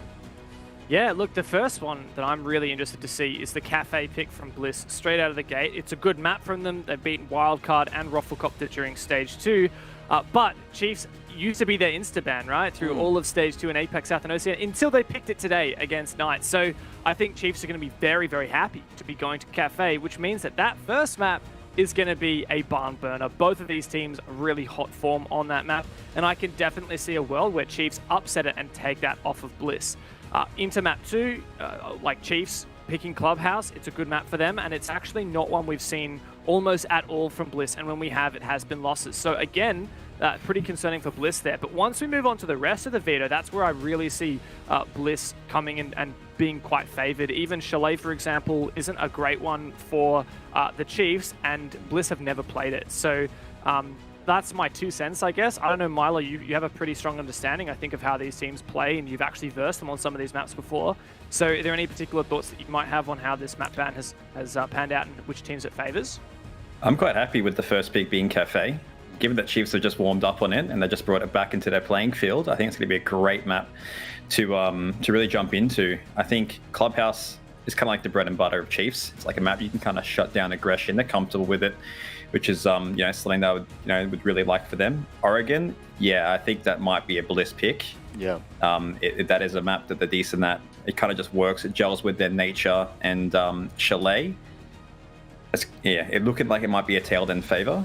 And might seem that Chiefs might need to close it out early, but I have seen some good performances from Chiefs on Chalet, especially against Knights. They're just going to have to maybe pull through hard and take it out. What I'm really curious, I mean, we've got the Classic O special, right, to start with. We've got Cafe Club Oregon, 3 of the most played maps in Oceania. There's no doubt about it. But what I find really curious, Dev, is Chiefs have actually lent into the consulate ban. Now, for Milo, I guess I don't know how much of the show you would ever have watched, previous to this, but one of the big talking points for us with the Chiefs has always been this false positive that Chiefs have gone with on consulate. They've always had close matches, but from all recent history, they've really struggled on it. So I'm really bewildered by the fact that now they have banned it coming into a best of 5. I mean, that's just, to me, it doesn't seem too out of the world. I mean, going against Bliss and having all those windows, I mean, I would get rid of that map as soon as possible. Like, Bliss is a team that if they just start firing, they will jump out any crevice they can find. And if you can't shut that down, then you're going to have a world of pain to deal with. Yeah, and look, go, Dev. I was going to jump in and say, yeah, on top of that, like, Bliss is really good on consulate. They beat Knights. They're really good at shutting down aggression. The coastline ban from Bliss is really smart. That's where these teams played and where Bliss got their only loss of Stage 2. Chiefs beat them on that map. We've seen how good Chiefs are on coastline. The way I see it, and I'm just going to quickly summarize each map. Cafe, 50-50. Clubhouse, Chiefs favored. Oregon, Bliss favored. Chalet and Villa are both insta-bans from Bliss. Like, we haven't seen them play it. So those last 2 are big question marks for me. And I do wonder where that leaves us for Bliss. And I actually am starting to lean in the fact that, like, Cafe is 50-50, right? But Bliss really need to win it because the last 2 maps in the series, we have no info on them. Now, they could have been practicing them, and I better hope they have been. But it's going to be very challenging, I think. Milo, you might be able to speak to the scrim schedule of Bliss. We've been told that these guys are absolute demons in Stage 2 and are kind of on the grind every day. They most definitely are. I mean, they definitely play the game a lot in and out of competitive. That's one thing that people don't really fully appreciate is, like, they're going to be really gunning tonight, and they always have been. So, yeah, definitely. All right. Well, it actually looks like we're going to be bringing in the casters nice and early here. They're going to join us for some co-analysis, if you will. Gentlemen, as we come back to the 5-man desk, the favoured 5-man desk, I can see that Xenox is seething. I've just been spending my off time gathering evidence of corruption against Gus. You need to get over it. Like, this is the guy who just cannot let things go, I'm bro. very You competitive. lost. I didn't lose. I Yeah. actually have video evidence. I will be displaying it You on my lost. Twitter. Hashtag set Xenox free. I don't know. You know what? We're going to shut you up right now because we actually have both of your clips side by side. So before we get into this grand final, let's see. Here we go. Thank you very much to production for doing this. Let's have a look. Okay. We want to talk about weird throws, do you, Xenox? Jeez, I would not be going there if I was you. All right, both entered in at the same time. It looks like Guz is ahead here. Guz for is sure. clearly ahead. Yeah, look at by that. a country mile. Look at him. Oh, this is close. No, a country mile. Look at this. Oh, yeah. Xenox taking his time. Oh, ready, Guz, you bang. could have shaved a solid second. I Clearly, did beat Guz. Clearly, Guz. Xenox, go back to your corner, okay? Yep. Go back to your corner and just focus on... Stick to casting, bro. Just stick to casting. Think you've been robbed, Xenox, but in actual fact, They've stitched me up trust. again. Never in doubt. No, Still a conspiracy. Never. That's all I'm saying. No one doubted it, but Xenox. What I will say is not a conspiracy. Those Chiefs going to win this grand final 3-0. 3-0? Sorry, 3-0. what? Yeah, 3-0. Guz. They're going to win Oregon, you reckon? Sorry. Do I seriously have to Xenox, what cast stuff this have game you been with Xenox, smoking, or- man? Can we sub him out? Like, he's clearly too emotional to be casting this game. Xenox probably should just sit on the bench, I think. Guz, surely you come in and shut your co-caster up. Look, there's a possibility and there's a world in which Bliss are able to take the first 2 maps. As Dev said, I think Cafe's a 50-50. The Chiefs looked really good against the Knights. And the second map, the Chiefs on Clubhouse, is really difficult to overcome. But from that point onwards in the veto, it's very difficult to read into. And the fact that Bliss have 2 instabans ready in the tail end is very, very scary here, I think, for the Chiefs, who are kind of going into the unknown. So if Bliss can hold on and weather the storm, if they manage to take Cafe, even better. They'll be in a decent position here. If this is a 3-0 to either team, especially the Chiefs, I'll be very disappointed and pretty surprised. Well, Xenox, you know, you've gone out with the outlandish claim. Do you have anything to back it up, or are you just saying 3-zip like you usually do? Well, I did say 2-zip to Chiefs against Knights. I got laughed at then, well, I ended up getting that one right. I'm also the reigning predicting champion. So I got that going for me. Do you literally just you just say whatever comes to your mind though? Like you don't have a process. Like me, you know me and Gus have arguments for why these maps are favored. Give us some stats or something. Chiefs have also proven that they get it done come playoff time. They of course did it in stage 1. They won from round 3. They made it to the grand final. But they lost the map then as well. Well, yeah, okay. It wasn't 3-zip. Okay, it was 3-1. It doesn't make a difference, though. Chiefs were still the superior team. I will say this, though, for Team Bliss, of course, I was riding them all season long, and they had a good season, stage, whatever you want to call it. But ultimately, it's playoff time. It's Chiefs time. This is where they get it done, right? This is where they are able to win out. What are you doing there, Milo? I'm super just enjoying being on camera for once. Yeah. Just pointing at these two. You're gonna high five me? Oh, wrong way. No. Also, the Chiefs beat Team Bliss, I mean, like a week ago, didn't they?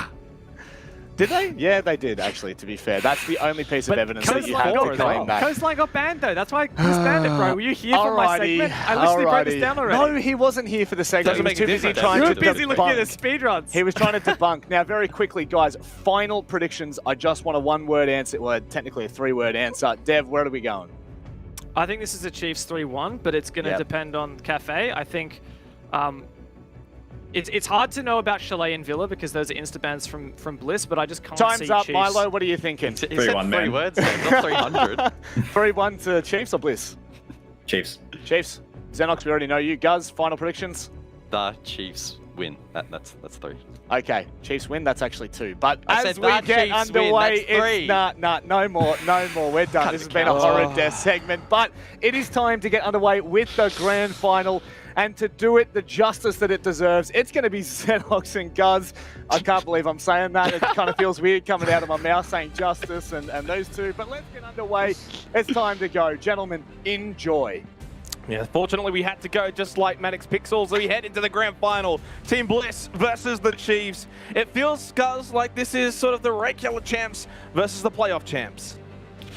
Oh, what a matchup this is going to be. Cafe, on paper, looking like a very, very close matchup historically between these two. But the Chiefs, they're warmed up. They're ready to go. They just took down the Knights. And in fact, one of those maps, of course, was Cafe Dostoyevsky. So we'll have to see whether or not that form will convert to this best of 5.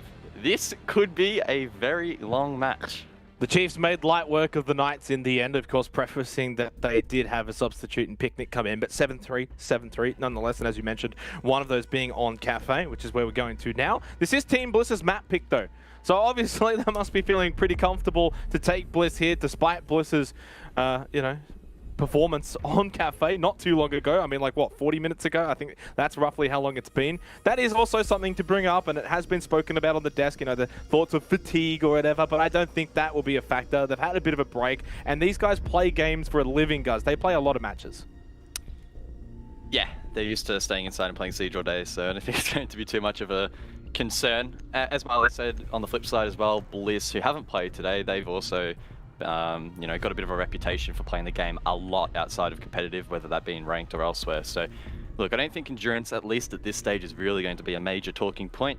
That would probably become more evident later in this best of 5 if we go to I guess, that 4th or maybe even 5th map if it goes the distance. Of course, being the gauntlet format, there is no map advantage. So, hurrah to that. And it does mean, again, that we can get 5. Team Bliss on the attack first, Chiefs on the defense. Of course, this is very much, and I say it a few times over the course of best of 3s, but in a best of 5, it is a marathon, guys. Like, this is one that can we could be here for a while, like a good 5 hours or so if we go the distance. So you really need to almost take each round at a time. You can't look too far into the future. We can't take, we can't make too many assumptions off the back of 1, 2, maybe even 3 rounds. Things can change pretty quickly. And we've seen that over the past as well. A team can win the first map and then lose 3 in a row. Yeah, we've seen it even at the highest level, at the 6th Invitational, in that best of 5, for example. Sure, they do have the map advantage, but we have seen teams drop off the first couple of maps and then actually bring it back. So there is a very real possibility that that could happen in this matchup. And yeah, I think it's important that, just like the players, we ourselves and the viewers at home, just take this at a slow and steady pace, particularly over the first few maps. We'll get a read as to which team might be a little bit stronger in these first few maps, but again, that might not necessarily translate to the series as a whole. Team Bliss, of course, amazing once again in the regular season for Stage 2. As they were in Stage 1, this is something that I think throughout the stage we kind of slept on a little bit, was that they had a very good Stage 1, just like Stage 2. But alas, come playoff time, guys, they fell victim to Rafflecopter. 86% of the community vote favoring Team Bliss. I'm not sure if actually this is for the entire series. I don't know if you know that, guys. Is this for the map or the series? I think it's for the series. Wow. Yeah, I know that maybe the talent team has been a little bit Chiefs biased, but look, I think we have our reasons as to why we're backing the Chiefs in for this series, and we've been saying it for the last few weeks now, that if it does come down to this head-to-head, we just don't know. Does Bliss have the map pool depth? That has been the massive question that needs to be answered in this matchup. Now, of course, Bliss will be playing 2 maps late towards the back end that they have insta-banned. So, I mean, if it goes the distance, for sure we're going to have that question finally revealed to us, the answer of which revealed to us. So, again, a long way until we reach that point, and it does start here on Cafe, a 50-50 matchup. Dev framed this as, and I think rightly so. Both teams have had success and also failure on this map in the past, so I am expecting a close one. And guess who? Jigsaw with the opening pick onto Worthy, arguably the MVP of Stage 2, making impact onto, arguably maybe the, Worthy was the MVP for Stage 1, was he not? Maybe. I think he was, off the top of my head, I can't recall, but still, 2 big players that are going to both have big moments in this series, in this grand final. Jigsaw for Bliss, Worthy for the Chiefs. That's going to be a battle to watch as we progress throughout this best of 5.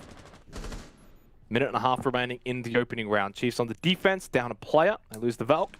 Good start for Bliss. Ooh. Digital, aggressive over towards Red Stairs. He was red hot on this Cafe matchup against Knights earlier as Jigsaw 3 to open up the first round of this best of 5. We should have seen it coming. Clearly one of the best players, one of the best frags at the moment in OCE. Digital does eventually find one back, but a lot of damage already done. Vast force back down towards site, and Digital likely to be isolated here over towards Red Stairs. Advantage Bliss. Vast though should get that kill, and he does. He will finally shut down Jigsaw. With the opening 3 kills for Team Bliss in the playoffs, would have not anticipated that it would go any other way. Shade gets one of the Digital, and suddenly 2-man advantage once again established for Team Bliss. Talk about making a bit of a statement here to start the playoffs, to come in here and allow Jigsaw to just run around, find a few kills. Vast didn't check his lefts and rights. Well, he technically checked his left, but not his right. Got to check the both opening ways. round goes to Team Bliss. Got to check both ways before you cross the road, and unfortunately does prove costly there, but in the 1v3, Vast obviously not favoured to win that out. Another strong start for Jigsaw. And again, talking about questions that need to be answered of Bliss here, it's going to be very, very interesting to see if both Jigsaw and potentially Repix as well, if they end up being the hard carries here for Bliss, can they actually maintain consistency and form across potentially, again, 5 maps? Because that's not going to be easy by any stretch. Popping off on 1 or 2 maps can be very, very challenging. And yeah, sure, Jigsaw's done it basically across all 7 play days, but in that best of 1 format, isolated matches against different opponents, a little bit of a different story. So yeah, keen to see if the Chiefs can try and shut him down.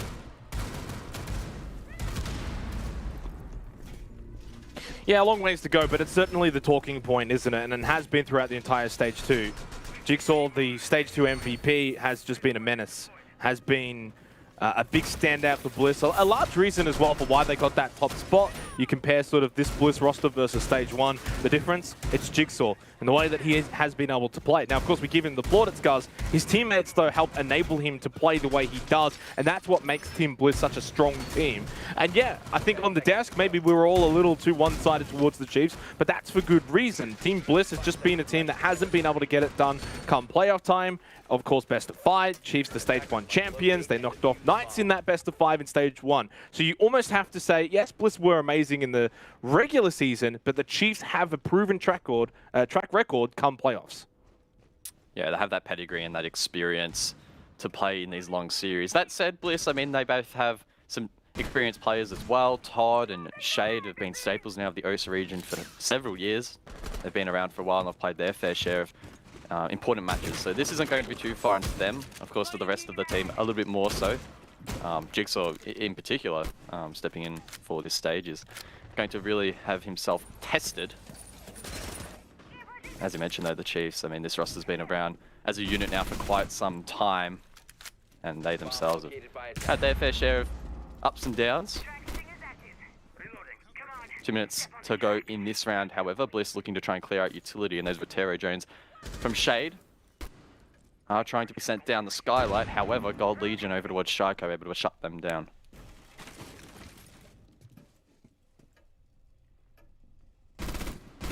Well, they're looking for that opening pick on the rappel, but he can't find it. Drops down back into train.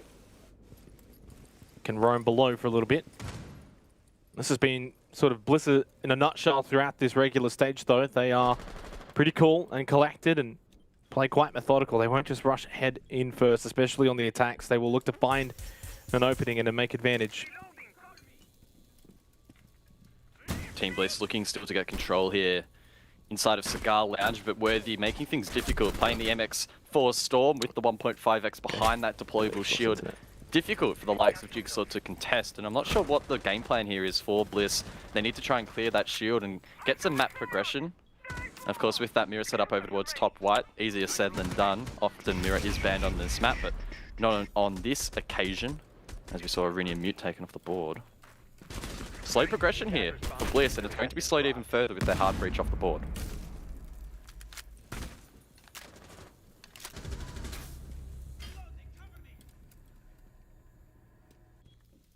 .40 seconds remaining in the 3-on-5. Diffuser over towards Cigar's shop, and God Legion looking to peek through the mirror window, which has already been blown open. Wall still protected by that bandit battery. Is such Shade. He decides to send it in, faces the second of the mirror windows and decides not to peek that against Digital, who is playing that position. Instead goes deep over towards Cocktail and manages to find one. Repix doubling down there. Worthy and Vast need to clutch up, but Worthy off the board too. Now Vast over towards top white. Needs to try and find 3. Can go for the res, but he himself will also be taken down. Team Bliss with a clean execute will take round 2. Hi guys, how's it going? Is that the 6th invitational showmatch caster James Devmarter Stewart? Thank you. 2 times showmatch caster, actually. Thank you very much. I'm sorry. Yep. What happened to Xenox? Did we finally fire him? Yeah, so basically Xenox was just so inappropriate with his slander towards our production team, saying that they rigged that segment. Yeah, we just kicked him off. So, no, I don't know. I guess he didn't pay his bills or something. So the internet man just unplugged his net, and you got me, I'm afraid. That's such a shame. That's such a shame. You can just hear the disappointment in my voice. So look, guys, fill me in. Like, I've been watching a bit. Well, firstly, do you want me to do play-by-play, or do you want to do play-by-play? Mate, it's up to you, bro. What do you feel? I'll do play-by-play for just this round, okay? And then we'll see how long. Yeah, because it's been a while. So. All right. Well, why don't we get into it with a little? You give me a little bit of a breakdown of what's happened in this game so far. Well, that last round it was a little bit difficult to track, right? It was a pretty hectic execute. Team Bliss were actually, in fact, at the man disadvantage. There was still a mirror window up over towards top white for the Chiefs to play into, but we saw Shade go for a really opportunistic play through bar and found himself a couple of picks. Then we saw Repix light up the kill feed as well. So unfortunately for the Chiefs, they did sort of falter at that final hurdle. Maybe some miscommunication and the correct angles maybe not necessarily being held, allowing those players to send it deep. So they did great in the early round, the defense, but unfortunately late round, they just weren't quite in that round. And Bliss are a team that, like, because they really love playing quite aggressively, but smart aggression, it really keeps their opponents on their toes, right? And so if Chiefs are a tiny bit complacent, not quite on the ball, they're really going to get punished for it. And yeah, I think that round was a pretty decent example of that. Bliss kind of just send it through bar. I know when I was chatting to Milo on the desk during that round, he was saying that Chiefs have a mirror facing that, but they haven't shot at the bar, so they can't really take full advantage of that. So just another little problem that Chiefs have faced here. Chiefs looking to get aggressive here, maybe try and set up for a jump out. We did see that against the Knights earlier today. That level of aggression did serve them well on that occasion. Oda prepped and ready though, watching that, covering Jigsaw on the rappel.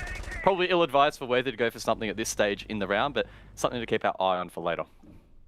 I know that Bliss love banning that mute, and when I've spoken to them about it in the past, it's because they just don't like droning against a mute. And I don't blame them. It's hard. They still have the Mozzie to contend with, but it's a lot less. You can see Fisho instead has gone onto the Bandit so that he can bandit those walls instead of what he would usually do with the mute jammers. But we've seen a lot of Chiefs today really trying to lean into this information denial, mute, Mozzie, and Vigil. But mute's banned. They've just got that Mozzie and Vigil. Gold Legion side of reading. Now there is a player on white. Worthy as well has an angle, but gets droned out there from Train. Precarious position that these defenders find themselves in on this second floor, looking to defend Kitchen. And it's got Legion, gets lit up on the cross, lit up even more as he tries to drop the hatch. Worthy offers some suppressive fire, and will be able to drop off as well. Very close call for both of those players, though. And Bliss, while they have taken map control, it's taken a very long time. I wonder if they'll get punished for this. I was speaking earlier today about how good Bliss are at just getting this vert and going for those 5v5 executes. They just have such a good way of holding all the angles that they need to as they go for the drop into Freezer. Fast though with the C4 prepped, throws it out onto the dining table.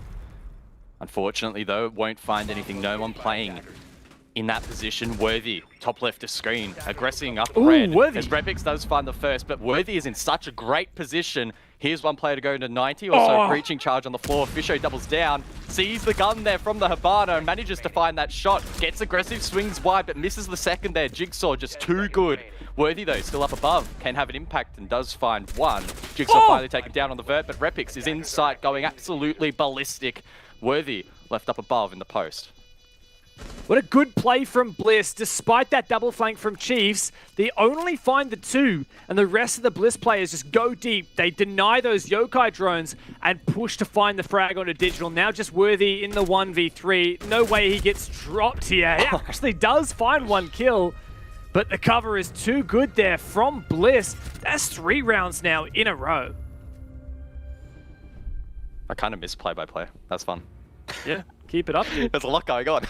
It was actually really difficult to track, and honestly, that played out quite similarly to the previous round.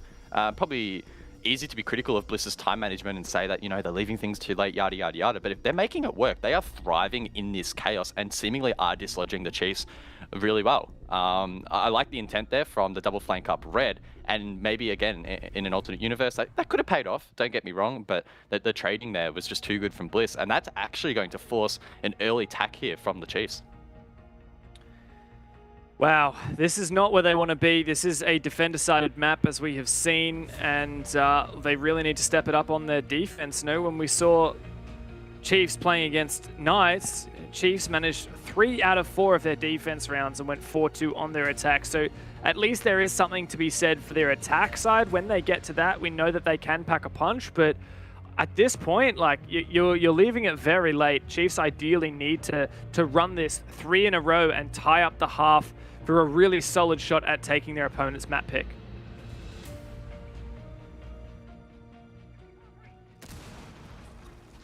Pretty vocal.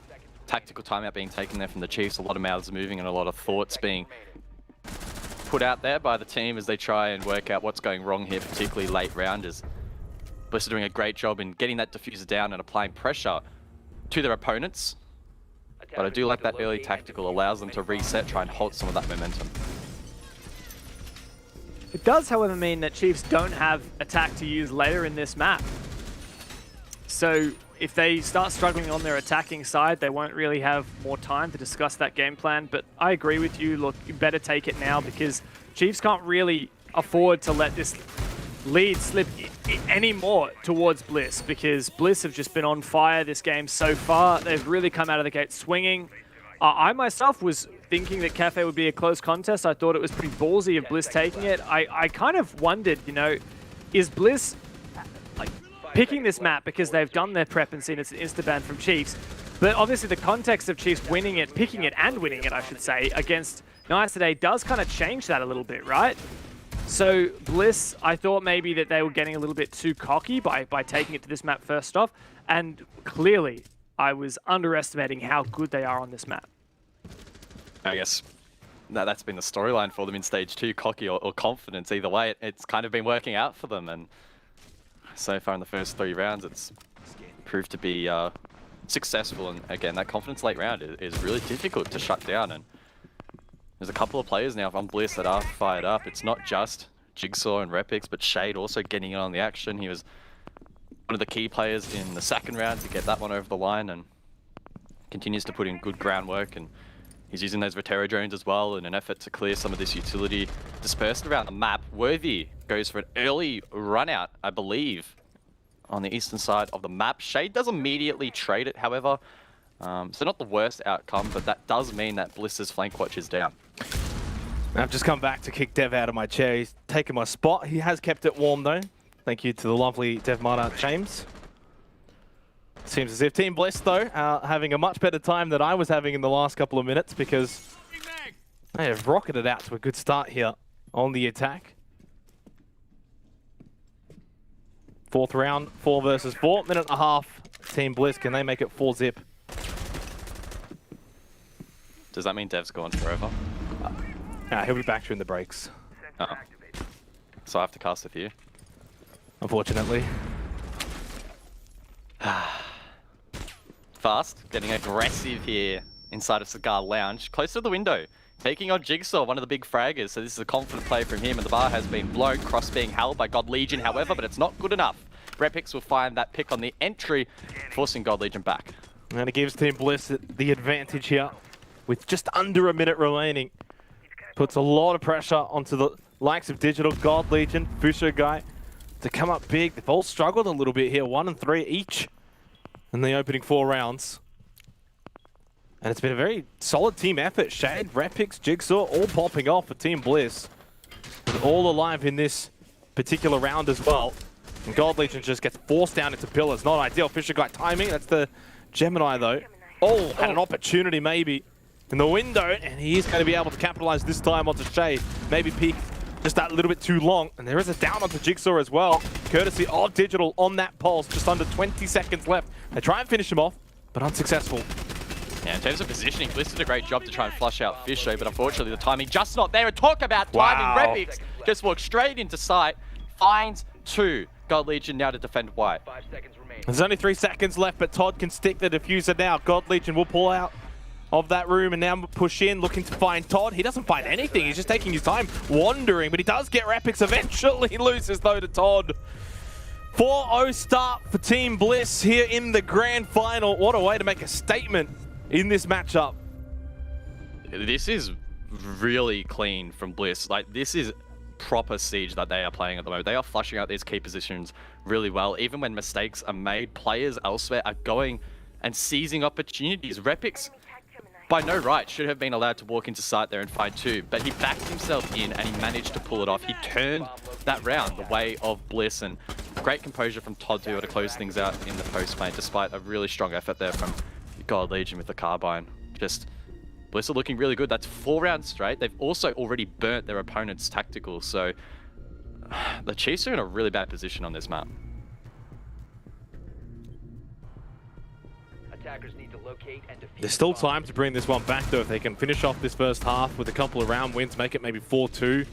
Suddenly it's a different ballpark going into the second half. But yeah, this is struggle street right now for the Chiefs, and kind of have to feel like all that talk and the pre-show and the analyst desk, everyone basically saying the Chiefs were going to win out. 3-1 was the general consensus. What did you say? Didn't you say Chiefs? I think you said 3-0. I said 3-zip. Yeah. That's looking really good, isn't it? Certainly No- was no a comment? controversial take to just, you know, spice things up a little bit, Guz. That's just how we do it in the broadcasting side of things. But no, look, Bliss have been impeccable. And like, this was the question mark. Were they going to be able to bring that regular stage form and apply it into a best-of-5 grand final? And I think Milo said it best. Can they do this multiple maps in a row? Now, this is one map, which is actually Bliss's pick. Can they then go and apply that over to Clubhouse and then Oregon and then Chalet? Can they do it 3, 4, 5 games in a row?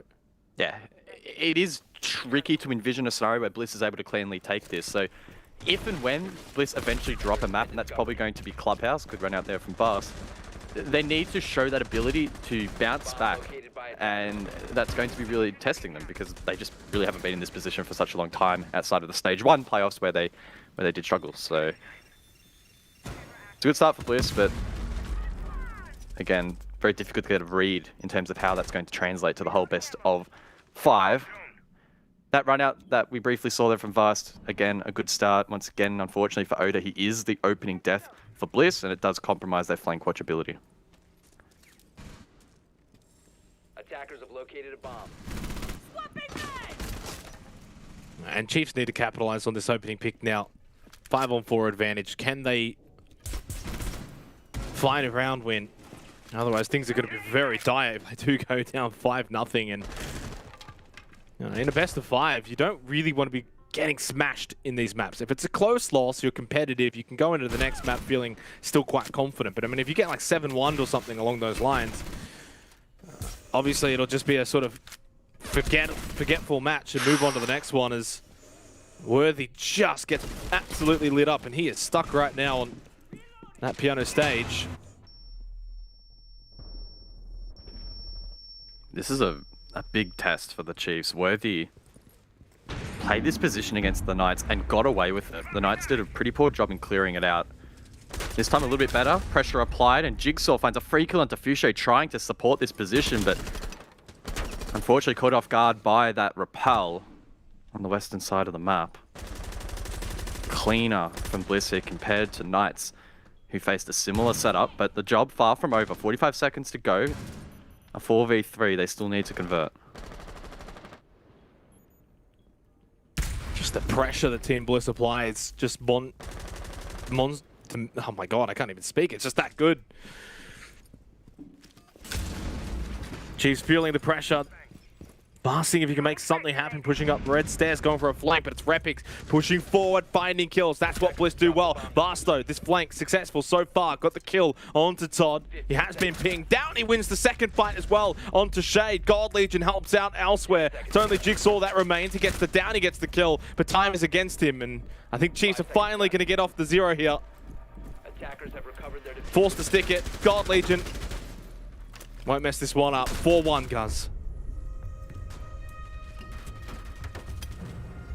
Good composure there from God Legion late in that round. Plays off the mirror window, pauses for a moment, knows that Jigsaw has to plant. Textbook really in the end. Big round there from Vast. He hit that opening run out, put up a good final stand over towards the balcony there to find a pick and burn a little bit of time there from the side of Jigsaw. So well played by him as well from an individual standpoint. And that is really the first blemish that we have seen here from Bliss. It was messy there from the Chiefs, but I think their hold there inside of Cigar Lounge over towards the piano, etc. Whilst it may not have been as flawless as it was against the Knights, it did do a really good job in wasting a lot of time, and Bliss seemingly struggled a little bit to clear that compared to some of the other setups they've had to deal with so far.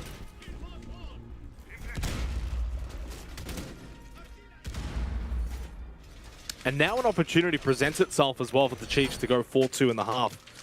Still not ideal. Being on the defender side, it's still down 2 rounds. It's all still bad news for the Chiefs, but hey, it can make light of the bad situation that they are in. If you get 2 rounds in a row, that's a bit of momentum going into the second half. And then all of a sudden, if you win that third in a row, a 4-3 scoreline is actually pretty close, considering where it was at 4-0. So we'll see if the Chiefs can make something of this, back themselves in. And we know that they are a team, guys, that deals really well with adversity, and that mental fortitude of theirs is quite strong. yeah, no doubt that this matchup is going to come down to aforementioned mental prowess, I guess, if you want to frame it that way. You need to be strong mentally and for a long period of time, because if this match ends up going to 5 maps, this could well be, you know, upwards of a 6, maybe even 7, depending on the map length sort of deal, which is a lot of Siege. I know I'm not going to be able to cope mentally, and I'm just sitting here watching it. I don't even have the stress of playing, so not sure how these teams will manage it, but that's why they're the pros and we're not. Jigsaw again though here, playing the same rappel we've seen so often, and Oda watching the jump out intently. We did see the run out from Vast on the last occasion, but you would assume that this one here won't be actioned upon just yet. Instead, Chiefs, they're more than comfortable playing a little bit deeper over towards Cocktail. God Legion might try and delay a little bit more time playing aggressively as Vast gets himself lit up. Repix gets the opener, though, onto Fisher. And so far, every time that Bliss have been able to get the opening pick, they have converted. It's not a good sign if you're a Chiefs fan.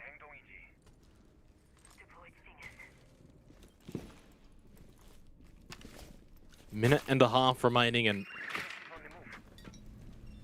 Bliss just looking in control once again. They take their time. Above, clearing out Cocktail, clearing out this utility, and they are doing it methodically.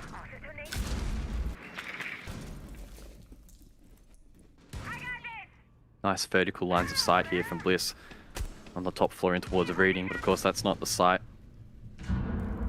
Defending down below in kitchen is the Chiefs. Vast and God Legion, however, they're in a very risky but aggressive position. Worthy also on this second floor gets shut down. However, God Legion really under a lot of pressure here with Vast. The Vigil does find one, but low on HP, taken down easily there. Repix is having a huge game so far. Digital in the 1 versus 4. Just losing all of their fights. And losing all of their players in the process. Digital, can he go big? Gets one, that's the fuser down. If he can get the second, maybe could have been something, but it was not to be. A 5-1 half from Bliss. What a statement.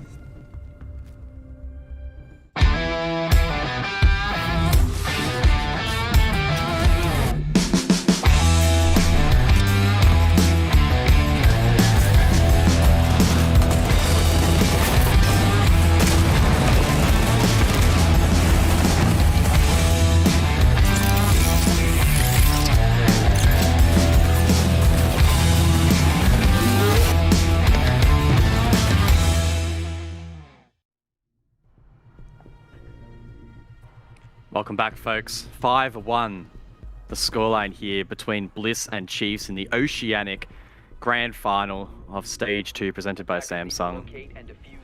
What a performance it has been so far from Bliss. They look very explosive, particularly in the late round, and I don't see this train slowing down anytime soon. Yeah, and we mentioned their mental fortitude as well, the Chiefs, and this is where you have to really question it and see whether or not they are going to be able to back themselves in mentally to recover from this situation. And, well, speaking of mental health, of course, Livin, one of our favoured partners here for the OCN, they are dedicated to breaking the stigma around mental health. You can support Livin, of course, by following them on social media, wearing their merch. And OCN viewers, of course, can get that promo code of OCN15 at the checkout to receive 15% off. Simply type !Livin in Twitch chat to visit their online store. Yep. Big shout outs to Livin again for jumping aboard for Stage 2. Great partner, and we're more than happy to work with them. Our attention, though, now turns to round number 7, and Jigsaw once again getting a huge pick. We said in the pre-show that, or Marlo specifically in the pre-show mentioned that Jigsaw and Repix as well could well be the quote-unquote carry factor for this team in this series, and so far that has rung true in this first map. The Chiefs now on the back foot, staring down the barrel of conceding match point.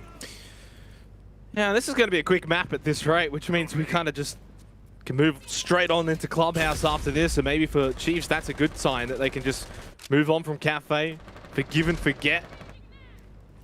Or they can really try and get back into this one here. I mean, 5-1, down a player again here in the 7th round with Bliss on the defense.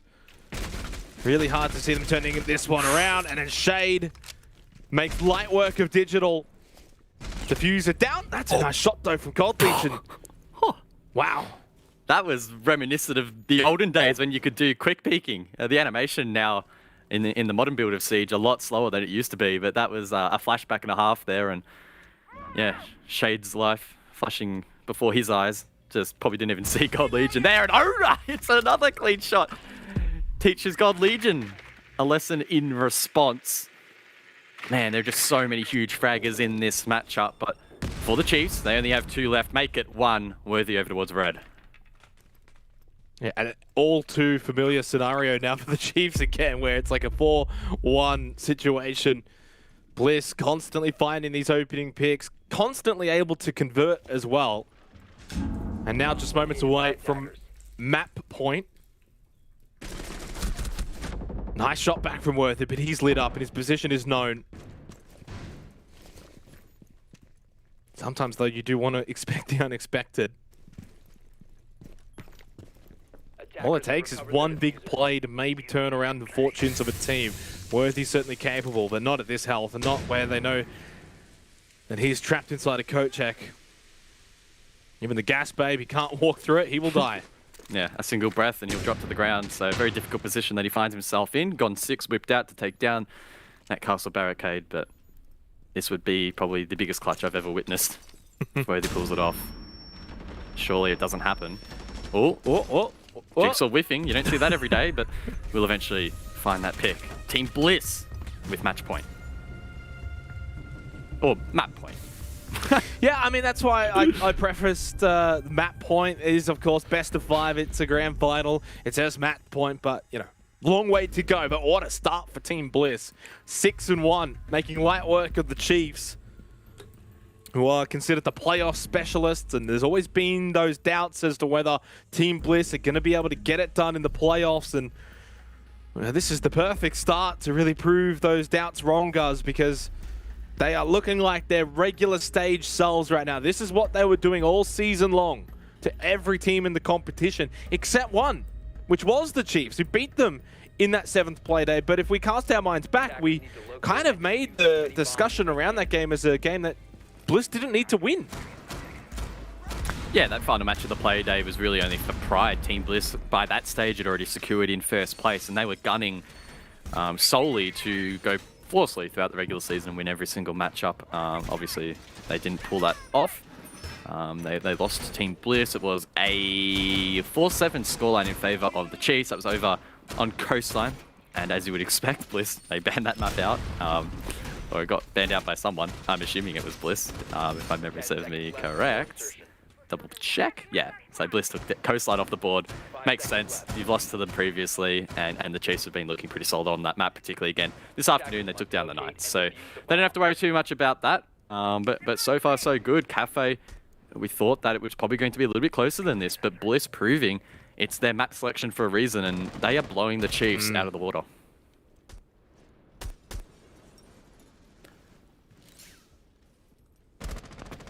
Clubhouse to be played after this, which of course is the Chiefs map pick, and I think that's, I mean, is it fair to say, guys? I think that's where we will get a bit of a better indication. Jigsaw goes for the run out, unsuccessful, but I think that Clubhouse map will give us more knowledge as to how this best of 5 is really going to play out.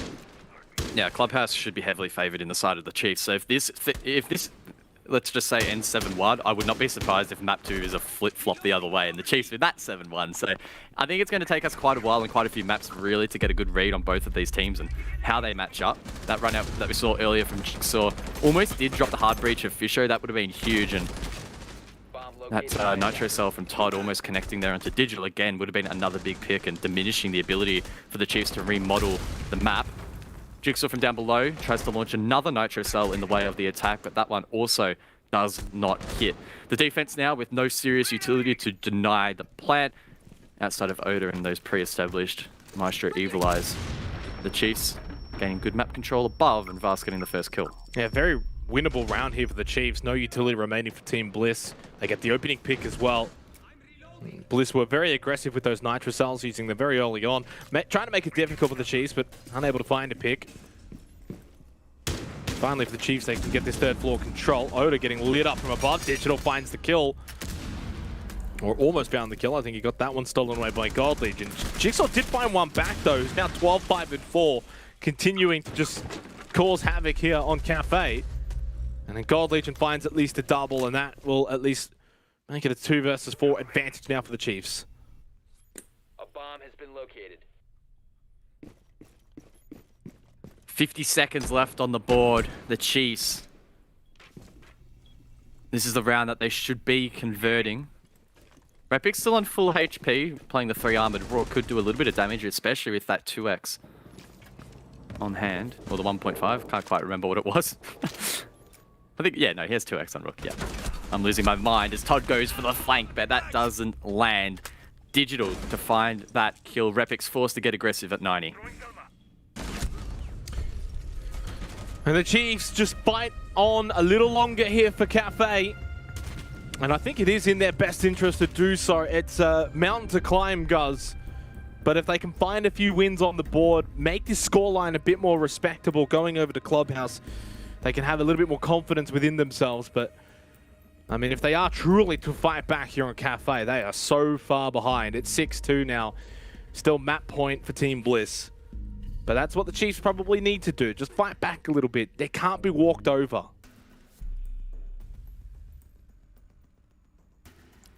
On the flip side, it's up to Bliss to be able to close out the map. And I think that the ability to close out maps is probably not going to be as important for the first two. We do expect them to be... I mean, we didn't expect this map to be one-sided, but it is, especially Clubhouse, probably one-sided towards the Chiefs. So I don't think closing out maps is going to be quite as imperative because teams should, in theory, have a bit more of a buffer to work with. But especially in the tail end of this best of 5, closing out a map, getting the job done, especially with a decent lead, is going to be very, very important. So the Bliss squadron, they can put their best foot forward here. Just get the job done. You put yourselves in a really good position. You're playing confidently. The Chiefs clearly have their backs against the wall, so they're primed and ready. They just need to get that, I guess, that last foot over the line. 10 seconds to insertion. 5 seconds to insertion. Yeah, Bliss have been so impressive though, but of course it's only one map of a best of 5 and hard to get too ahead of ourselves, really. If this was a best of 3, I would probably say you could start to not celebrate, but feel confident. You know, the best of 3, you win the first map. You only got to win one more out of the next 2. The other team's got to win 2 in a row. It's quite daunting, but in a best of 5, it's a little bit different. In some tournaments, in some regions and leagues, they actually have that, you know, first map as the starting map. It's going to be Nitrous off the top, but he misses the mark. In essence, it's almost like this is Bliss's kind of starting map, right? Where they get that one map under their belt, except the difference is they have to actually play it. By no means is it going to be difficult for the Chiefs to get back into this series. It's only one map. Jigsaw, though, with an easy kill onto Digital, dropping down. He then finds one of the Gold Legion, and this sums up the way that Cafe has been going so far for the Chiefs. Disappointing start there for the Chiefs. No one watching the hatch for the rotation, and the call-out obviously couldn't come out in time for the trade. So it is a good start from Jigsaw and the team. Jigsaw himself now claiming top spot in the frag department in this lobby. Repix, though, chasing closely behind now. Vast and Fisho in the 2 versus 4 to try and save the map. A lot of utilities still to be cleared, especially Freezer. That's going to be tough, and of course that's not even the objective, so a lot of work still here for the Chiefs to accomplish, but Vast in sight. Oh, wow. Well, that's one. One more to go. Fisho guy, though, does not go down easily. That makes it a 1 versus 3. Does actually have a bit of information to play on the balcony as well. He wins that fight against Repix, but he is so low. And he is actually solo as well. It kind of works out. Little tongue twister. 1 versus 2. Just under a minute for Fisho guy. Does he know there's a player inside of Freezer? Doesn't seem as if he has that information on Oda, who will swing out and get that kill and put the Chiefs out of their misery here on Cafe. They take the first map in this best of 5 grand final. 1 done for Bliss, 2 to go. A good start for Bliss, the #1 team in the regular season, proving they are here to put the foot down. We thought that it was going to be a close map, but Bliss, they proved why they wanted it to be their first pick. It was a comfort pick for them in the end, dominant, particularly on their attacks, thriving in the chaos. That said, there's still a long way to go for this team to get this over the line. Certainly so. I mean, that's the thing. We're kind of just setting the expectations here, and obviously for Bliss, great win, did so in great fashion, but we have to just, you know, cool our expectations. It's one map in a best of 5, long way to go. It was their map pick as well, and now the sort of, I guess, idea and expectation is that Chiefs should be able to do something quite similar on Clubhouse. Now, if they don't, guys, that's when there's cause for concern. Yeah, I'm anticipating heading into the second map, given that the Chiefs love to play a pretty structured style of Siege and their previous history on Clubhouse, for it to be a successful map for them. Again, wouldn't be surprised if we saw a 7-2 sweep against the Chiefs. They just need to be able to bounce back from what was a pretty disappointing first map and seek comfort in the fact it's a best of 5. They can have a little bit of a cushion. If they do lose map 2, alarm bells start to ring, but again, we just don't know how it's going to play out. One map done. We'll throw it over to the desk and they can dissect it. Hope to, anyway. I guess, Dev, that was, I would say, a bit of a shock to some of us. We kind of went into that expecting that it was going to be a lot closer than what it was, but Bliss have shown that Cafe is theirs. Honestly, I actually feel bad because coming into this game, I'd said, look, Bliss are probably looking at Chiefs as Insta-banner Cafe and thinking this is going to be a great map to take them to. And I was thinking, well, Chiefs actually picked Cafe and beat Knights on it just earlier today, so clearly they've been cracking it. And I thought maybe Bliss would get what's coming to them. Man, I was wrong. Chiefs might have been trying to integrate this map into their pool, but Bliss are just on another level.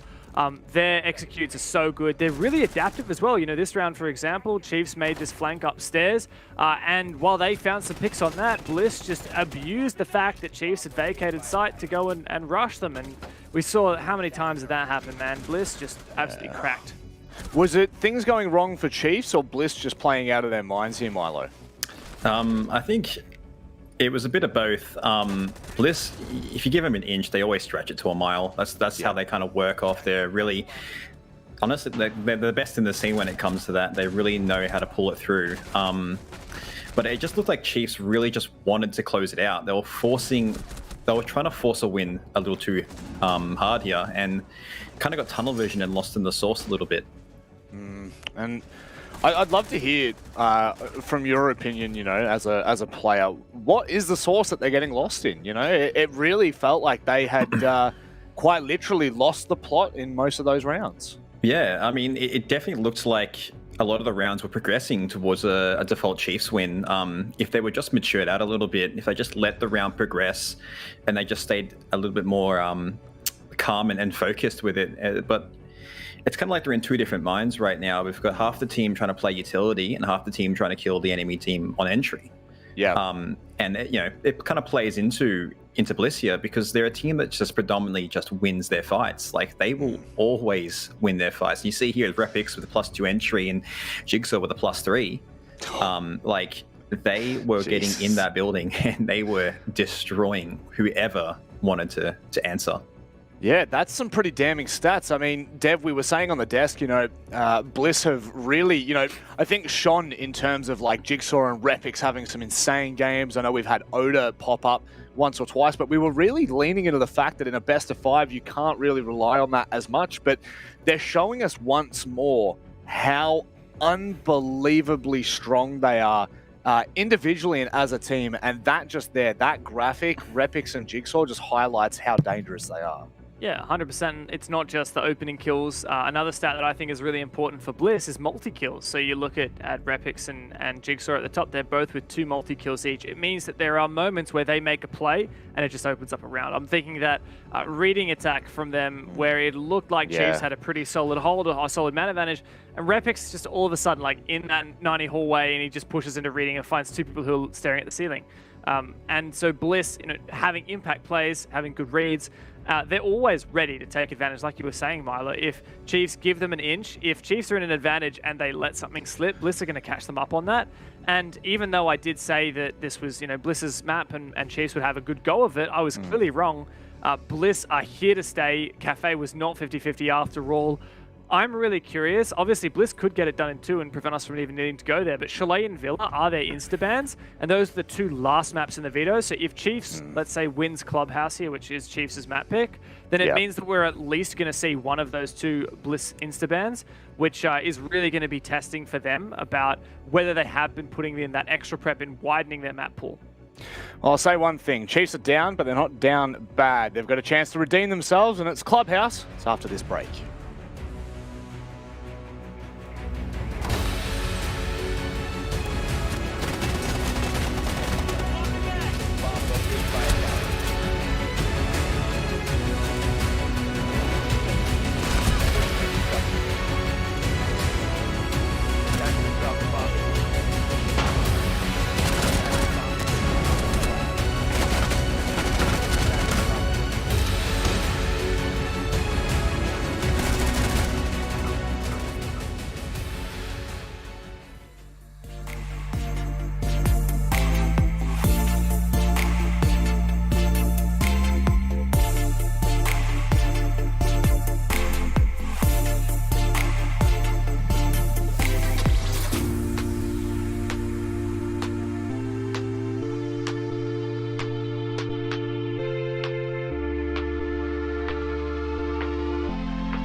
There's no defense, I'll buy it if I want it. I'm going supersonic, come on, beg for it. Alright, okay, running out of luck.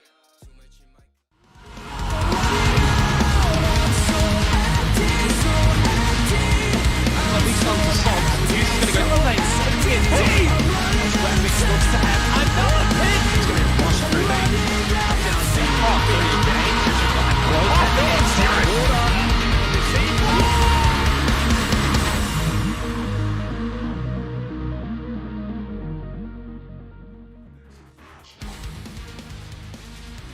time for Clubhouse. It's time for the Chiefs map pick. Best of 5 series so far is 1-0 up to Team Bliss. Dev, this is where we need to see the redemption arc for Chiefs because they just got their butts handed to them. They certainly did, but hey, Chiefs do have a shot now. It is their map pick. Bliss will have to play Clubhouse, and they don't have a very strong record on it. If you look at Clubhouse record for Bliss, they lost it to Rufflecopter. It was when they were eliminated from the OCN playoffs in Stage 1. They also lost it to Knights in the regular Stage 1, and their only results were wins against Ruffle, Rhythm, and LFO, which are the three weakest teams in the league, and that was way back in Stage 1, and all those were close games as well, 2 in overtime. So this is not historically a good map for Bliss. I think, though, like we talk about the fact that they do rigorous prep, and I feel like they probably would have put Clubhouse on the radar, expecting that Chiefs would pick it, especially after Bliss banned Coast. So I think that Bliss will have put in a lot of work, and hopefully we'll see the results of that. Milo, are you worried for Bliss before we head into this one? Look, if there's any map to shut down aggression, it's Club. And I'll be really worried to see a first bad half for Chiefs on this map, to be honest. Like, if they are losing initially, then we're going to have to really worry about them because that probably will landslide to another loss for the next map too. Mental game seems to be a strong point here in the ANZ Siege community, but we'll certainly be moving on because it's time for Clubhouse. Guz and Xenox, 2 incredible casters to run you through it. Take care.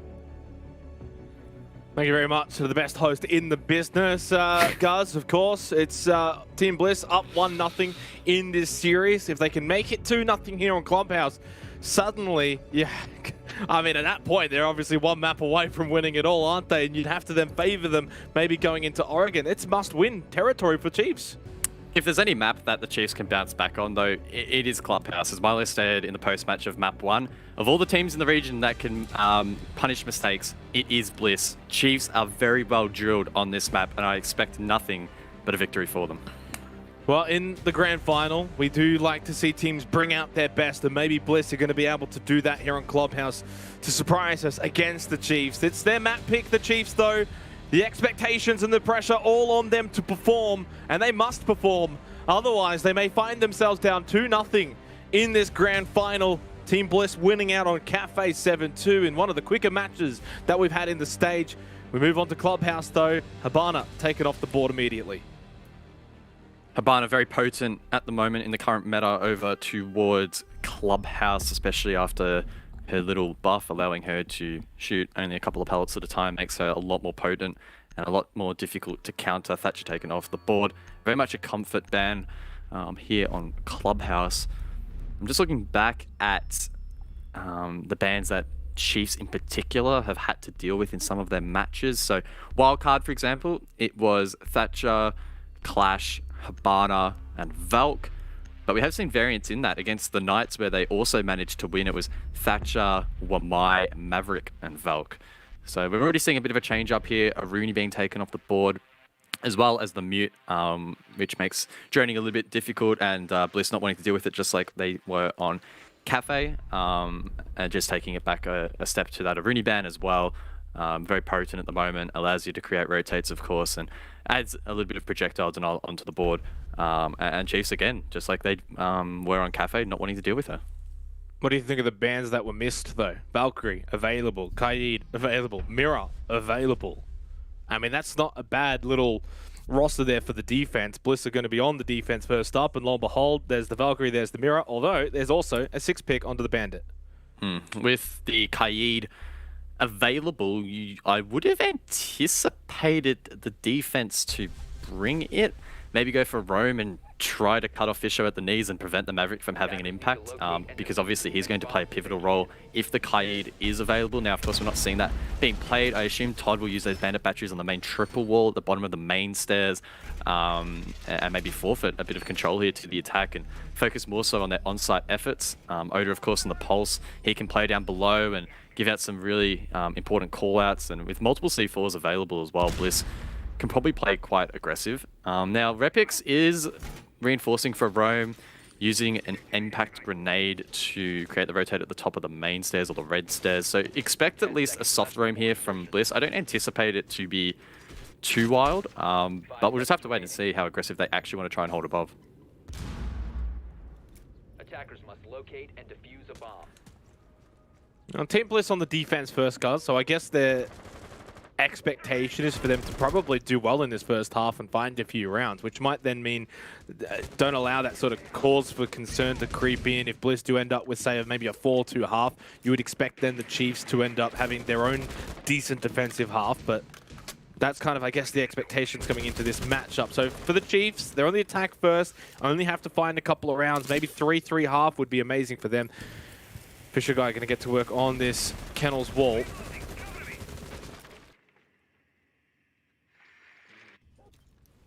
The Chiefs wanting to play into this roam. God Legion looking to get a foothold inside of Garage. C4 rains out. Fisher takes some damage but will survive. That's critical. Chiefs want to open up that wall, expose CCTV and prevent any further rotations from Bliss. Try to force them down the main stairs, which God Legion can watch, or back over towards Con where the rest of the team is pinching from. So Fisher does a great job to stay alive. He can work that wall. God Legion does get the first. That's Shade off the board. Inside of a lounge, I believe.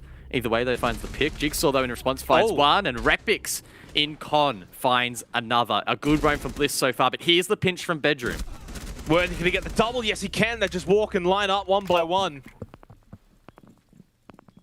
What a start to this game on Clubhouse. A minute and a half remaining, and it's 3 versus 2.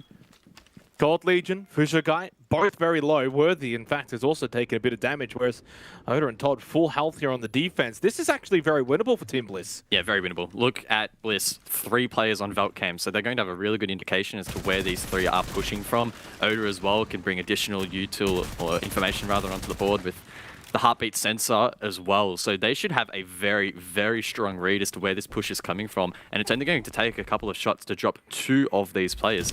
So the pressure really here on Worthy with the AK-12 in hand to go really big.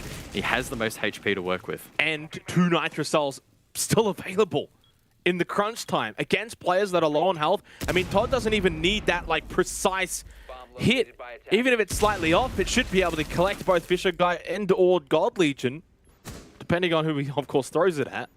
35 seconds left, though. God Legion pushing into blue now, and now he can look to try and make contact. Oda's the one who's taken a bit of damage first over in Arsenal. Just under 30 seconds remaining. Fisher Guy's inside a church going for that plant. Nitrocells goes down. It's a big one from Todd, and then he follows it up as well.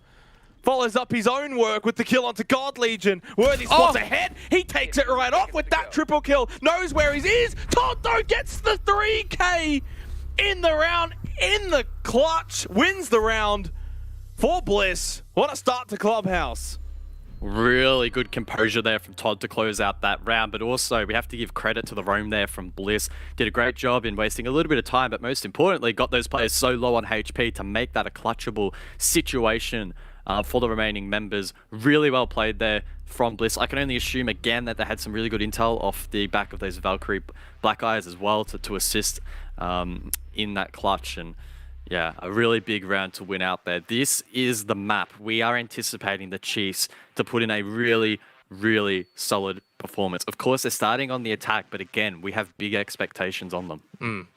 Yeah, and that's why I prefaced very early on during the setup phase in round 1 that Bliss are going to be expected to do well on the defense here. There was an opportunity, though, for the Chiefs to win that round.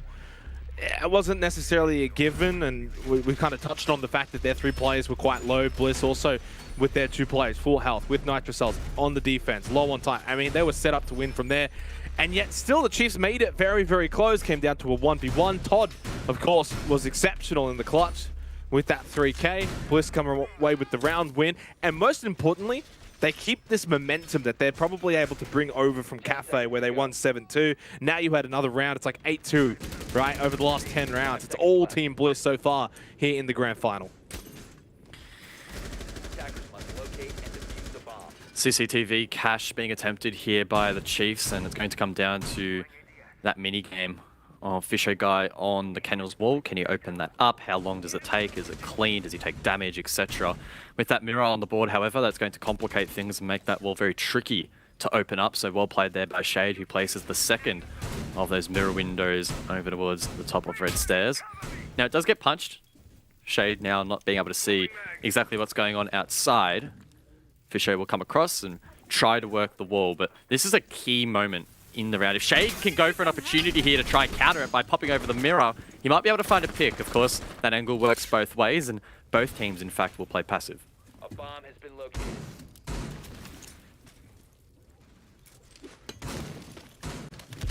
Just feels like in this series so far, Chiefs have always been a little bit behind in the early stages of these rounds, and it's giving Bliss always sort of the ability to set the tempo here. Vast, oh, it's all about the angles. He looked up, and Repix will make him look down at the ground as he puts him in the grave. And once again, Team Bliss find themselves with that opening pick, with that early advantage. It's a trend that started on Cafe and maybe is extending here over to Clubhouse. Repix and God Legion now to enter below. Expect Digital here to maybe try and use his one remaining frag grenade to find a cheeky pick into Cash. Or at worst, clear utility on the con wall if they want to go for that push late, as it appears like CCTV could be tricky. As I say that, however, Worthy comes across, one Salma used, and that will allow that wall to be run through if the Chiefs so desire. It looks like maybe they're going to focus their efforts on clearing out Garage, but Oda with a couple of ADS devices is holding that.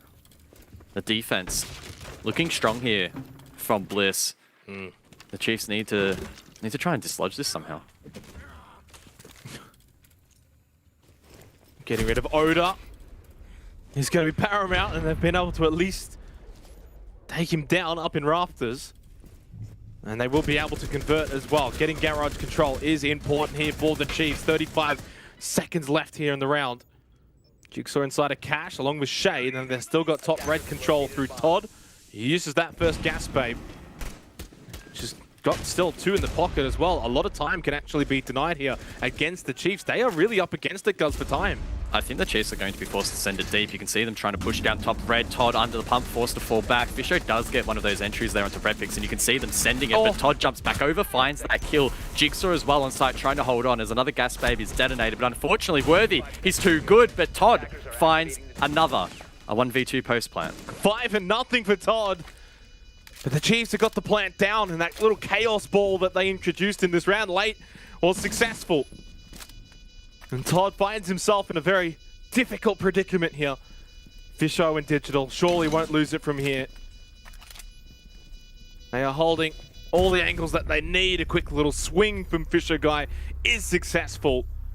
And the Chiefs will get their first round here on Clubhouse.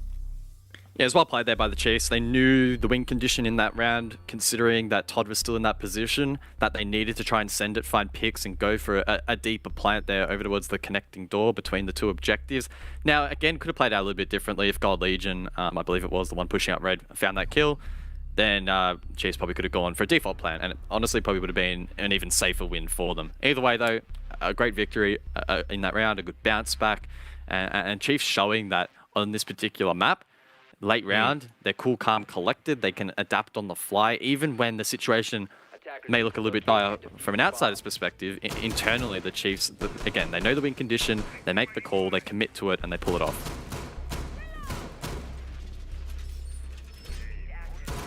Good signs for the Chiefs fans, though. The fact that they've been able to get this opening attacking round win. They're on the board off the back of what was a obviously distraught Cafe performance, 2-7 loss. At least they can open up their attacking account nice and early here on Clubhouse, which we expect them to do well here on Clubhouse. I don't know if it's like we expect them to do 7-1 or 7-2 well. I was thinking maybe more like a 7-4, 7-5 kind of well, Guz, and that could still end up being the case. But Bliss are looking good here. So I don't expect this to be sort of that flip-flop of the Cafe performance as we head to Gym Bedroom.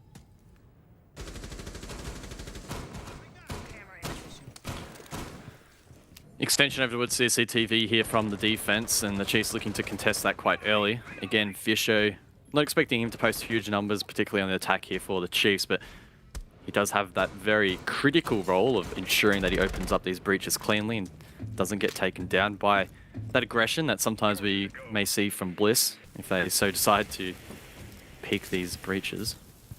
It's going to come down really to time management here for the Chiefs. How quickly can they ascertain CCTV control, and then how quickly can they clear con and then lodge in I guess, work through that entire checklist. And that's really what Clubhouse at the moment does boil down to. It is a bit of a checklist game, a bit of a mini game, if you would, and whichever team can string those together a little bit more efficiently tends to win out.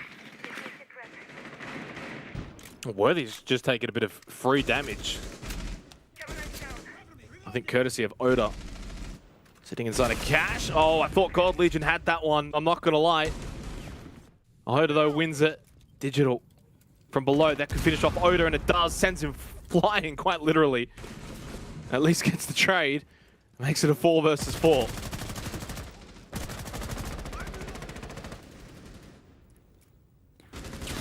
Down below, Shade taken down by Vast. A big pick there. The Yana, of course, still having 2 nades. That could be critical late round when push comes to shove.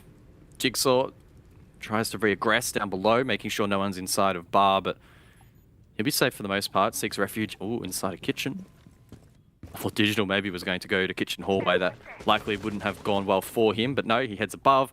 He'll use that hammer to open up the Logi hatch, and now Repix is under a lot of pressure. Yeah, and only a minute left in the round as well. Chiefs looking to sort of strangulate Team Bliss on site from here on out. Fast over towards the balcony and starting to set up for a pretty standard gym bedroom take. It's hard to count out Bliss though. Jigsaw's still alive, same with Repix and Todd, who's having an amazing start here on Clubhouse. Things can fall pretty quickly for the Chiefs. They've got to be careful that they don't overplay their hand, and so far they're playing this pretty well. Not rushing.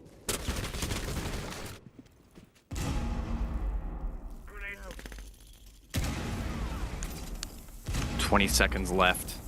The Chiefs prepare for the execute. Digital hits a huge nade there onto Jigsaw, who was roaming. Now Todd, with a shotgun in hand, needs to find 4, manages to find 1. Fisho crosses for the plant. Quite an aggressive play here, but both players covering the cross, and Todd, so low on HP, progresses forward and immediately shut down.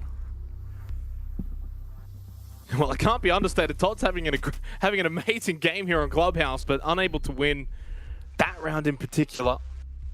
Of course, was so instrumental in that opening round, which got Bliss the first round on defense with that 3K in a 2v4 scenario, but obviously that time was going to be too difficult.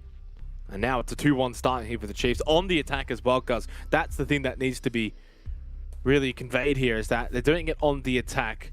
They're getting this early lead, and that's going to make it more difficult for Bliss later on.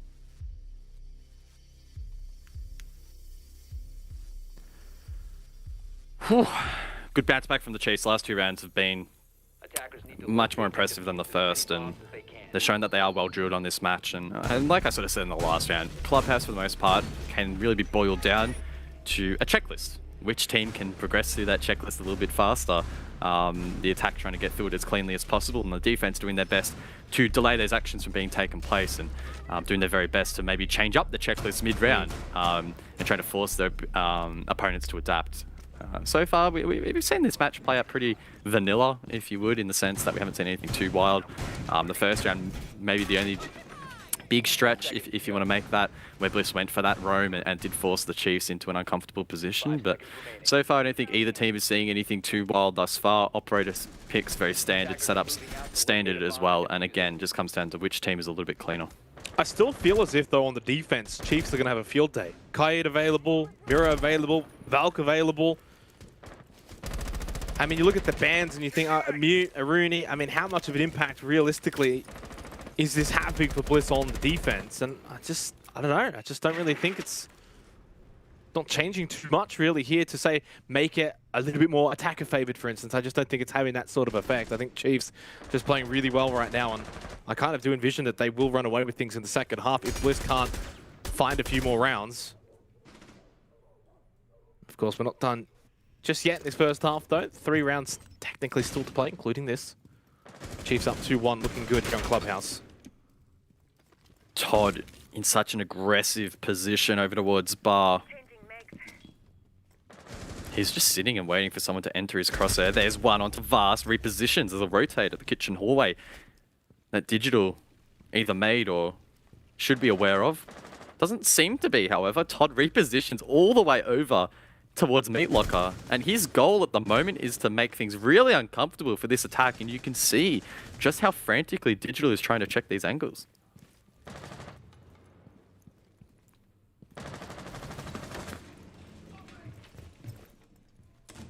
No, it doesn't seem like he's got anyone covering him either. Oh, he's got the info. 100%. Fisher Guy's going to pinch him in as well. This is going to be an easy kill. Digital's got to be careful that he doesn't lose the 1v1 because Fisher Guy hadn't pushed in yet, but he wins it. Digital's having a pretty good day so far, Gus, and not just this match, but even the Knights game as well. Oh, oh no. No, never mind. Never mind. You were saying? I said was. Keyword is was. Unfortunate there for Digital. Drops himself with a grenade. Leaves it in a 3 versus 4. Worthy has obtained control of Memorial. Repix shot in the back, but doesn't falter. Worthy uses his final summer, or at least attempts to create an angle, but shot out there by the defense. God Legion needs to go big in blue. Nitrocell thrown out. And was successful as well from Repix onto God Legion. Bliss turning this around in their favor quite significantly. Big round win, they needed it. 2 had gone the way of the Chiefs. They stopped that little momentum. And we are tied 2-2 apiece.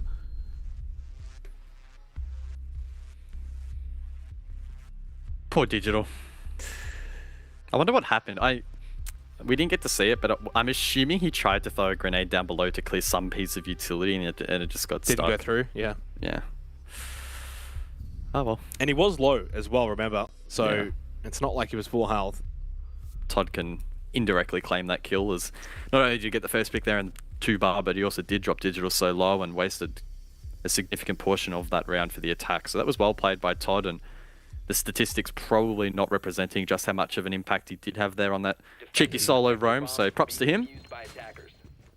And Bliss, the rest of the team, in fact, doing a really good job of just closing things out and, again, not allowing the Chiefs to capitalize upon any sort of mistake. In fact, the Chiefs, arguably, in that round, were the ones making the mistakes. The only downside for Bliss, though, guys, that I see here is that their only round wins have been Church Arsenal. They have not been able to win Cash CCTV. They have not been able to win Gym Bedroom. Admittedly, only 1 attempt on each, but still, nonetheless, they have not been able to win it. So, as we head back over to Cash CCT for the second time, Bliss will need to find a dub here. Otherwise, Chiefs find 3 at minimum.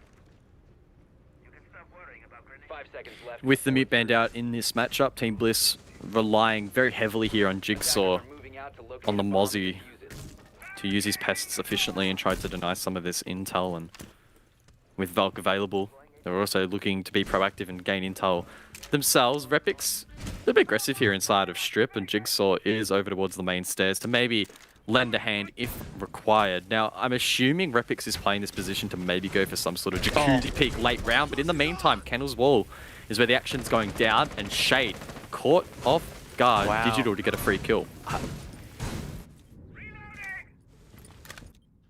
Shade a little bit out of position there in that position. Not sure if maybe he was trying to readjust his Kaid Claw or something. We could only see his knees quite literally as they got shot out by Digital. The Chiefs are going to be able to open this up very early on in the piece. Almost shot out that drone. I think he did shoot it up. Rip. To be fair, that was the drone's fault. Man was shooting first. Repix peeks out. Not sure if he was spotted there. May have flickered up for a second there, and the Chiefs need to be careful. Goes for it again. Definitely detected outside on that occasion. The Chiefs now knowing that there is a player on the other side of the map. Elsewhere, Jigsaw tries to crawl into stock.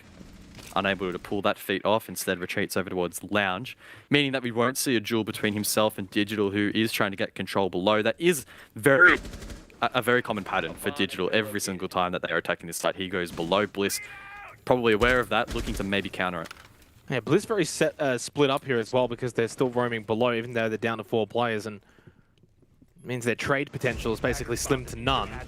And yeah, in that situation, Chiefs are just going to be able to outnumber as soon as they push onto site. Knowing that Bliss are roaming down below, they just get the 2 quick picks onto site, push in, they can get the plant down, minute left in the round.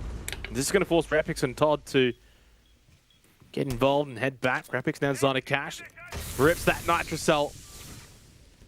I don't think he threw it out, he must have just taken his time. He throws it on the wall though, that will catch God Legion off guard. That's the diffuser down right in front of Rapix as well. and they still have top red control. We're told this is a really good spot here for Bliss. It's going to force the Chiefs to make a play. Digital will do just that, sneaking to the top of top red, and they will come in from behind, courtesy as well from the front of Worthy. And the Chiefs will get their third attacking round win here on Clubhouse.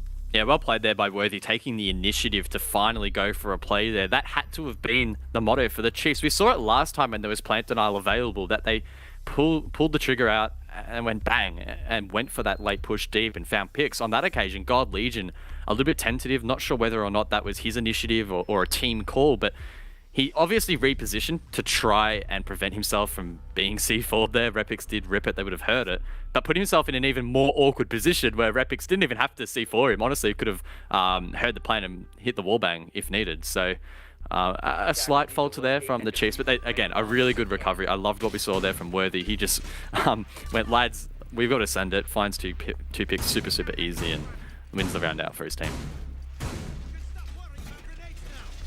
Final round of the first half here for our second map of this best of 5 grand final. And the Chiefs doing the business as we kind of expected here on Clubhouse. Can they make it a 4-2 attacking half? And if they can do that, I anticipate they should be able to run away with things in the second half on the defense. With so many solid operators available that did not get banned out. Valkyrie, Kaid, Mira. The 3 most common banned operators on Clubhouse, all available. And it's not as if Bliss are, you know, understocked with operators per se.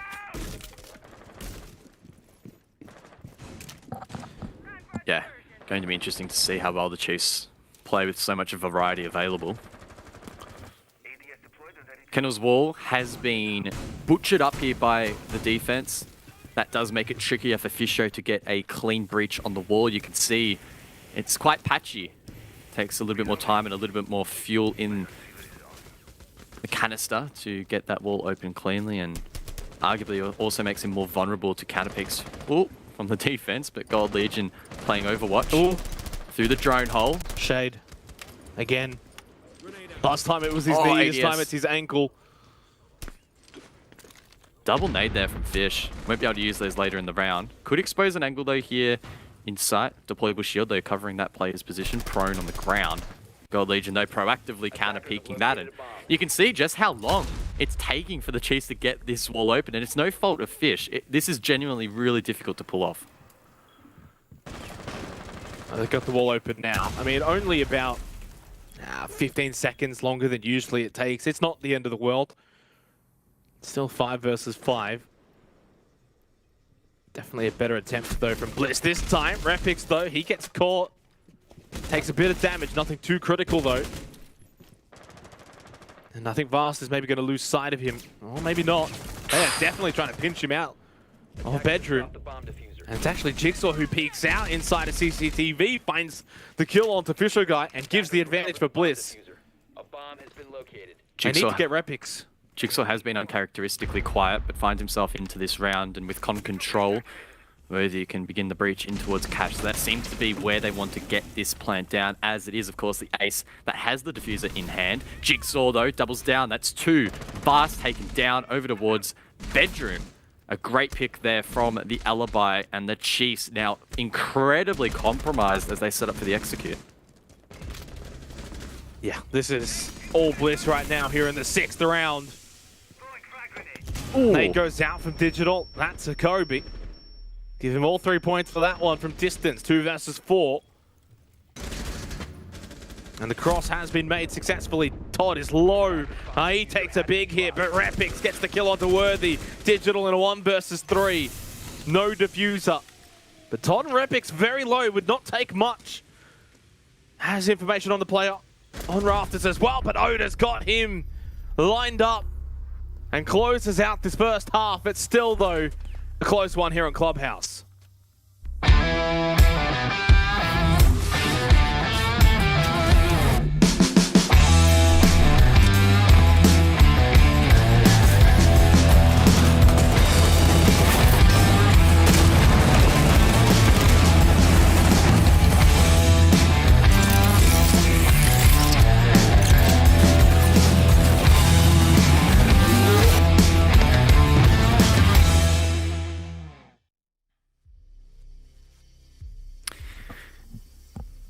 That's the first half of Map 2 in the bag here for the OCN Grand Final of Stage 2, presented, of course, by our lovely partners in Samsung. A 3-3 half. Nail-biting, really. A lot of close rounds.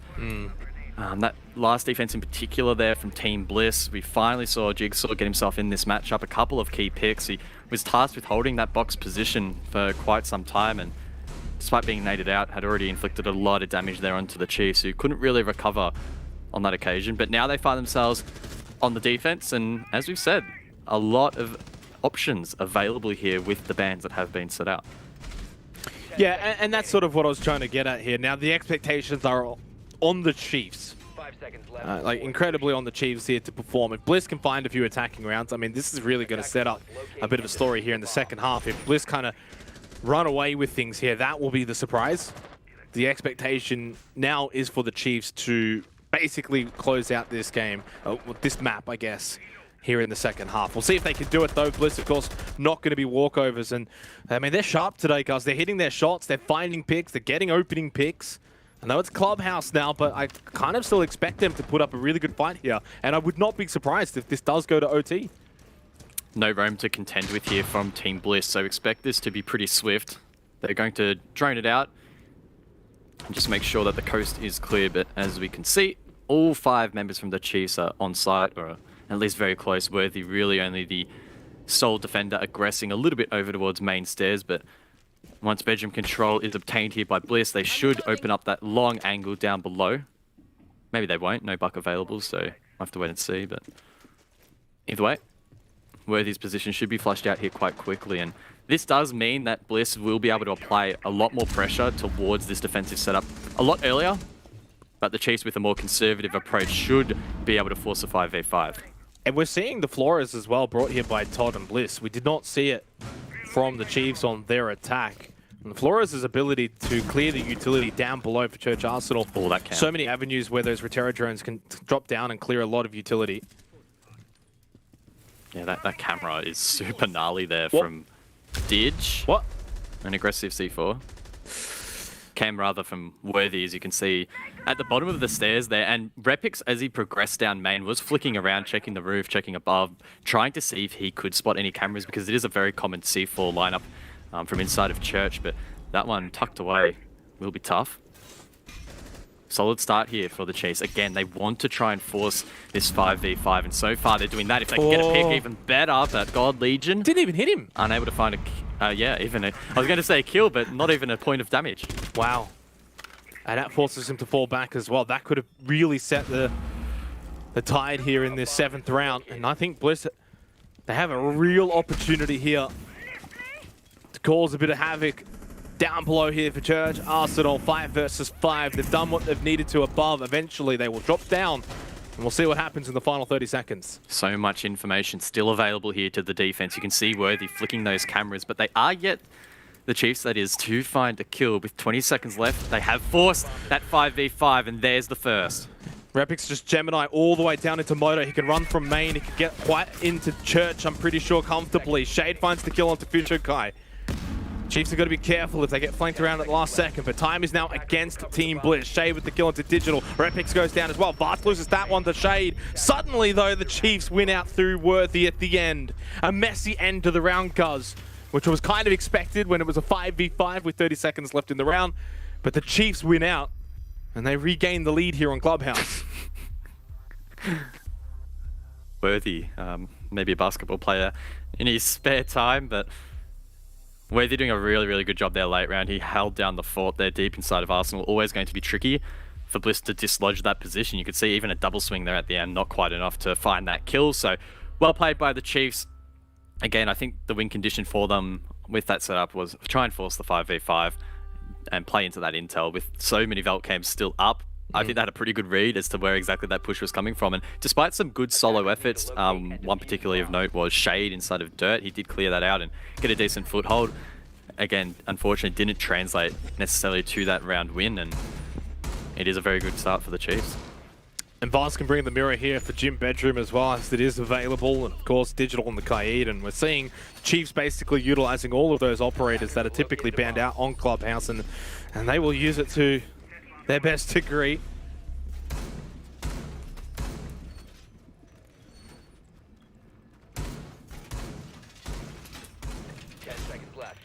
full reinforcements over towards CCTV. We have seen some teams, as of recent, play that a little bit more aggressively. I feel like we affectionately call it the Mollusca hold. So shout out Milo for having that term coined. That's where, of course, you open up the right-hand side of the cash wall, and that line of sight, or the left-hand side rather. And it does create that additional line of sight. It makes CCTV a little bit more uncomfortable, but the Chiefs seemingly don't want to play into that strategy. So Bliss, to counter, will probably try and open up CCTV wall or Kenner's wall nice and early, get that foothold and try and push these defenders back. Worthy having a big game here on Clubhouse, 12-4-1. I'm pretty sure I said it at the start of Cafe. If Chiefs, or actually it might have even been said on the desk at the end of the Knights game, but when Worthy goes big, the Chiefs go big. And he is doing so here on Clubhouse. Although his counterpart, Jigsaw, will get the opening pick of the round and takes down Vast. And it does give Bliss the advantage momentarily. Repix almost finding maybe a second there on the ping.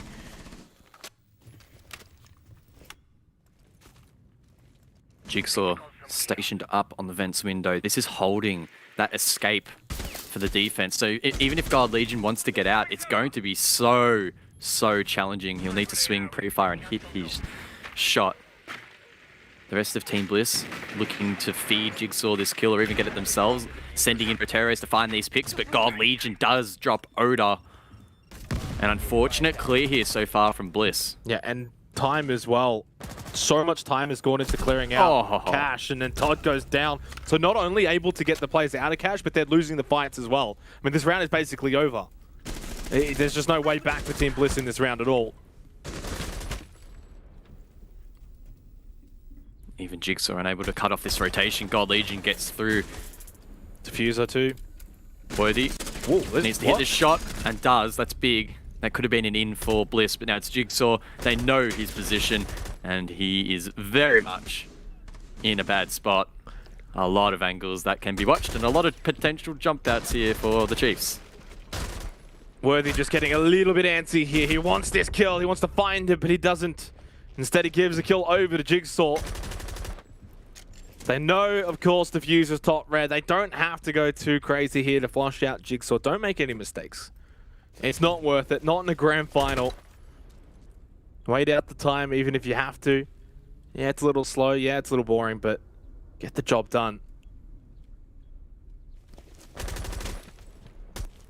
15 seconds remaining. God Legion to clean things up there. A good, solid end to the round for the Chiefs. And God Legion in particular inside of Cash. Wow, what a big round from him, denying that foothold inside of CCTV. And despite the defense not opening up that line of sight to make things difficult for the attack, it was actually Bliss themselves that opened that window of opportunity, didn't get that foothold in time. And as they tried to enter, God Legion, ready and waiting, really sharp. Got the first one to Oda and then the follow-up on to Todd. Really well played, gets the final kill as well. And now they're one step away from that match point. Yeah, and it really sets the Chiefs up now to close out this second half. 2 in a row, 2 quick defenses. Church Arsenal, Gym Bedroom. Now go to CCTV and Cash. Do the World Tour. As we actually have a tactical timeout from the Chiefs. They've all gone AFK. I guess maybe a scheduled bathroom Synchronized break. toilet break? Yeah, except digital. That's a first. Yeah. Well, I don't know if it's a first. Maybe it's a first that the whole team, bar one, goes at the same time. But I'm sure there's probably been many timeouts taken where someone has to relieve themselves. Yeah. I don't really know what to say. This is the first time I think we've had attack rehos, so we've seen almost every single player run away and go to the bathroom. So there you go. Well, you get one per map, don't you? Like I'm pretty certain you get one per map. Yeah.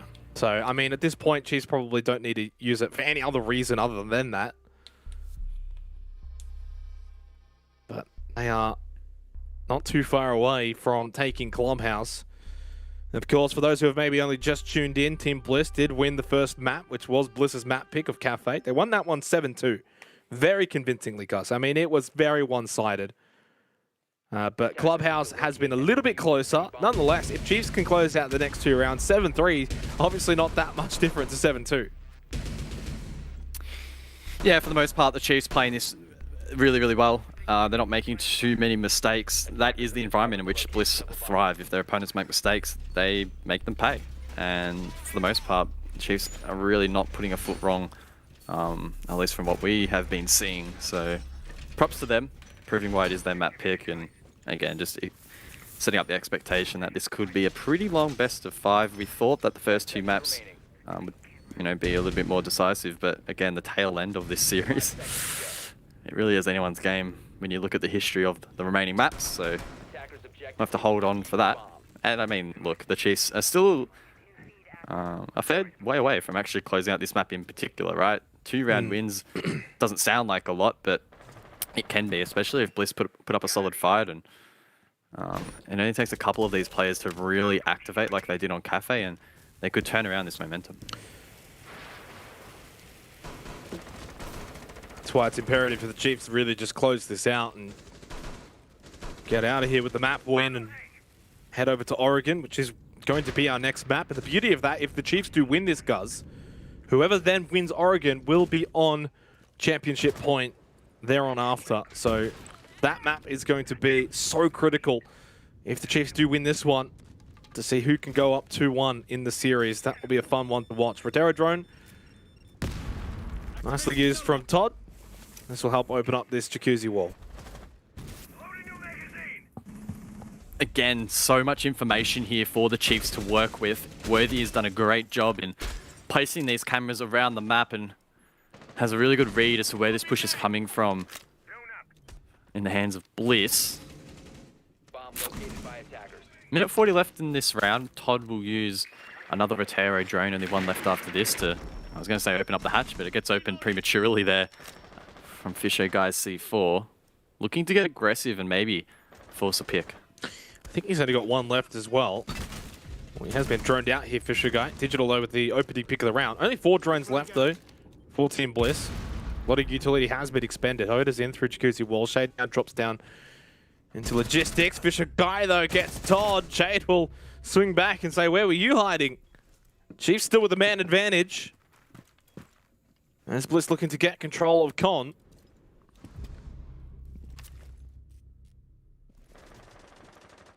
Oda does find one.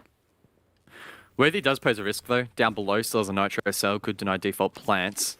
Missed him. Uses it early though inside of bedroom, doesn't quite hit the mark. Not sure if there's intel being played off. I think Fisher was on a black eye, so potentially. But either way, Bliss have now progressed in towards Con.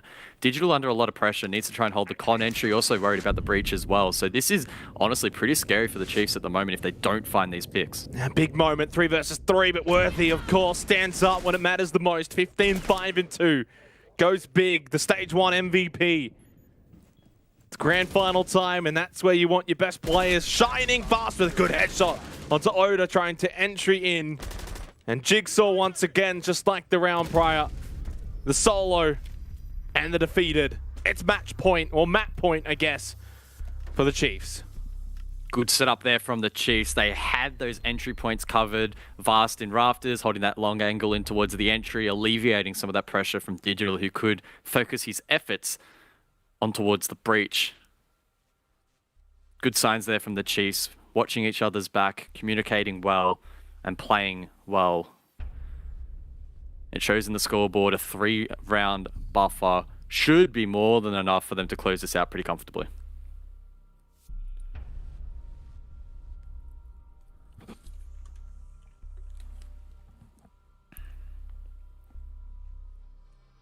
And it also means that over the course of the first 2 maps, everything's kind of gone the way we expected it to go.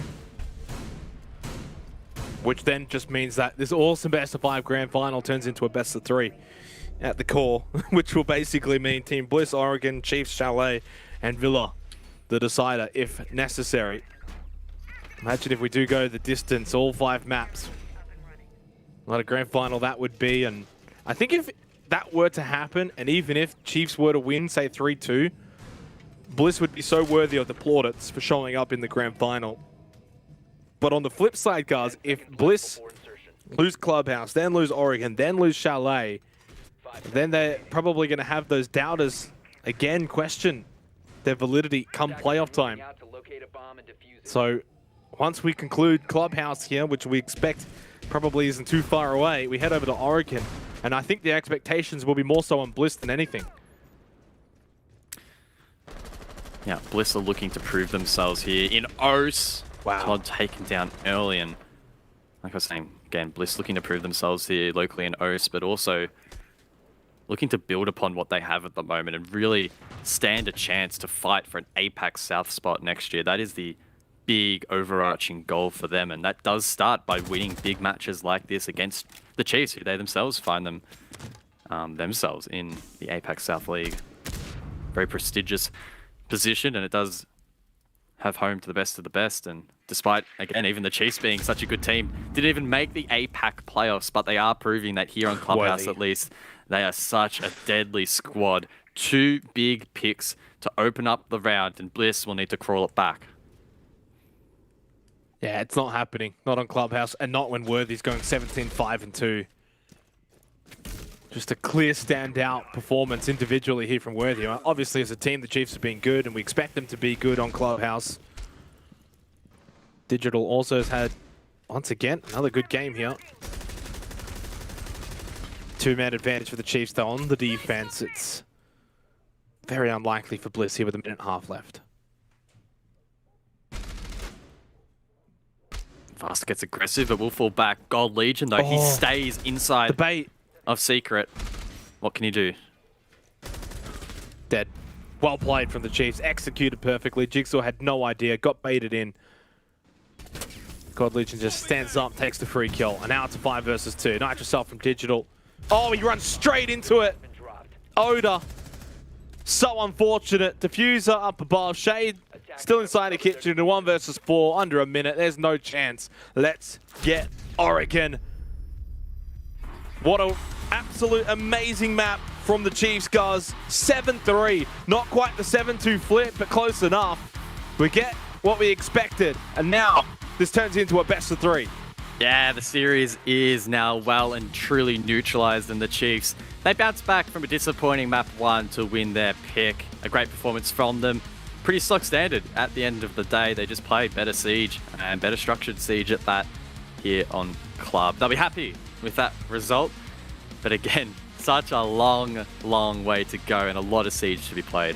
Yeah, it certainly is. And I think so far, not only us, but the guys on the desk have done a really, really good job as to conveying as to how this best of 5 might play out. And so far, it's basically played out perfectly for us and for the viewers, hopefully. 1-1. We've got a nice close match in terms of the overall best of 5. The games themselves, though, guys, have been very, very one-sided. Hopefully, Oregon might change that a little bit. Yeah, it could well be. I mean, looking at the history, we're probably favoring Bliss to edge out and maybe lead this series once again. But I do think it's going to start to narrow down. It's just such a tough one to call. I'm just sitting here conserving my energy. I mean, I'm starting to feel like this could go all the way. We haven't seen a best of 5 go the distance for a very, very long time. I don't know how far back we'd have to go. Maybe Dev can look through the ancient stats and find that one. But we haven't had a 5-mapper for ages, so I hope we do get it in the end. The last time that Bliss lost on Oregon was actually against Elevate, of course, current day Chiefs. So there you go. That was back in March. We'll throw it over to the desk, though. Currently, grand final, 1-1. Yeah, it certainly is. It looks like Chiefs paying back after what was a really, really strange cafe from them. It felt like they weren't even in the server, but this time around, they are absolutely killing it, Dev. And I think that this is a really good indication for things to come. Yeah, I am starting to feel that itch that we are going to be having a 5-map series. I think that both of these teams have it in them. And so far, it's simply trading maps. I hadn't expected we would necessarily be trading maps all day long, but I think Guzns and Ox already kind of alluded to Oregon. But just to talk about Clubhouse for a minute, I was a bit worried for Chiefs occasionally on their attacks. A couple of rounds they probably should have won, and if they had, then this would have been an even more dominant storyline. But 3 rounds of attack on Club is pretty good, and then just a flawless defense is kind of ridiculous. What, I mean, Milo, I don't know, you know, how to say this, but like, what is the difference between Cafe and Club? Is it just the fact that Chiefs would be much more comfortable on Club, or have they completely changed? I mean, it definitely, like, Chiefs look a lot more comfortable on this map. But even with that said, I mean, how much do we credit this win for just Worthy dismantling like Bliss? a 7-3 victory with was it 17 kills? Yeah. Yeah. Like just how much influence did Worthy do? Because like this is, I'd expect to be a bit more of an even spread on the kills here, but Worthy's really showed up. There you go, 17 and 5, man. That's insane. And you know what? We've got to take the time while we're highlighting that. Digital had a 12 and 5 performance with a 2+ entry and a multi-kill in amongst that. Dev, you know, I'll go to you here. Digital's really started to kind of shine in the last stage, hasn't he? Yeah, he has. I know Digital cops a lot of flack. He's a like a player that sometimes when he makes mistakes, it's pretty obvious. For example, he naded himself this game, but like he does have big rounds, you know, multi-kills, entries, and you know, Milo, I know that you've you know, not sure about how he goes on the vertical roll all the time, but like, you know, he does produce results. You know, and occasionally he does have really big games where he shows up on the stats board like this. And for me, the big stat that I'm really looking at that kind of draws my attention here, overall, the whole scoreboard, is just Worthy's multi-kills. Like 3 multi-kills, that's 3 rounds where Worthy effectively saved it. And it's just such a big impact that he has had throughout this whole series. And, you know, Jigsaw and Repix only on 5 kills there, Milo. I mean, how much can we credit, you know, Team Bliss to their individual performance on a certain map? Well, I mean, we're going to have to see it on Oregon here. I mean, it's basically a game of which team is going to have a star player. I mean, or players, because this is kind of like a to and fro here. It's kind of like we're letting the teams try and enable certain players to just pop off, and that's kind of what's going to give us the win. I mean, it's going to be an interesting next few maps. Well, that's the thing, right? We've still got 3 maps to go, and as Xenox said, this essentially turns into a best of 3, which I'm sure is going to be an absolute barn burner. Ladies and gentlemen, it's time to sit in, relax, kick back, because we're in for a match. We'll see you after this.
Just faster than you.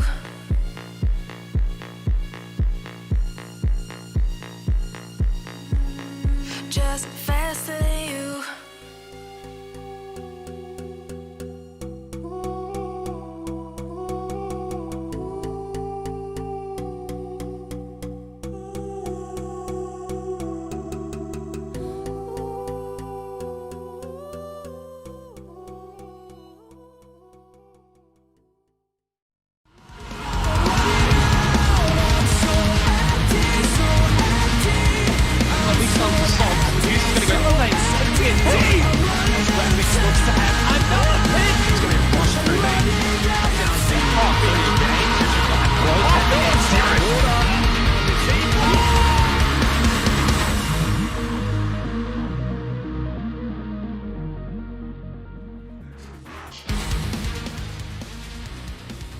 I meant it when I said it is time to buckle in, because this is going to be a series. The potential for a 5-mapper grand final at the Stage 2 playoffs.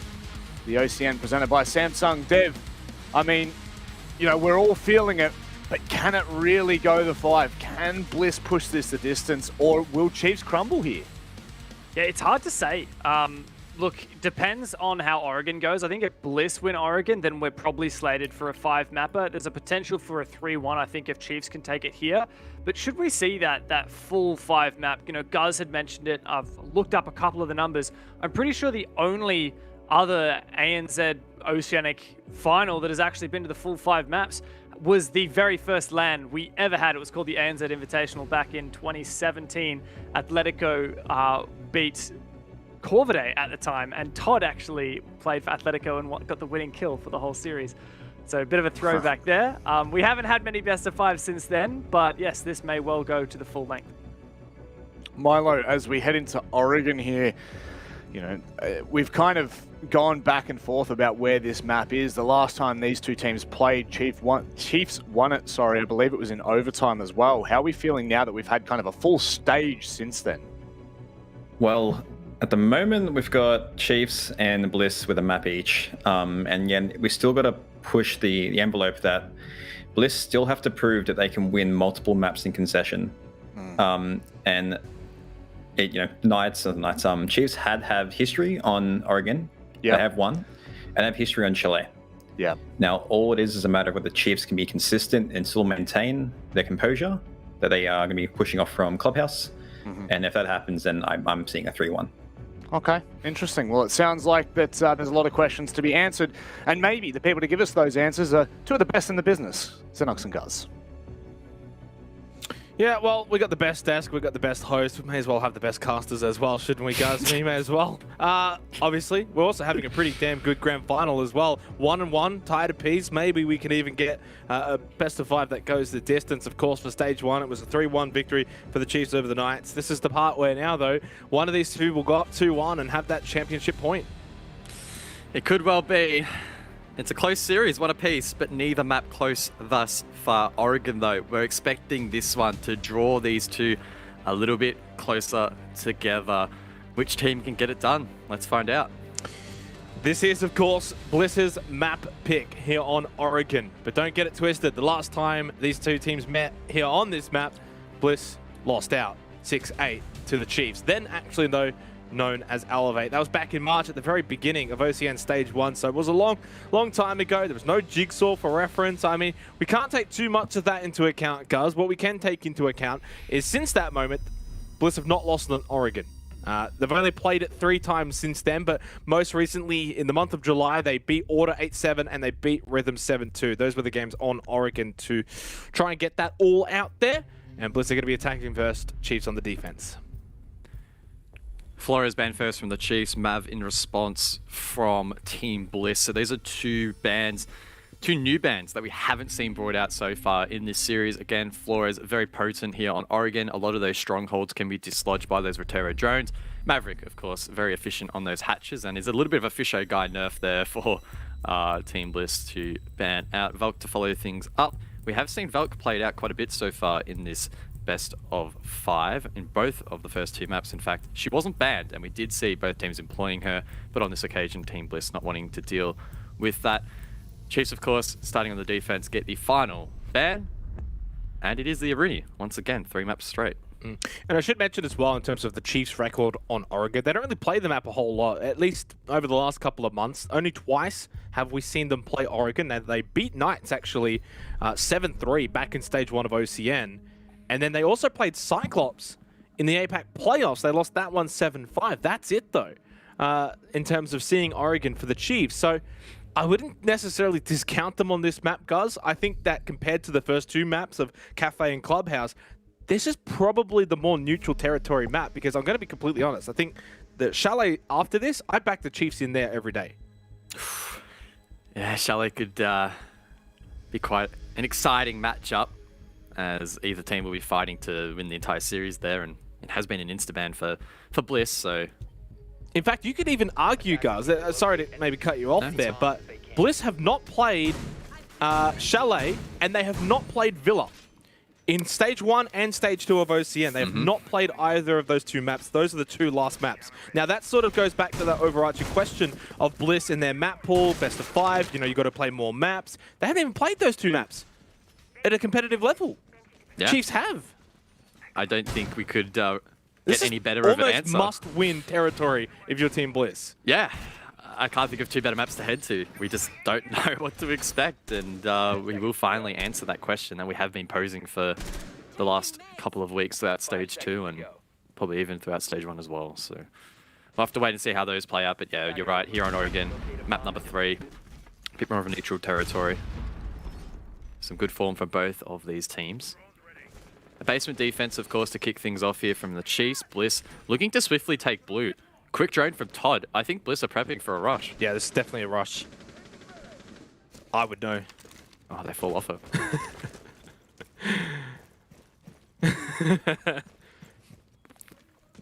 Well, as you said, guys, they do fall off that rush. They elect not to. I think this first half is going to be very telling, though, with Chiefs on the defense. If they get out to a good start, even say 4-2, it really sets up for what could be maybe an OT kind of game, or at least going the distance. But if Bliss can find themselves in this opening half on the attack, a couple rounds up maybe, then suddenly begs the question, will they maybe get out to that 2-1 championship point territory? Jigsaw entering the top of Big Tower could be the danger man, the difference maker for Bliss.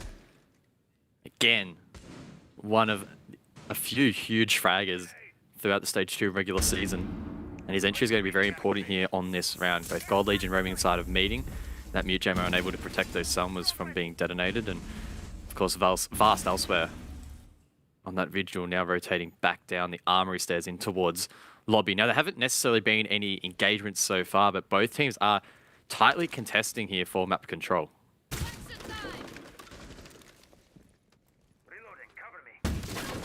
We saw Vast, of course, roaming around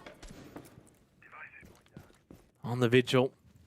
Still just hanging around main stairs, not really branching out from that position. Worthy playing that backstairs position. I thought for a second that actually might have just been the Gemini, but no, Repic's just sending it in. He's going to go down. And that's going to be a second one. Surely Worthy, the wallbang. No, Todd stays alive. Jigsaw finds one back onto God Legion. Chiefs still with full freezer control. Digital watching over towards blue. I think pillar control might have been given up by Chiefs as well. Yeah, Worthy rotating back through supply. Does launch a nitro cell in towards that blue elbow position, but doesn't net himself a kill. It's a 4 versus 4 with 35 seconds left. Decent utility available here for the attack, and Bliss will need a clean execute. Is he going to come in last second with a bit of a flank here and really cut off Bliss? If he does, he needs to kind of go now. I think he's still waiting maybe for a late player from Bliss to drop down this meeting. Hatchet was Shade, but Shade caught him at the unopportune time. Oda down, gets that diffuser as well. Todd finds the kill onto Fisher Guy. Shade dies at Pillar though. Digital with a big kill. Now makes it a 2 versus 2. And he's still got Worthy available. Worthy, of course, tempted to just sit on this. Digital, has he got a good angle though? It's actually a pretty decent spot, and he gets the headshot onto Oda. He's got a quad!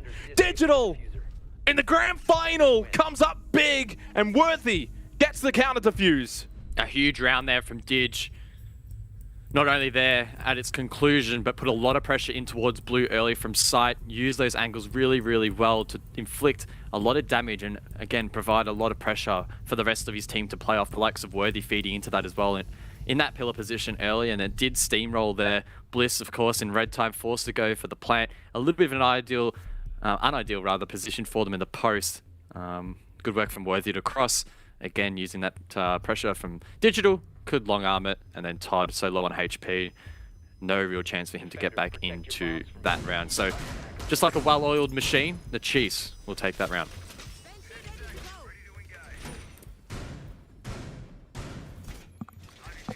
And fun fact as well, guys, if we look at this as sort of a 10-round basis, 8-2 now to the Chiefs in the last 10 rounds. That's including Clubhouse, of course. So they are most definitely on top when it comes to momentum. They're just constantly winning these rounds. Digital has been, honestly, a clear standout today, both in the Team Bliss versus Chiefs grand final, but also in round 3 versus the Knights. He's been super impactful, and a nice quad helps save that round for the Chiefs, and they get up to a good start here on Oregon, the map pick of Team Bliss, and laid it out on the table, guys. If Bliss lose this, the likelihood of them taking Chalet and or Villa is probably not likely.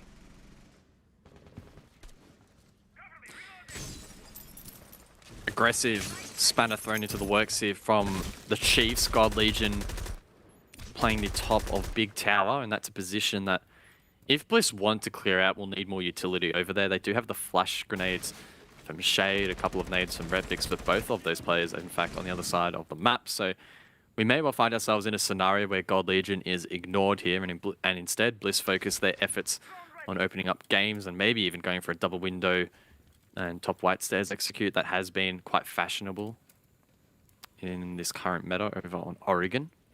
Repix, though, enters in towards Trophy uncontested, looking to maybe find a pick.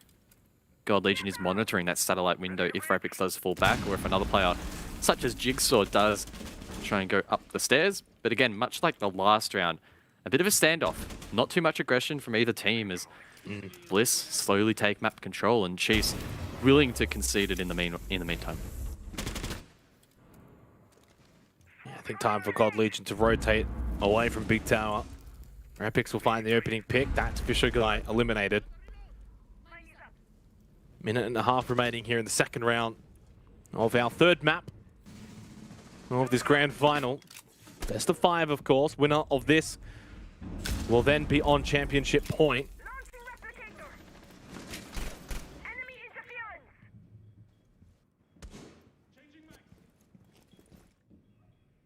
Minute 10. Really just silence across the map at the moment. Bliss still putting in the groundwork to be in a position to pull off this execute. Oda does have the diffuser over towards the trophy side of the map. God Legion repositioned inside of Attic, now isolated, but Digital goes big. That's 5 in only a round and a half. 6. Make it 6.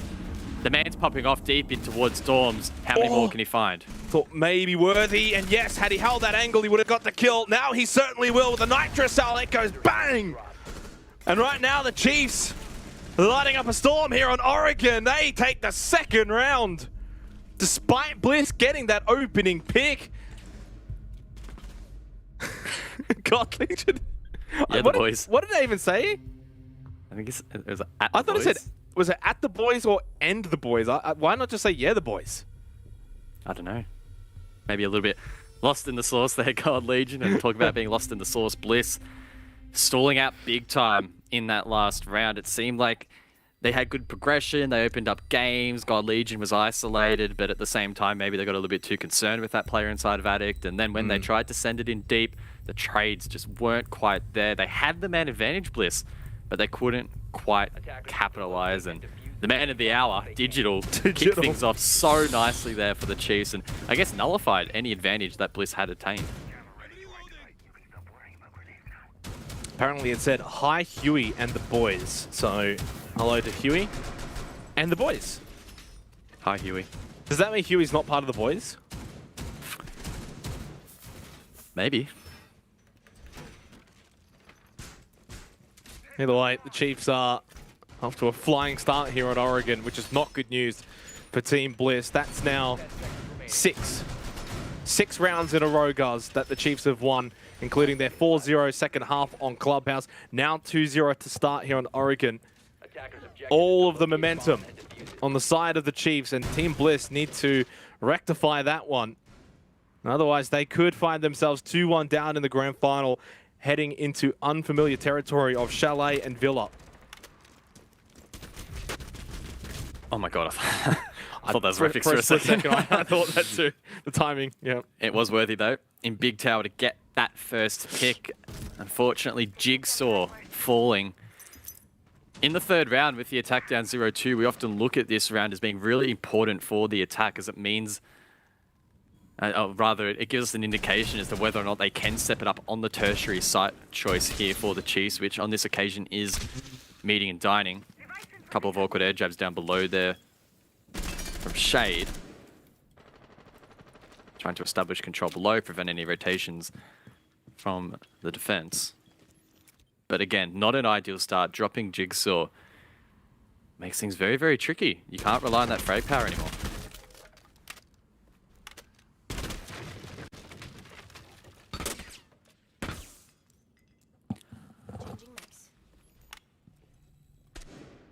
An opportunity for the Chiefs to complete the world tour of Oregon, go up 3-0. They are on the defense, so there are the expectations for them to do well in this opening half.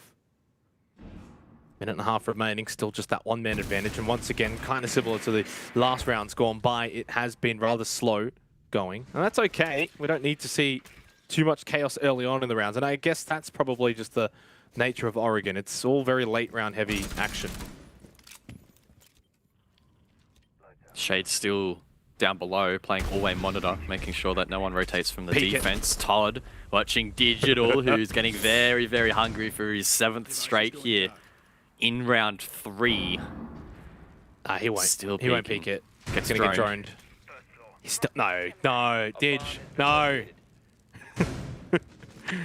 Nado from Repix could dislodge this position. Oh, I think he's pinched Digital drops regardless down. now, Repix right? Like, finds the kill, 4 versus 4 with 40 seconds left. Yeah, I mean, there was nothing really he could do from that position since that had been opened up. I think maybe that was opened up a little earlier. So yeah, he was kind of stuck there. 30 seconds left, and finally for Team Bliss, they're able to at least make it an even playing field. Fisher guy anticipating that drop down, but it's Shade who's made his way into lobby. And it's Worthy who comes up with his 2nd kill of the round. We'll make a triple kill for Worthy. And now it's basically do or die for Bliss. Has a quad for Worthy. Can he find the ace? No, he won't be able to, but it's Gold Legion who finds the final kill of the round. The World Tour has been completed successfully for the Chiefs. A 3-0 start on Oregon. Worthy, just a machine.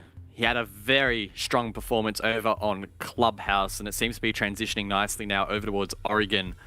The Chiefs are doing a great job in dictating the pace of this game. They are forcing that timer against the attack time and time again. Bliss really only being forced to move by red time. It gets to a point where they need to show the initiative.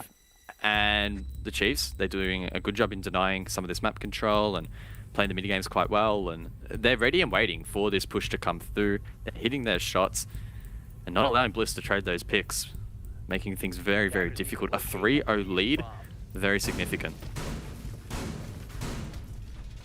They get to head straight back down to laundry and supply. Man, last time we were here, Digital pulled out a 4K from somewhere. It wasn't the worst round from Team Bliss. I mean, in fairness, it took a monumental effort from Digital to win the round for the Chiefs. They got blue control, they got pillar control. But the Chiefs were able to hold on and win out the round. Of course, we also saw that almost rush that could have happened. They elected not to. They fell off that. That did take a little bit of time because of that. Attackers are moving out to locate a bomb and defuse it. And Team Blizz certainly need a round win. They really need to get on the board here. Something really needs to change here from Bliss, and I'm inclined to lean into them maybe throwing a bit of that Chaos Ball, I guess, into the court here. Try and play a bit more aggressive in the early round, because whatever's happening late round on these executes really isn't working. And we are seeing the Chiefs themselves get a little bit aggro here in the early round, and for the most part, it has been working out for them. So a response here from Team Bliss, I think is really needed. If they could start getting these opening picks on the board and actually converting that 2-round wins and meaningful territory, then we may well see this scoreline shift the other way. Yeah, and it all just starts with one. You just need that 1-round win to build some momentum. I mean, it's 7 in a row now for the Chiefs over the course of the last 2. Matt's Digital, he is just feeling it. Makes a play, gets away. Shade, though, found the kill onto Gold Legion. Digital fell back to Pillar. Firing a few more shots towards backstairs, and again, he's just playing that aggressive style right now.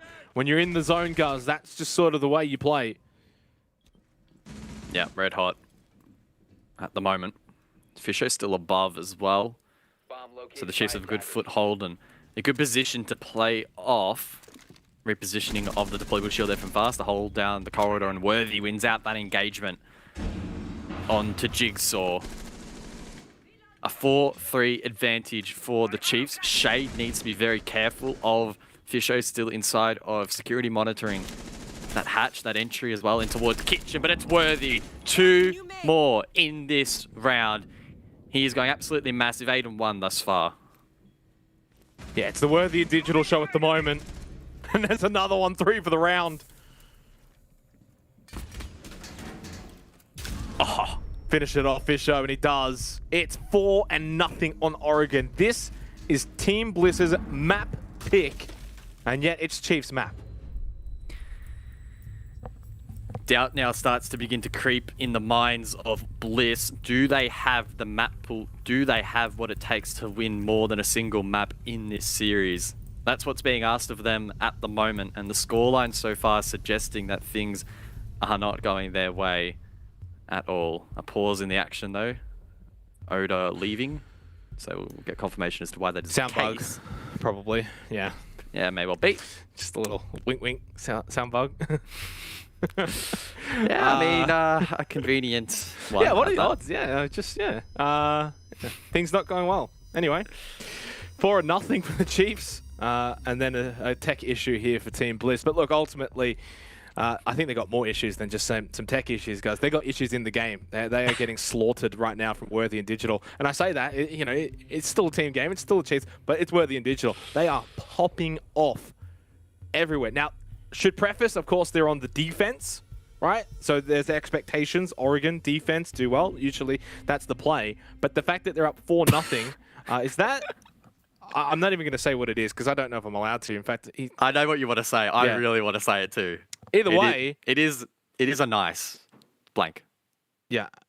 Either way, there's 2 rounds to go in this first half, guys, and they are literally must-wins for Bliss. Like, all the pressure's on them now. Yeah. The Chiefs so far have been playing really, really well, and a lot of that has been facilitated off the back of the fact that both Digital and Worthy are exerting a lot of confidence, and they're winning critical ones around the map. It's halting the progress for Bliss. It is slowing them down, stalling them out, and we're not seeing that response from the remaining fraggers to try and reposition themselves in the match. So hopefully over this break they can reconsolidate a little bit here. They're not out necessarily of this half. I think if they can manage to scrape the next 2 rounds, then it really is game on. But anything less than that, and it starts to get very worrying, again, when you consider that is also their map pick, and the winner of this map will be on championship point. Yep. Yeah, and that's the main takeaway. And what I keep bringing up is the fact that we've got Chalet and Villa to play after this, and that's in a nutshell, what best of 5 grand finals look like. You're going to end up going to maps that maybe you don't quite have that sort of experience on. And as I've already prefaced earlier, they have not literally played Chalet or Villa in either OCN Stage 1 or OCN Stage 2. Like, they just literally haven't played it. Now, guys, I'm sure they've scrimmed them at some point, but it's not the same. Oh, yeah, scrims are obviously a completely different ballgame to officials. And again, when you consider the stakes on this matchup, the Chiefs looking to back up their Stage 1 championship, and Bliss looking to be, I guess, the new kids on the block and really make a name for themselves here locally in OCE and begin maybe a fateful run over towards APAC South where they might be able to get some damage done as well. So a big, big match. And this third map in particular, huge in the context of the BO5. Let's get straight back into it. 4-0 to the Chiefs. Literally flawless on Oregon so far, but they've been on the defense. In saying that, none of the rounds have been close. You can make an argument maybe for that first round, it got a little bit messy and then Digital finds a 4K, but everything else has been super clean from the Chiefs defensively. Now, whether or not that's just because Bliss have not been able to fire much of a shot or the way that Team Bliss are playing, but the way Chiefs are playing, it's probably a combination of both right now. And especially when Worthy's 9-1-3, Digital 7-2 off 4 rounds, cuz I mean, that is incredible. Yeah. Very scary here for Bliss. They need to try and find an in back into this match. And I think, again, it's going to come down to this sort of opening phase of the game. If Bliss can get that opening pick and roll some momentum and really get meaningful map control, then they should be in a great position. But it feels like every time Bliss sort of takes a step forward, someone from the Chiefs is ready and waiting to knock them 3 steps back. That's the kind of feeling I'm getting, the impression I'm getting watching this from an outsider's perspective. And for Bliss, that's going to be very, very tricky for them to try and overcome it. Really is slowly transforming into a bit of a mental battle for them here, and they know that they can, you know, perform on this map. That's the reason they've brought us here. But, you know, there's always going to be adversity in this best of 5, one way or the other, and this might not be the only challenge either of these teams face. It's really how you bounce back from that and how you find yourself back into this map.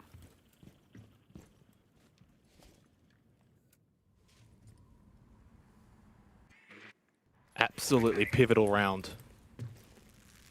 Things can turn quickly. You find 2 rounds in a row, you make it a 2-4 half, you deal with that momentum that the Chiefs had, and then you can go onto your own defense and dictate the tempo. You gotta remember, this is Team Bliss's map pick. And they have been very proficient on Oregon in recent time. 2 wins in the month of July.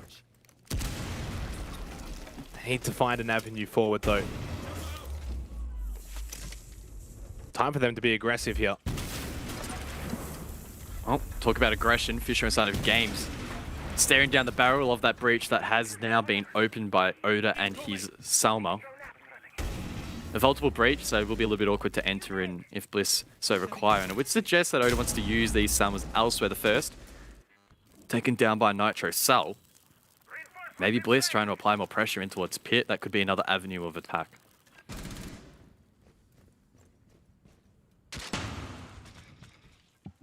Minute 10 seconds remaining in this pivotal 5th round of this 3rd map. Fisher Guy sees the nade go past his shoulder. Rapix is low. And he is very close, but Fisher Guy continues to just hold this angle inside of games. 50 seconds left. It's the Worthy show though. Is he going to make yet another appearance? He could be isolated here if Bliss play it well. Now, they don't have a dedicated... Oh, they do have a dedicated flank watch, pardon me. Shade with those air jabs, but they also could dedicate someone onto the flank watch. God Legion as well is down below, but oh no, Fisho, he's dropped the diffuser. Oda falls, swings, finds another. The Chiefs are dominant at the moment. They certainly are. 3 versus 5. Jigsaw, Shade, Todd, can they make something happen? They do get rid of God Legion. Now, Todd to push up white stairs. Digital with a swing though! 8-2-1. But there's damage elsewhere from Jigsaw getting the kill onto Fisher Guy, but we are in red time. Worthy, the Nitrocell, not even needed. This is a slaughter from the Chiefs. 5-0. This is starting to look seriously dangerous. If it didn't already, the small window that Bliss had available to them to try and pry their way back into this matchup and maybe bring the half back to a 4-2 scoreline, that has really dissipated now. This is a huge buffer for Bliss to recover from, even when they transition to the defensive half. It seems like at every turn, like I said, Bliss, they took map control, right? They open up games, great. But then all of a sudden, Fisher guy out of nowhere finds a 2K, and you're back to square one. Bliss continually being knocked down here by the Chiefs. This is proving to be a very, very dominant performance from the champions so far. And that's the thing to remember, Cuz, as you just said it, they are the champions, the reigning champions. They get it done in best of fives. They get it done in crunch time. And they get it done on the opposing team's map pick. They've done the World Tour once, and they're about to do it again. Kitchen meeting for the final round of this first half. And the Chiefs moments away from maybe a 6-0 first half in a grand final match, guys. I mean, seriously. A championship point is on the other side of this half, and the Chiefs are 2 rounds away from achieving it. How wild would it be? 3 one-sided maps so far in this series. And the third could well be locked in very shortly here. If the Chiefs manage a 6-0 half, I mean, they're just not going to lose it, right? Yeah. They surely wouldn't. That said, Bliss need to put up a fight here. At least get something on the board to work with here. A glimmer of hope at the end of what has been a pretty dark tunnel here on Oregon. Jigsaw needs to activate, needs to go big here on the opening pick. Or it's an early engagement over towards Kitchen. Fisher joins in on the action. The Nitro cell doesn't hit the mark. Makes an awkward line of sight, but neither player peeking. Team Bliss, as a team, 10 kills. Worthy and Digital have 9 each. Really highlighting the significance as to the one-sidedness of this match. And again, just nothing but quiet around the building. Digital, hello, he's gone into double digits. And so is Worthy. They're both on 10 each inside 6 rounds, guys. And they've got a 2-man advantage. Repix, though, should get this kill. And he does. Onto Vast. Bomb located by attackers. Makes it a 3 versus 4. Round's not over. Minute and a half remaining. Repix could well be the chosen one in this round. We know he can go big, and now this is probably the most important round so far for Bliss in this best of 5. They need to find something here and in on this round, and in doing so, and in on the map.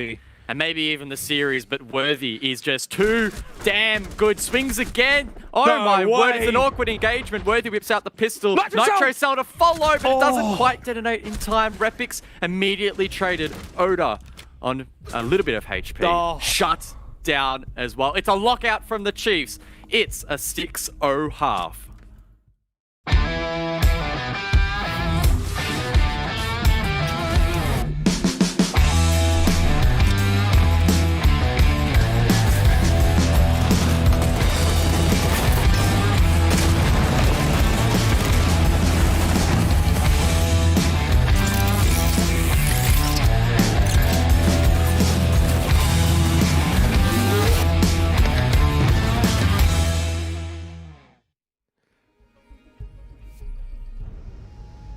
Welcome back to the OCN Grand Final presented by Samsung. A 6-0 half to the Chiefs. Match point is theirs. And it could be theirs for a little while, or it could be theirs for maybe just 1 round. Imagine a 7-0, guys, in a Grand Final match. That would be demoralizing. Defenders, protect your bombs. It would be demoralizing even if it was a Chiefs map pick, but given that Bliss decided to head us here for map 3 and potentially a big momentum swinger in this series, it would be very, very difficult to recover from. Now, the map after this, it's Chalet, bit of an unknown for Bliss. Maybe they can pull something out of the bag, and they've been able to hide it for such a long time that I'm sure they have been able to work on a lot in their scrims and in their dry runs. But again, it comes down to that mental battle. this has been such a difficult map for them. And whenever, again, Bliss do something right, or they feel like they're making it in on these rounds, the Chiefs time and time and time again, I mean, times that by 6, have just absolutely wiped the floor. Yeah. And when you're in a server, when you're in a game, I'm sure a lot of people in chat can probably feel this when they're playing ranked, sometimes you just feel like you're doing everything right and it's not working. And that's the mentality I think that Bliss are in at the moment, and that's something they'll have to overcome. In terms of the last 10 maps overall, 4 from Clubhouse and the 6, of course, here from Oregon, it's now 10-0 in favor of the Chiefs. In fact, if we want to go a little bit further than that, it's 13 of the last 15 maps. Sorry, 13 of the last 15 rounds, guys. I mean, basically, since the first map, it's been all Chiefs. Incredible one-sidedness, both on Clubhouse and now here on Oregon, especially here on Oregon. But the Chiefs do go over to the offense here. Now they've got to attack. Things aren't going to be as easy for them. Probably going to see a few deaths. It's going to be a little bit more messy. We'll see what Team Bliss have got if they can bring it back. We've seen it being brought back before. 7th Heaven versus Knights. It was on Oregon. They were down 6-0 and they brought it back to OT. It is doable. It's just highly unlikely. Yep. Anything is possible in Siege, but so far from the Chiefs, a good start to round 7. Map control obtained. Pretty carefree. Bliss playing down below, playing passive, and trying to force this execute. The hatch will be worked on by Fisho Guide. 2 summer charges it takes to open up that hatch, and 2 he has. Still 1 remaining, maybe late if they want to push through blue. A line of sight could be created there. Keep in mind, though, he is the only hard breach available. Todd holding this blue position, probably going to be under some pressure shortly. The Chiefs establishing nice control outside, but with Shade at Boiler, again, that is being covered quite nicely here by the defense. I think it really is going to take maybe 1, possibly 2 picks here from either team to steamroll that sort of momentum and either, I guess, gain or control. Ooh, that hurts. Keep that map control. Shade, yeah, that's going to hurt. Gold Legion elects not to swing. Not sure what the presence is over towards Pillar. Shade, he is in such a key position. If he dies here, it's going to steamroll against the defense. Just under 50 seconds remaining. Rapix is there alongside him. In fact, they both fall off a pillar to gain that freezer control. It's going to be a blue bunker push here from the Chiefs. Todd, 1 more gas babe to deny time, which he has done so successfully. 35 seconds remaining. Or Todd gets the opener. That's the diffuser down. That could be key. If he can play off this, Bliss might be able to claim the round. Gold Legend finds the pick back. That's not the best nade from Digital. See if they can bounce back into the round. Jigsaw with a big kill onto Worthy. Shuts him down. Diffuser, of course, still being watched by Todd. Not long to go. 15 seconds to be exact. Chiefs looking to try and find some kills, but it's Todd who's played his position perfectly. Bit of help from Jigsaw as well. Gold Legion gets 1 in freezer, but it's going to be the last one he gets. 3 versus 1. No time. And finally, Team Bliss have found a win here on Oregon. They held down the fort. Really well played by Todd in particular inside of blue. He drops the diffuser and the rest of the team able to play off that pressure that they finally seem to have against their opponents. It is realistically the first time that Chiefs were fighting from the back foot. Very difficult sight to do so. They don't manage to pull it off, and Bliss begin that road to recovery, the comeback train, as some may say. Look, it's still very much decommissioned. A lot of refurbishment that needs to be done on that train before it gets going anywhere anytime soon. But at least they don't drop 7-0, because just thinking about that mentally, a 7-0 loss, that would have been really, really devastating. Yes, I mean, they might only be softening the blow. It could well be 7-1, but... I mean, I don't think there's much of a difference, really. Let's be real. Yeah, it is still a 2-1 in the series column, right? So exactly. Yeah. Well, Defenders, protect your bombs. just basically 1 round at a time now for Team Bliss. And if they can... basically, what I would say right through the World Tour, make it 6-3, suddenly that pressure starts to mount onto the Chiefs. I mean, right now it's 6-1, there's no real pressure, right? They've got a couple of rounds where they can play without pressure, but if Bliss do start to defend successfully, get it to 6-3, then 6-4, suddenly Chiefs are staring down the barrel of that humiliation of being up 6-0 and then being 6-0 themselves. It's entirely possible, and that's why we need to preface it now that it is possible, that we're not going to be totally shocked if it does happen. Bliss on the defense, on Oregon, their map pick. Everything's kind of set up maybe for it to be achievable. It's still unlikely, and it would definitely require the Chiefs to be off their game offensively here, which I don't think that they are. I think Worthy, Digital, obviously, they're fragging out, and all it takes is that one round, guys, that one round where things just go a little bit in favor of the Chiefs, they capitalize, they win that one round, and suddenly the game's over. Yeah, with so many opportunities to make mistakes, the Chiefs realistically don't need to necessarily close it out in this next round. The tertiary site is where Bliss are going to be at their very weakest. That will be the round following this. That's going to be the real tester.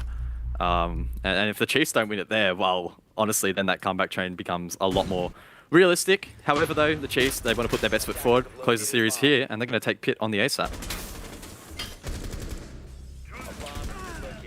First pick goes to Vast, but then Oda follows up with 2 of his own onto both Digital and Vast. And Fizmo Guy is not only low, but dead. God Legion, though, got the quick trade onto Shade. Still got Diffuser, picks it up. 2 minutes left in the round, by the way. It's Worthy, just pushes in. Kill onto Oda.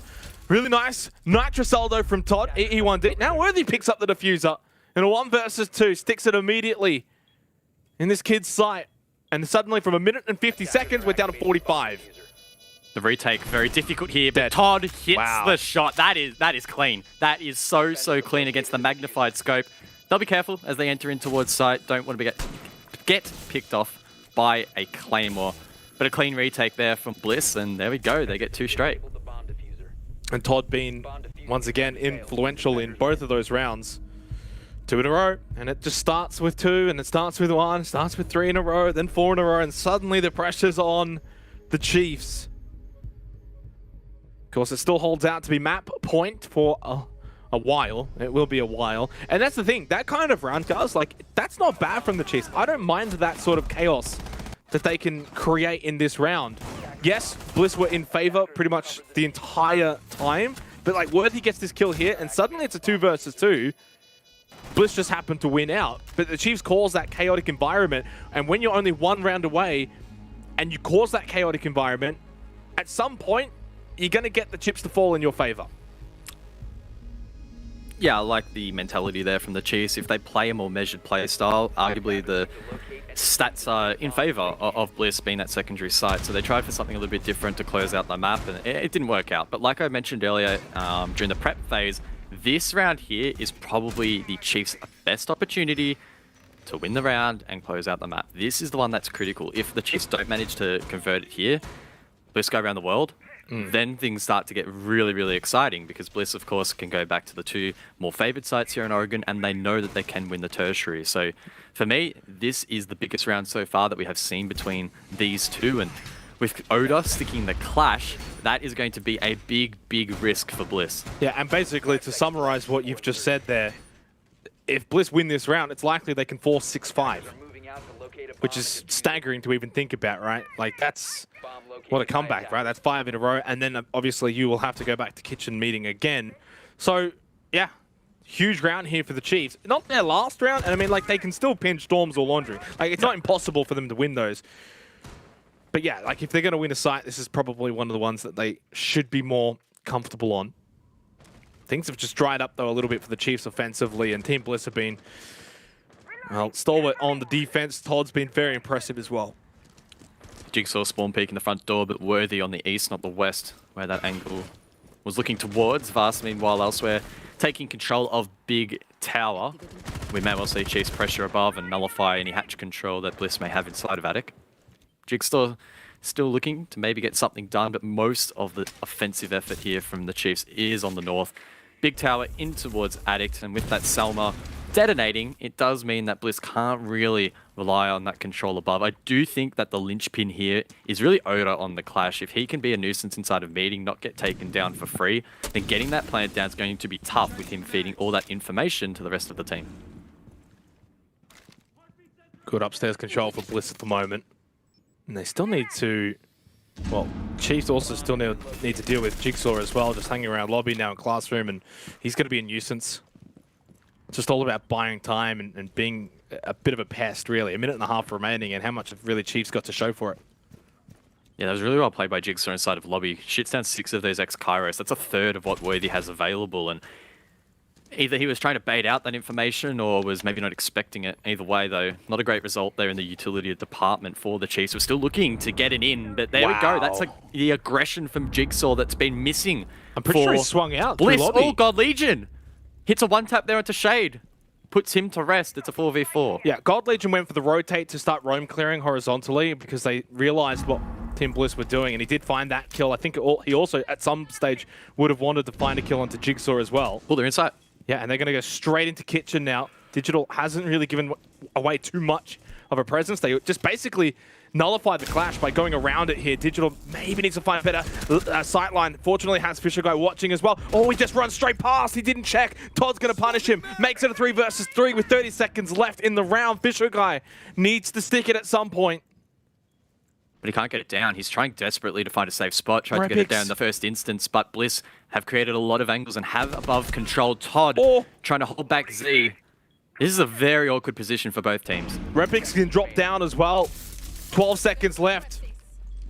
I don't sense that Vast is going to be able to get past the clash. Fisher Guy, though, got the kill onto Todd. Still trying to deal with Oda. Fisher Guy's now sticking that diffuser. 2 seconds left on both the timer and the diffuser. He gets down. Chiefs have now got time in the round, but Rapix with a big kill onto Vast. Fisher Guy answers back. 3 for the round. 2 versus 1. Oda on the clash. Has to go big. He's got a ping. He lands the shot onto God Legion. 1 versus 1 with 30 seconds left. But Fisher Guy inside a kitchen.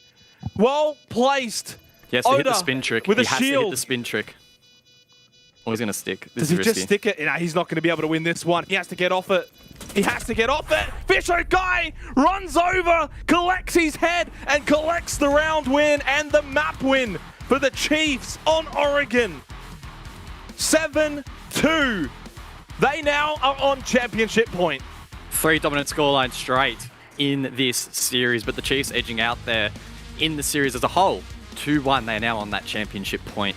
As you mentioned, a little bit of a messy conclusion there, some may say, to close out Oregon, but they put in so much groundwork. A 6-0 half was always going to be a very tall challenge for Bliss to come back from. Chalet, though, the next map, I still have doubts here. I do not know what to expect from Bliss. I'm still going to back in us seeing 5 maps, but I think it's fair to say that at this point in time, the Chiefs have a really fair advantage, and yeah, that's a huge map to win. Against your opposition's map pick is always huge. Chiefs map pick, Chalet, has not been played by Team Bliss competitively.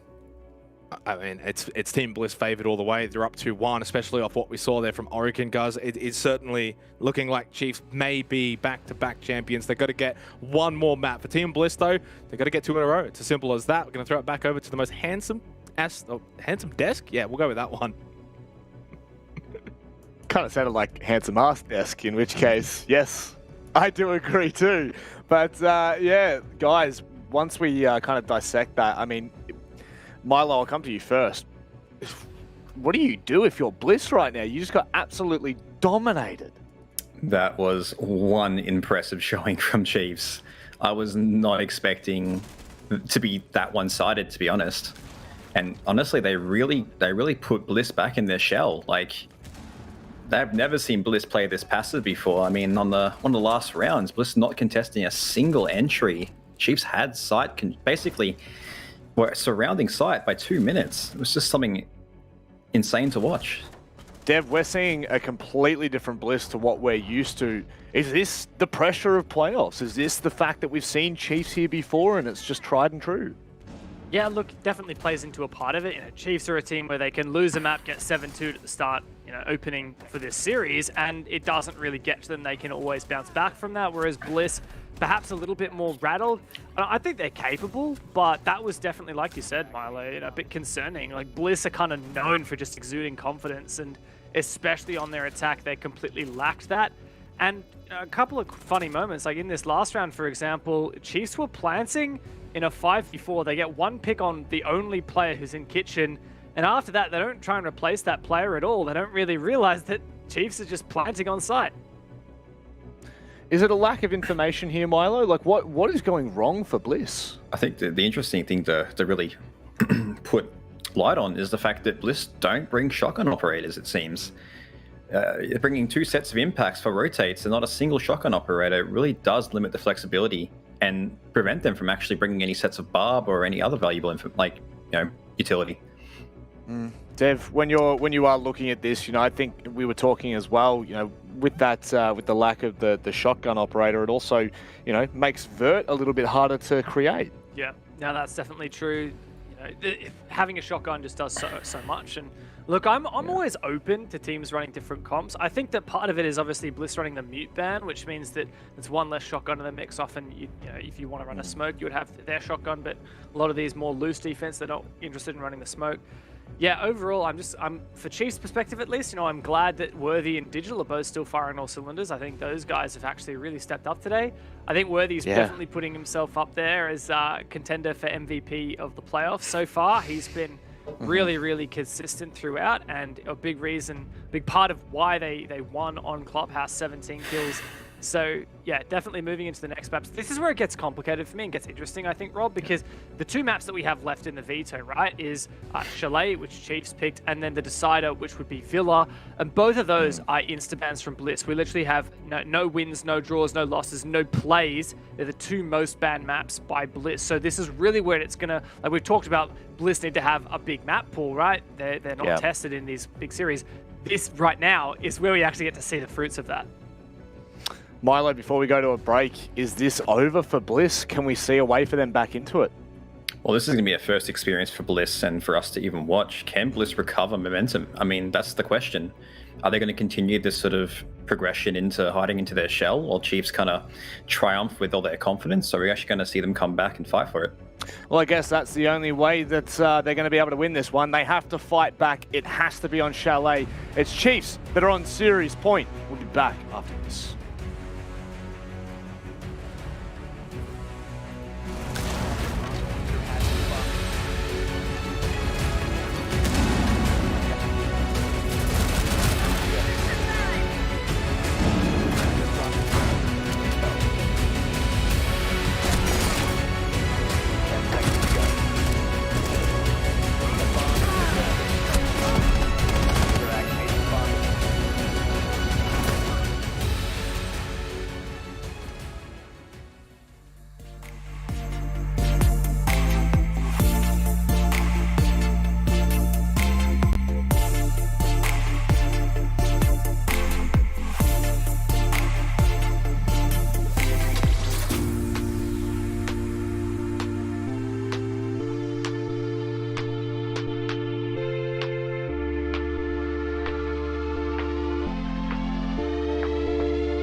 talks about all the other guys. Will I ever understand? Without her, it's not fair, I need you back. No more crying at the end, I'll do it again.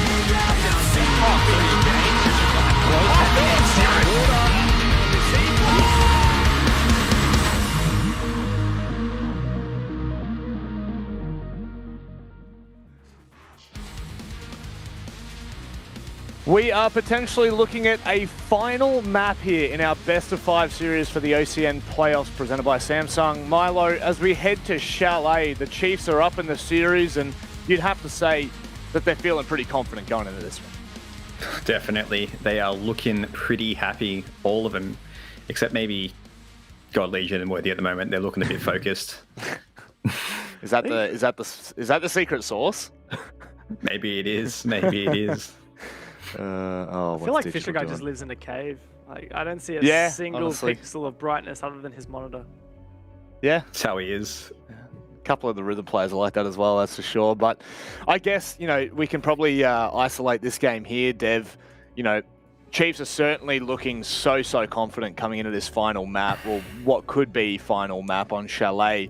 We've prefaced it on the pre-show, we were prefacing it just before we went to break. This is not good signs for Bliss. Yeah, but there's a big unknown here, right? Like Bliss, they don't play Chalet, they don't play Villa, but that's as often banned by them as banned by their opponent. And there are a couple times in OCN right now where it was actually they left it in until the last ban and their opponent banned it out just before the decider. So for example, against Rhythm and against Knights, like they left it in all the way to the end of the veto. So that, and it was like they played chicken with their opponent. So I do feel like Bliss maybe have something here. But of course, Chiefs in contrast, right, while they haven't played this map a lot, it's because it is the most banned map against them. They've banned it 4 times. Their opponents have banned it 17 times. And the times we have seen Chiefs play, it was a win over 7th Heaven, a loss to Roffelkopf. Now that was a close game. And then, a loss to Q-Confirm, which was not a close game. And then a win over Knights in Stage 1 Championship, the final, where they won the OCN. So I think overall, we're pretty confident in Chiefs, but it does beg the question, right? Like, is this something that Bliss has been practicing? Championship point here, Milo. Do we see Villa, or is this done? I would hope to see Bliss show up again. It'd be really good to take this to max. I mean, they've obviously had done some prep work on it. I don't think they haven't taken this map before. It's been banned. I'm hoping they got some surprises for us. Well, I guess that's what we're going to have to wait and see, right? So a surprise from Bliss is what it's going to take, because Chiefs are looking pretty comfortable to secure a back-to-back championship. That'll do us here on the desk. We're going to throw it over to one of the best speedrunners in the world, and Guz. That's 2 of the best speedrunners in the world. Thank you very much. We are a team. But hey, as a team, it's been an amazing time sharing the grand final alongside Manic, Dev, and Milo. They've been so impressive on the desk. And it's been a very, very impressive grand final as well. Guys, 2-1 now for the Chiefs. Now, one thing to make note, of course, Cafe, very one-sided. And then we've seen 2 very one-sided matches on Clubhouse in Oregon. No reason to say maybe now Bliss bring a one-sided map here on Chalet. Oh, I mean, that would be the perfect storyline, wouldn't it? We'll have to wait and see, though. This is looking like a pretty strong map for the Chiefs, so Bliss need to pull something absolutely massive out to bring this back. A chance at history for the Chiefs to go back-to-back as stage champions. It would not be an easy feat, and yet they have themselves 1 map away from achieving it. For Team Bliss, it's pretty simple. They've got to win Chalet, and they've got to win Villa if they are to get back in this and win out in this grand final. Chiefs will ban first as we head to Chalet. What are we going to see here from Bliss, particularly in the ban phase? That's what I'm most interested to see, as we just don't know what they like to play on this map. Floor is taken off the board by the Chiefs. That's a bit of a peculiar ban. They, more often than not, take the Thatcher out over the Flores. So maybe anticipating that Bliss didn't want to take him out. I'll have to wait and see what it gets followed up with. Maybe it'll be another Thatcher Flores combo. No, the sledge. So that is officially the digital nerf. They banned out the sledge as well on, I think it was Clubhouse, if I remember correctly. No, they didn't actually. Where was it? Ah, it was on Cafe. So that's twice now Sledge has been banned out in this grand final series. Mute as well, taken off the board. Chiefs will have the final ban. I'm anticipating it could be Valkyrie unless they elect to use it themselves. And it's going to be the Aruni again, guys. I mean, I want your analysis here. Now 4 Aruni bans in a row. Yeah, it must be a target ban against a particular player on Bliss. I'm trying to think about who that player would be. Maybe one of the analysts can give me some backup here, because it is a question that I've sort of been posing to myself throughout this series, is why the Aruni? Dev's telling me it's Jigsaw. So look, if that is a target ban at Jigsaw specifically, which again, being across 4 maps, it likely is, that's probably quite smart. Whilst Jigsaw maybe necessarily hasn't had his hugest matches ever in this grand final, he has been popping off from time to time and trying to nullify that, whilst also reducing the amount of projectile denial available to the defense. You know, sort of works hand in hand and is not necessarily the worst of blanket bans in this series. Well, as we head over to Chalet, Chiefs will be on the defense, Bliss on the attack. A reminder that this is the map pick of the Chiefs. This is their map pick. There are expectations for them to do well here on Chalet. They've played it many times over. Bliss in a competitive setting have not. But the fact that Bliss will be on the attack first kind of sets a little bit of expectations as to how they're going to play here. Because, of course, I don't know. Is it attacker side? Is it defender side? It's always hard to say, guys. I'm not going to lie. And honestly speaking, we don't really see enough of Chalet yet in both APAC South and OCN to really make that assessment. Yeah, it's important to remember that Chalet is still, you know, in the grand scheme of things, compared to a lot of the other maps, the other 6 in the pool, it's still quite new. So there's a lot of room for innovation. And if we are going to see said innovation here, I'm anticipating it's probably going to come from Bliss, because they don't really have much to lose. They haven't played it in an official, so we may well see things in this matchup that we haven't seen so far, and more importantly, that the Chiefs haven't seen, because that's what is really going to be the ace up their sleeve in trying to throw off their opponents on their map pick. Now, again, like Dev said in the pre-show, this is a pretty strong map for the Chiefs. It's banned against them quite frequently, and that's really the only reason we haven't seen it played as much as maybe potentially we could have. So, safe to say that the Chiefs favoured going into this one. They're 2-1 up in the series as well, so they have that very strong advantage, and Bliss are fighting back against some seriously bad momentum. Oh, but that's a decent start. Oda gets 1. Repix, unfortunately, can't drop the second. God Legion on the mezzanine, playing behind that single reinforcement, gets a critical kill. Had Repix have found that, it would have been a 5-3. And we probably expect this a little bit more on Chalet, right? Oregon, very slow, methodical, especially for the first, 2 minutes of the rounds every single time over. But on Chalet, you're going to find those opening picks will eventuate a little bit earlier on into the rounds. As God Legion with a nice pick onto Oda.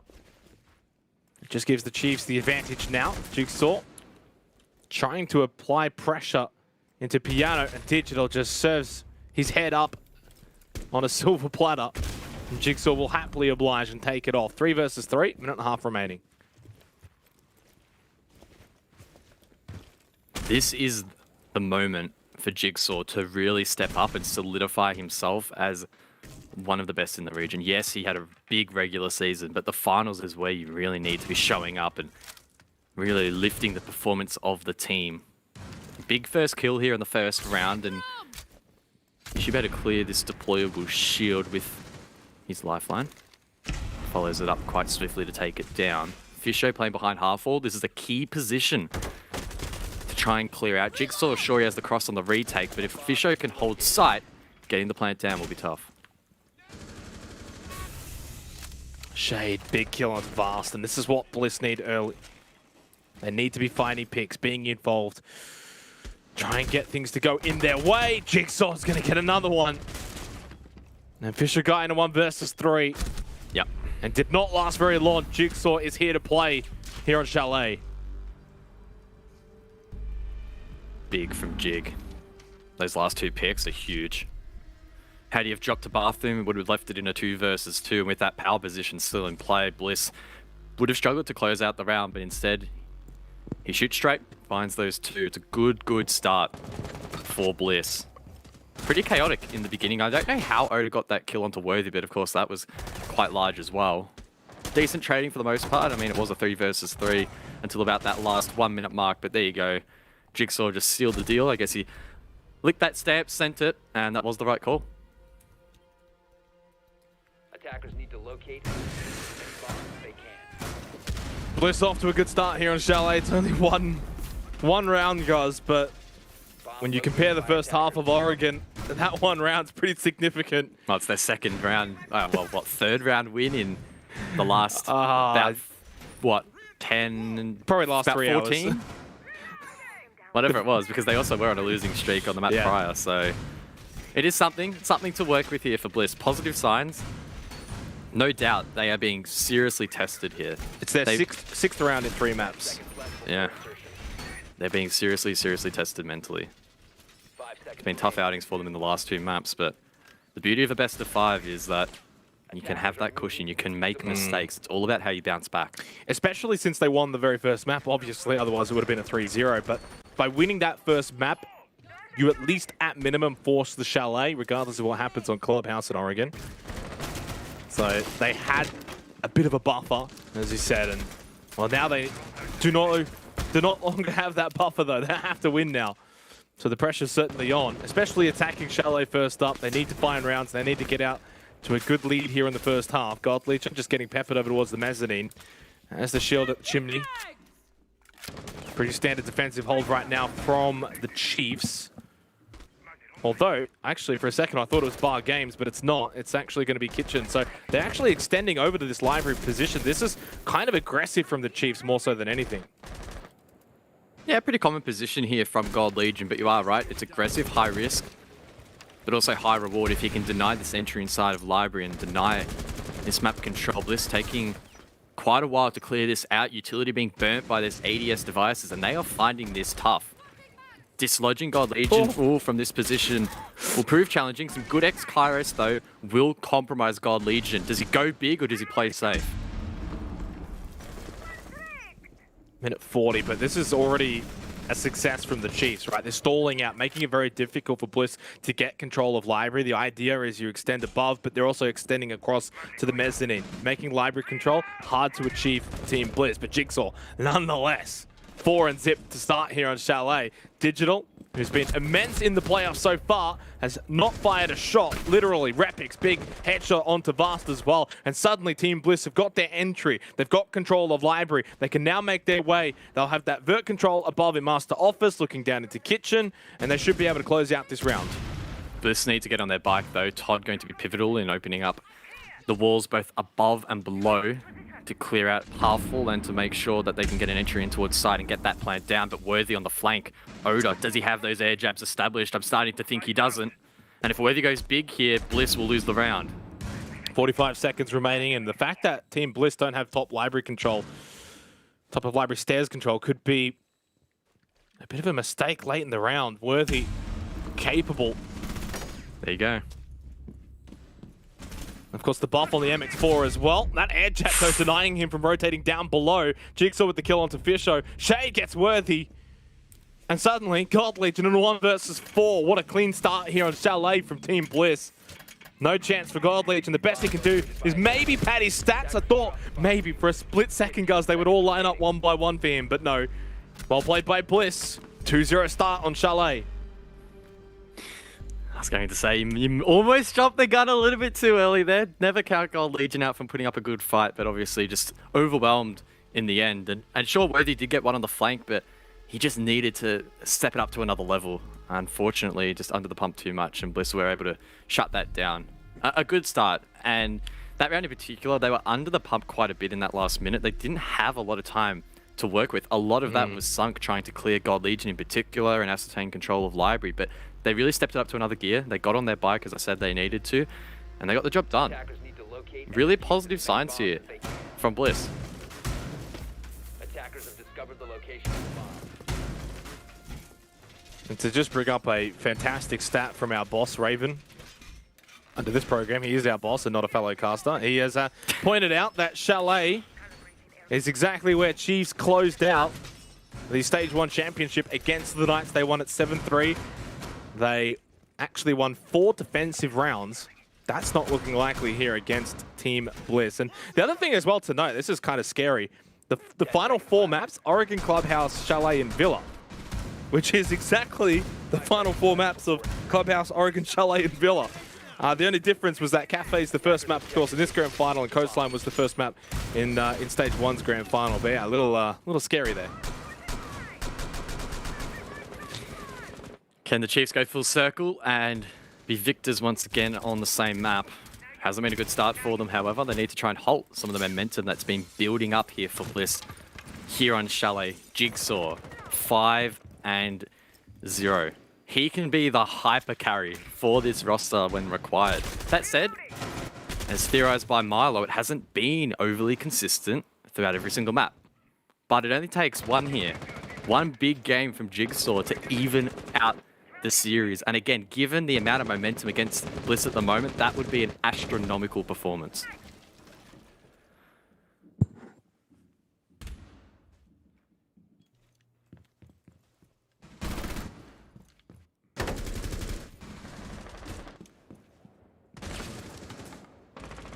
And then, of course, the pressure mounts on Chiefs, right? If they lose Chalet, suddenly it's 2-2. We head over to Villa. What a map to finish it on as well. Talk about neutral territory. And the things that map can create, it would be tantalizing. But we're not done with Chalet yet. Only 2 rounds in, and of course, Team Bliss on the attack. Expected to start well, and they have. And they needed to respond as well. I think it was absolutely paramount that they started well here, guys. The first couple of rounds really goes their way. At some point, Chiefs will bite back, and this will be a map, but they needed to get off to a good start, and they have. Utility dump here from Team Bliss, looking to clear out the top of library stairs. It's efficient, it's clean, both shields taken down. Top of the stairs and mezzanine both exposed, but God Legion is going to continue the fight here, try and hold down these angles. If he gets swung, he's not going to win this fight. Droned out, Repix prepares for it, but not committing yet. There we go. Oh! Nice start, Worthy. Vast is able to follow it up with the kill onto Shade as well. Much better here from the Chiefs. Round's not done, though, when Jigsaw is still alive. 5-0. Make that 6. No, Vast. What's he got, a helmet on or something? Todd does get the kill on the Fisher guy. This time Jigsaw finish him off. He gets the second as well. Make that 7 and zip. Did he make it 8? Otis on the floor, so it's technically a 2 versus 2. Hello, it's digital time, though. He comes in with the big flank and makes it a 2 versus 1. Todd, though, has had some big moments already in this series. He will get this plant down, guys. Now he has to defend it vigorously. Oh, he could have played in backstore there. That was probably the play. Find refuge there, but instead tries to aggress, find that pick onto Digital at Fireplace, but he doesn't win that engagement. A huge round there from Digital. Shuts down Jigsaw, wins the post plant, and the Chiefs finally get one on the board.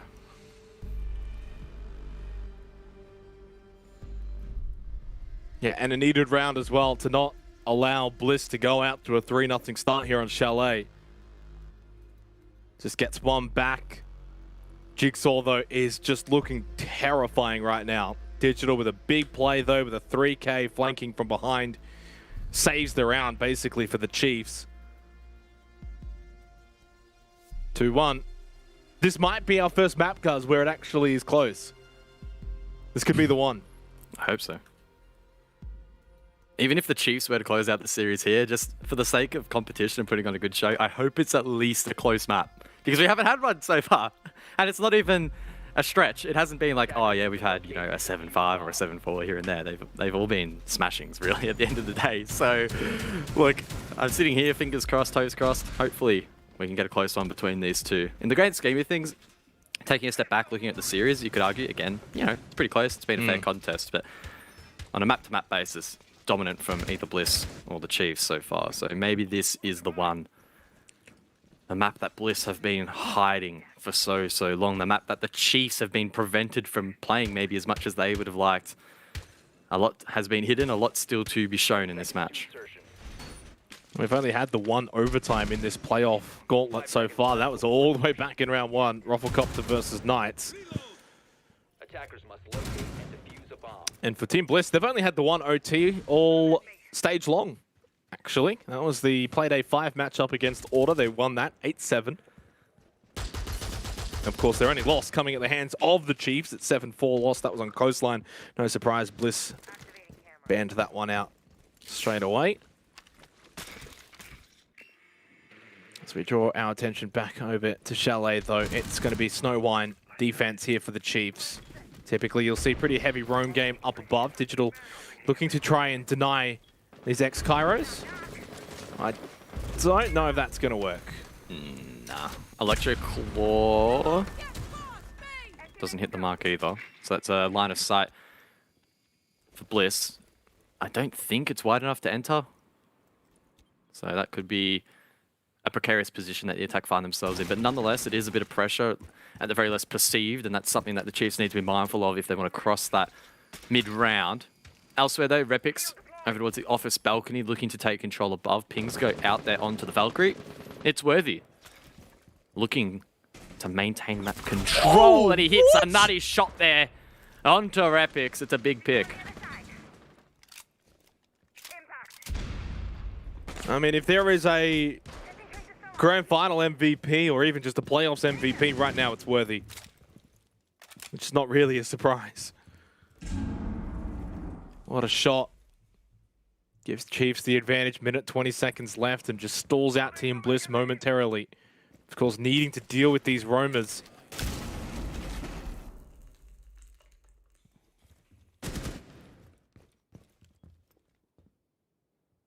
Another engagement potentially here, Worthy. Sitting and waiting. Oh, he didn't shoot the default. He just walked past Worthy too. This is not going to end well for Bliss if Worthy stays up. What's Jigsaw up to here? He's just sneaking on by. Yeah, and Worthy inside of the closet still. Oh yeah, Jigsaw just walked straight onto site. Now remember, he didn't shoot that default camera, so they did not have the information because they weren't on it. And Oda catches God Legion. How quickly things can turn. Digital though with a big kill on that clash. He goes down immediately to Shade though. Worthy and the Chiefs, they thought they had this game and this round maybe locked up, but Jigsaw quite literally just snuck onto the site. Oh, this is big. Goes out from Worthy. Can he stop it? Jigsaw's the one that goes down. It's not Shay, but hey, he'll take one. He can get the second one, 3 for the round. He needs the quad to win it out. 1 versus 1 against Oda. Watching over towards Blue, now watching over towards Wine. Which way is he going to come from? A tense engagement. This is a big, big round. Chiefs looking to equalize. Oda with the ACOG surely needs to keep range, but now it's close. Worthy. Worthy could swing. Worthy. He commits. He gets info. He shoulder pegs. He swings. He shoots. But Oda wins it for Team Bliss. What a moment. 1 versus 1. And Oda comes up big. Maybe one of the bigger rounds that we've had in the grand final so far. And look at that. He just takes a bite and says, no worries, boys, on to the next round. Deep breaths after that one. Just like the Chiefs probably did think, I thought as well, it was a shoe-in that round. They locked it in, but then with 50 seconds to go, Jigsaw season opening goes for it, and Oda not shut down there by Worthy, able to get one late as well. And despite doing such an amazing job to close down distance there, Worthy still unable to find that kill. The MPX just not quite having the damage output there in the end. An unfortunate conclusion to that round for the defense, but Bliss, they are putting up such a damn good fight here in this first half. They go up 3-1, 2 rounds to go in this first half of map number 4. We are absolutely blessed right now with this Stage 2 grand final, because if I'm going to be honest, Stage 1 was a bit of a walkover. Well, it was a 3-1, Knights won the first one, and then it was 7-3, 7-2, 7-3. I mean, in fairness, it could still play out in that sort of fashion, Guns, but this one just has a different feeling about it so far. I mean, technically, it was 7-2, 7-3, 7-2, so I mean, look, maybe I'll just stop talking because I'm completely wrong. But Bliss can turn the fortunes around here in Chalet as they are doing. It's 3-1. Can they continue? That's being brought here by Bliss instead of Flores, who was banned out. So should aid in some of this utility clearance. And God Legion again playing that position on mezzanine is probably going to be one of the main reasons why Thatcher was brought. Try to counter any ADS devices peppered around inside of Library that are denying those grenades, for example, from Repix and flashbangs from his teammates from being cleared. Worthy though, down below inside of Games. Oh, that pillar! Oh my. It protects, I believe, maybe it was Oda out there who does redrone that position. It was Oda, who does survive by the skin of his teeth. Worthy though, with such aggressive intent there to try and find a pick. Worthy needs some help right now, though. Seriously does. Blizz trying to get rid of that mirror. Jigsaw 9 and 2.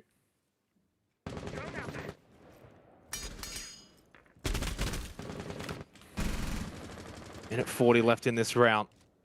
Worthy has just been a constant source of kills for the Chiefs. Oh my god, timing is everything, guys. Oh my god, it really is. That was so close. Worthy peeks out at any time in that 5-second window, and he either wins or dies. That was just how incredibly close that was. Of course, neither will happen, and all 5 members from each team still up. It's a rotation from Bliss, however.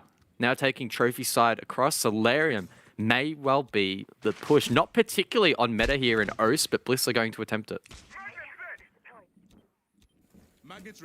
Typically see the Library take and then pushing across from there for Master Office. That should keep them guessing. We'll keep them guessing. Yeah, I mean, good intent here from the Chiefs, rotating utility, so they know, they're ready. They're anticipating, and Fisho. That's a big pick there onto Jigsaw, the top fragger for Bliss. Wow. Down and out. Did he have intel? I thought it was more of a blind throw.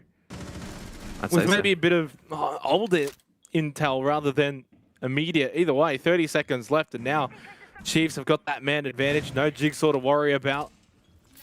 I understand that it's going to be a Solarium push as well. Fisho's getting very tempted. Oh, what are they doing? They all line up, and they all fall down for Fisho Kai. 3 for the round. Worthy gets involved. That's the round over. It's 3-2.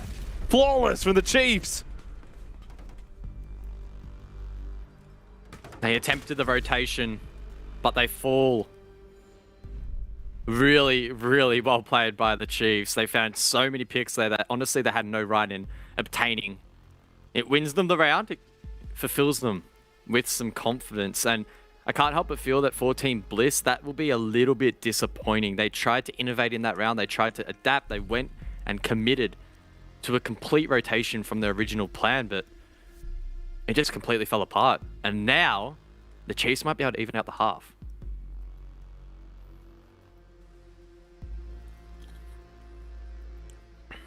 This next round is so critical for Bliss on the attack, on Chalet, to make it 4-2 and not allow a 3-3 half to play out here. For the Chiefs, they go back to bar games, and guys, they were very successful on bar games in the 3rd round. Although maybe very successful is not the right way to phrase it. It was a digital 3K flank late in the round that won it for them, but still, nonetheless, they were able to win it out defensively, and they go back to it now to close out the first half. Question for me in this round is, how is Bliss, or will Bliss approach this minigame again over towards Mezzanine? We saw in the last round they tried to clear Gold Legion. It really didn't work out the way they would have liked, and that's why they rotated over towards Solarium, to the other side of the map. Now, there is a world in which we might see Bliss approach this site from that northern side, go for the bedroom take across, and not go for Library at all. That often is the case, but that's normal in bar games, yep. Yeah, there is also occasions where we do see pressure from Library, so I'm keen to see what Bliss will commit to. My brain is telling me it's probably going to be a pretty typical bedroom across, because last time when they tried to clear the top of Library stairs and mezzanine, they did it so quickly, it was perfectly synchronized, and then they applied a lot of pressure, in particular Jigsaw heading that attack in towards Library.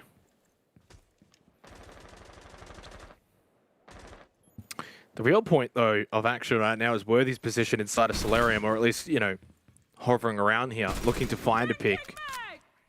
Looking to be a nuisance and not allow Team Bliss to just walk in, take control, and then sweep across.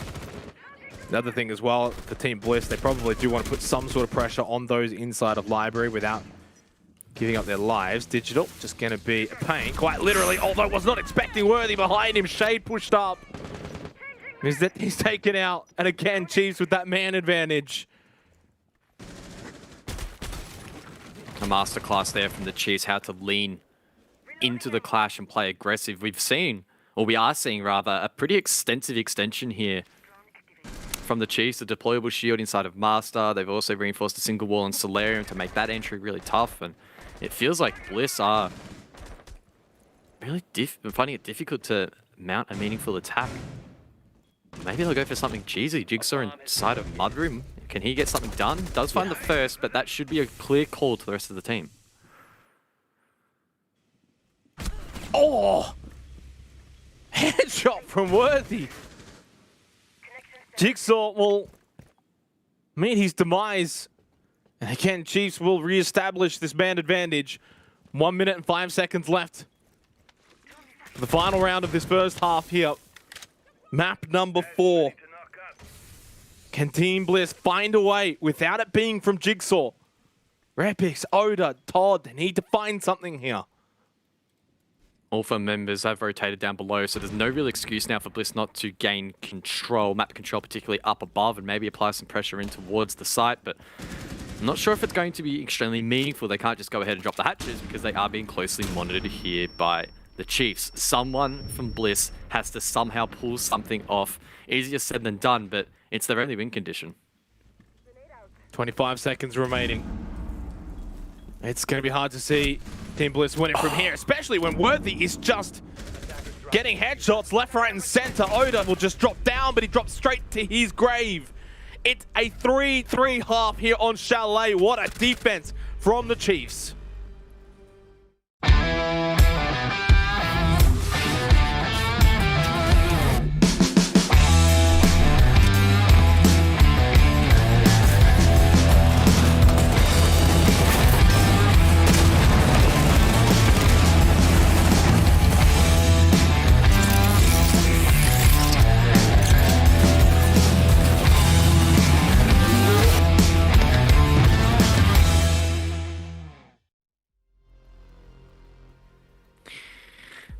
Reminiscent of map number 2 over on Clubhouse, it's once again a 3-3 half. Bliss now transitioning over towards the defense. The Chiefs to show us what they've made of on the attack. It has been a close map between these two, but the final 2 rounds of the half, the Chiefs, they crawl back. 2 incredibly impressive demonstrations, and Worthy of all the players on that roster is absolutely shining at the moment. A chance, a bit of history for the Chiefs within their grasp now. They've done the work that they needed to achieve on their defense. Now they head over to the attack for the second half. They only need a 4-2 half in their favor to become back-to-back champions. I think Dev brought out the stat in one of our Green Rune chats about the last team to do that, guys, and I believe it was Wildcard, 6 Masters and OCN. To do what, sorry? To go back-to-back? Maybe. Sounds about right. Wildcard, of course, went through their very dominant period. 2020? Yep. Back in the Diesel era, but unfortunately, the tide has really turned. And Bliss, they're the new kids on the block looking to make a name for themselves and disrupt the Oceanic stronghold, or stranglehold rather, I guess, if you want to frame it that way. And the Chiefs, a key pillar of that, looking, again, as you mentioned, to go back-to-back. Yep. In stage 1, they closed it out on Chalet, and they're looking to do it once again. Yeah, Wildcard won 6 Masters 2020, and they won OCN 2020. So the Chiefs would, of course, stage 1 and stage 2 of OCN would match that feat, basically the same products. Puts them in some illustrious company. But they're not there just yet. And Team Bliss are not a team that's going to roll over. And I gotta say, this has been an impressive showing on Chalet from Team Bliss. And if they can just continue to weather the Chiefs' storm, by no means are they out of this. Digital on the Nook. He has played this previously in APAC South, allowing him to maneuver around the map a little bit more freely and under the guise of that cloaking device, he can be tricky to spot, tricky to find for the defense. Doesn't really find too much off the back of that, however, in this round. Good progression made elsewhere, however. Office under a lot of pressure. This is the objective. Up above, Worthy with a foothold on the balcony. The breach as well, also blown. So Chiefs are in a great position to go for the plant. Planting. Yeah, Fisher Guy's already in planting, just under a minute. Worthy takes a bit of damage. Fisher Guy right in that hole will be able to stick that plant down. Oda got the kill onto Digital, but it's the Chiefs who are winning out mostly. Oda has found 2 in the round. Much needed, and then Barstow, headshot onto Jigsaw, caught unaware. Worthy able to escape with his life intact. And with that diffuser planted, it's very unlikely that Repix and Oda can bring this round back. Fisher Guy over in Library Hallway is actually on the plant there, Oda, but he gets caught by Worthy. Repix got the kill onto Fisher Guy, but there's too much to do and too little time to do it. He gets one from behind, 12 seconds, but Vast catches him. Chiefs have now won 3 rounds in a row, and they edge closer to being back-to-back champs. They go up 4-3 here on Chalet. Clean there from Chiefs. They did a really, really good job by laying that foundation. They had a minute to go, wall blown, crosses held, coverage in place. Fisher was able to get that plant down for free. The gas canisters from the smoke not reaching far enough. And in that post plant on that particular objective with those crosses held, not impossible, but obviously very, very difficult. So well played by the Chiefs. And if they can continue this momentum on the attack, they'll look very, very dangerous. Very difficult to shut down. Oh, I think they're already looking quite dangerous, guys. They've won now 4 of the last 5 rounds after Bliss started 2-0. Attackers need to locate and defuse bombs. They are in control here on Chalet. And it's up to Bliss to wrestle back momentum.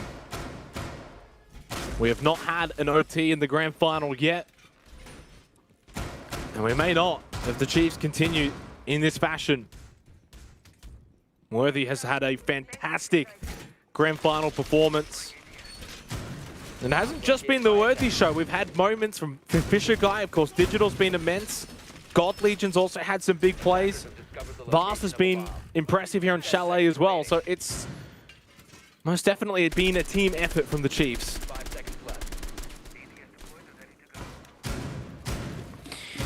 Yeah, more well-rounded effort, at least in terms of the frag department for the Chiefs. Bliss a little bit more top-heavy. Jigsaw with 10 kills, which is not far off the rest of the team combined. At least it was, I believe, heading into the previous round. So potentially a worrying sign here. If Jigsaw doesn't go big, does that mean that Bliss can't win rounds? We'll have to find out. He is playing aggressive over towards Mezzanine. Again, a power position. We saw God Legion from the Chiefs on their defense, holding that pretty fiercely. And I do expect Bliss to hold it with intent too.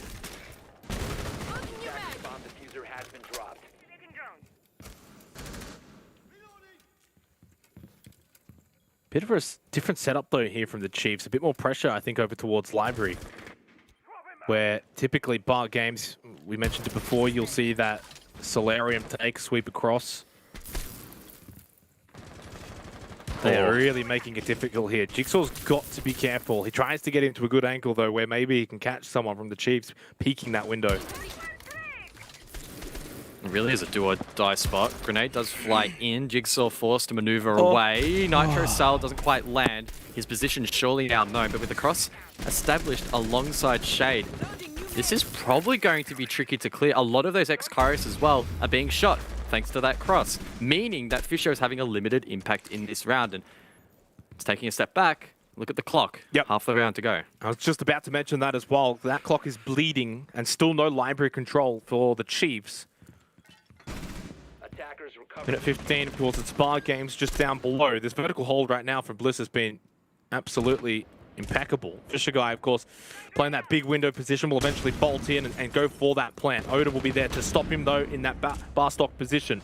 And Jigsaw has finally been taken down. It's Vast who finds the kill. That might be the entryway now for the Chiefs.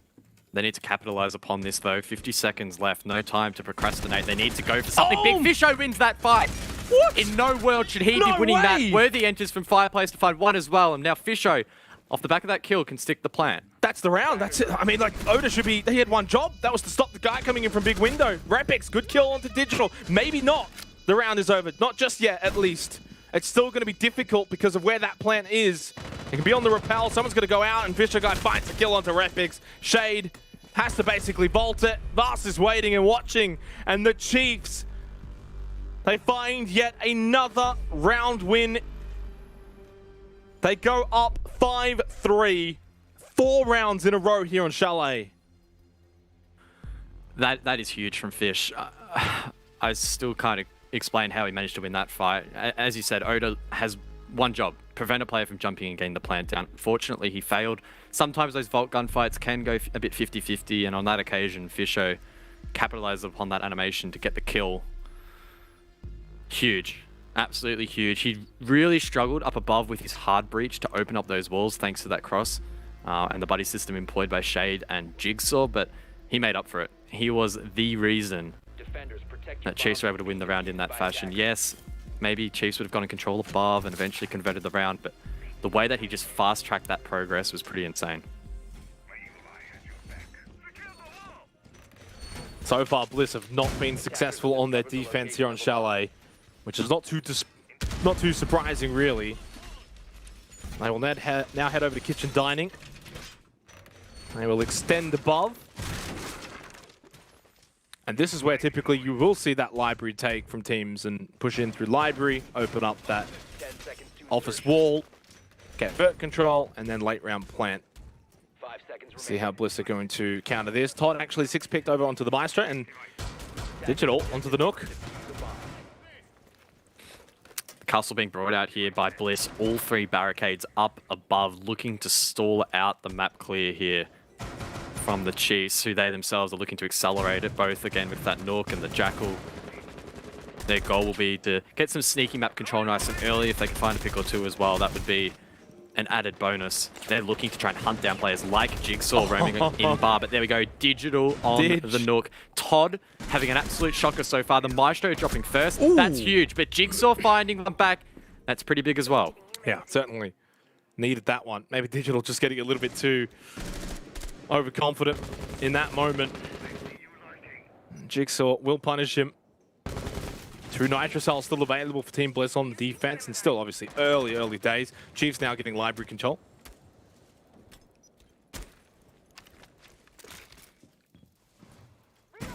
Shade denies that drone.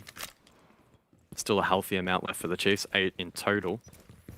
Looking to get this control above again with those castle barricades up. We might see it stalled out. That double barricade on Piano, arguably actually offering some protection here to the attack. Don't have to be as concerned about the swing. Elsewhere though, down below, Fast looking to get aggressive. Cooks an aid. That was ill-advised. Jigsaw with the double. Oh, we mentioned before how timing is everything, and again, it takes the spotlight in that moment. Jigsaw finds a free kill as Vast was cooking and throwing that nade. Advantage for Team Bliss. This is paramount, guys, that they win this round to stop the 4-round streak of the Chiefs, make it 4-5, suddenly get that momentum to hold and get a much-needed round win. They need to convert from here. They have to. They need to deny match point. That's critical. 4 members still alive, and so many good lines of sight over towards the B bomb site here for Bliss. If Oda hits this, surely that could have been the round, but no, doesn't quite connect. The rest of the team needs to hold on. Jigsaw needs to go even bigger. The swing! I think we just missed it. Gold Legion song out, got the kill onto Jigsaw, but Shade was watching and waiting. Rapix gets the finishing kill of the round and stops this Chiefs momentum. 4 rounds in a row to an end. Bliss finally back in the winner's seat. It's 4-5. They deny match point and championship point. Big from Bliss. Another unfortunate sound bug here. So we'll see a slight pause in the action, but yeah, big round there from Bliss. They hold on. Jigsaw, again, he's just so good. The way that he was able to trade back Digital there was really, really impressive. That really should not have been allowed there, but yeah, looks like the Chiefs are What's your favorite chair? Going to the sound engineer and getting their sound fixed, I guess. What's your favorite chair out of the Chiefs lineup here? I don't mind. They're all good except for God Legions. Nah, it's boring. Nah, boring. Nah, boring. Who's Victor? I don't know. Could be the Chiefs after this game. Boring. Wait, so come on. Hey, there he is, Xenox. That's my man. I like God Legion's posters. I gotta say, I'd be lying if I knew exactly what they were, but they look cool. It's One Piece. It's Yu Yu Hakusho. You're just reading them, aren't you? Well, obviously. I thought you watched anime. They don't. Or no. read it. It could be both. I really don't know. I could be speaking absolute rubbish. You obviously don't know me very well. I gotta say though, we do have to remind everyone that this is a long day, especially for the Chiefs because they already played a best of 3 earlier. I mean, what time did we start? Was it like 1 p.m. was the first game? So it's been 6 hours now for the Chiefs non-stop. Obviously for Team Bliss, they've only had to play the grand final itself, so maybe they're a little bit more ready to go. Jigsaw still well stocked with those juice boxes. Yeah. Is that all from today? I don't know. Does he refresh them every play day? Bit of pineapple juice, and there's also tropical. Yeah. Look, I'll be honest. I'm not a big fan of tropical juice. I'm more of an OJ apple juice. Those are kind of big guy. bottles, by the way. I mean, if you compare them to his PC, like 2 of those are like the PC case height. So I mean, those are not small. No. Good observation. They're very astute from Thank you. Xenox.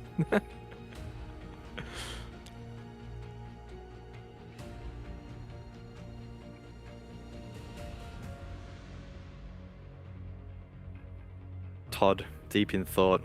I think this would mean a lot to Todd.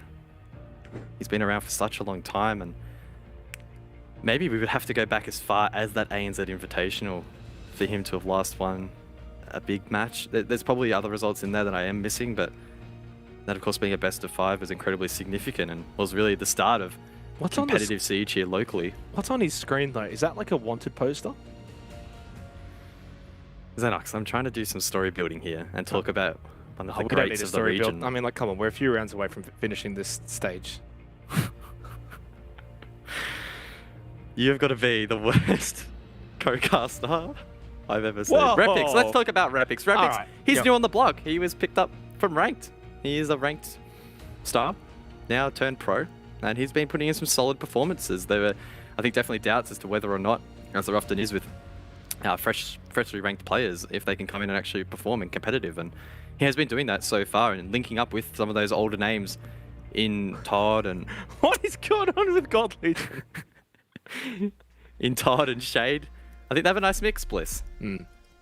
But is it good enough to take down Wow, what are the Chiefs? odds that they fixed the sound bug issue just as they all got back from the toilet? Crazy. I want a refund. Can your internet just disconnect again? I'm sure Dev's eager and waiting to jump into this game. We have some fun. We have some fun, guys. Come on. You got this. You'll be all right. Well, I am happy now. Honestly, if you guess take why? anything that I say, like, literally, then that's on you guys. That is true. Can you guess why I'm happy, though? Look at the ops. Yeah.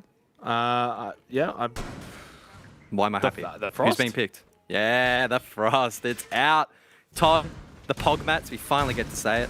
I'm pretty sure this is the first time we've seen Frost so far in this series. If it isn't, I apologize. We're having a quick look.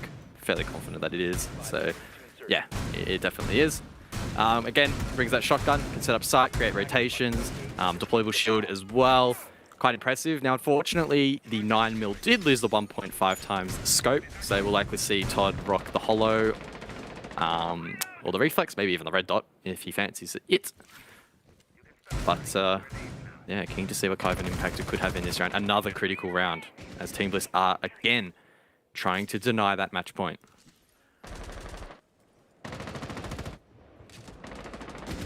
5-4, 10th round of the map. Number 4 of this grand final. Team Bliss fortunate enough to win out defensively on kitchen dining, but now they have to turn their attention to Master Office. See if they can go 2 rounds in a row. They haven't done that since the opening 2 rounds. Well, Repic's got the opening pick, but, I mean, they basically killed each other. It's Digital, though, who gets Jigsaw. That's the one that matters, because now the Chiefs are up 4 versus 3. Big pick there. Oh, wow. If God Legion finds that through the wall, that could have been round over. But he doesn't quite connect enough shots. Still has Mudroom control, and Todd very much in a difficult position here. Could be a playmaking position, but on the other hand, it could be his death. Worthy elsewhere, drops shade. It's falling apart here for Bliss. The Chiefs so close to earning championship point. And God Legion just rubs salt into the wound, takes out Todd. Oda in a 1 versus 4. You can throw out those gas babes, but Chiefs are winning this round. They are going to be claiming match point and championship point. At the conclusion of this 10th round, it will be 6-4. Team Bliss will need to send it to OT unless Oda goes nuclear. Doesn't happen, does it? He's got a minute. Only one more God gas Legion's babe. down. Hang on a second, guys. Hang on a second. Okay. Getting excited. He's got to swing it. Oh, he's flashed. He's completely blinded right now. That's a lot of utility. A lot. How many have they got? Still 2 more. 2 more, to be honest, yeah. Well, they get the revive back onto Gold Legion, so I mean that could have gone really bad. Now it's a 1 versus 3 again, and they wasted 30 seconds. Worthy, just why not? Put the man out of his misery. It's championship point for the Chiefs.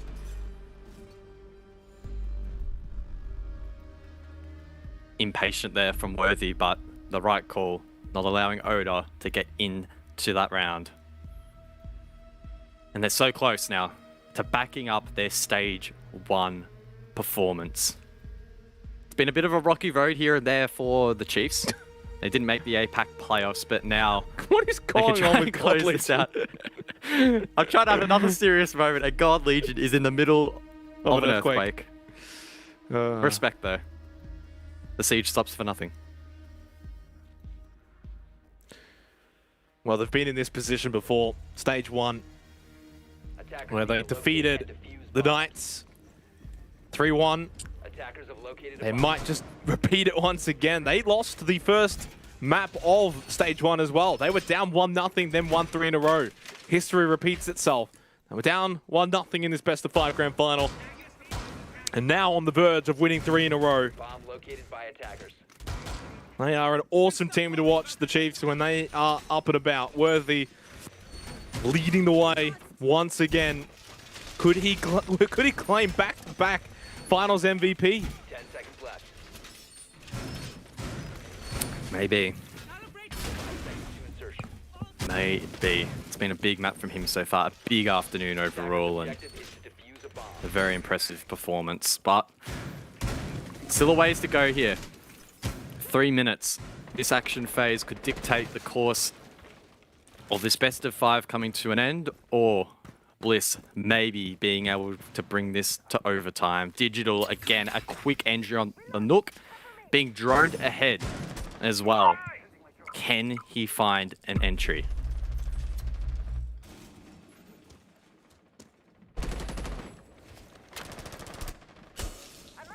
I feel like Digital's the one to watch right now. He has just been... Oh, never mind. I've done it to him again. Sorry, Dig. Big pick, though, for Repix in the grand scheme of things to get this advantage for Team Bliss. They take out one of the roamers of the Chiefs. Lots of time here, though.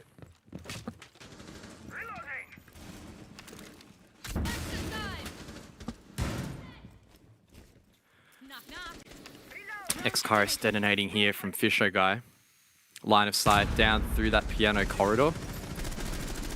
In towards the top of library stairs. No deployable shield defending that position.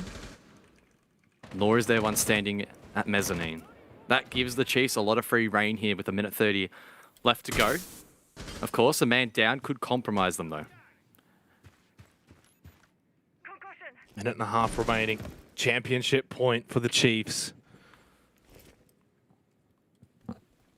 The fact that Worthy is still alive. He's got 2 E1Ds as well available. They basically have everything that they need to win the round anyway. No offense to Digital on the Nook, but not obviously providing too much utility. That's huge though for Bliss. Right as that EE1D is deployed as well, Vast goes in through the window, looking for top of Library Stairs. He wins out, so did Worthy elsewhere, and now it's a 3 versus 3. Jigsaw went down in the process. A lot of firepower off the board for Bliss. 50 seconds left. They need to clear Barstock. Yep, still a tough execute. Mirror up as well, making visibility very, very challenging for the attack. Oda, he lost the gunfight last time on the Vault. He may well need to turn that around here, unless the Chiefs go for something up above. It's Worthy again. Way. It's Worthy again. One more Worthy, why not? Why not?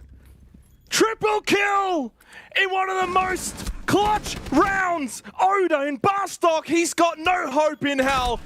He lands the headshot, but it's Worthy to close it out with a quad. The Chiefs are champions once again.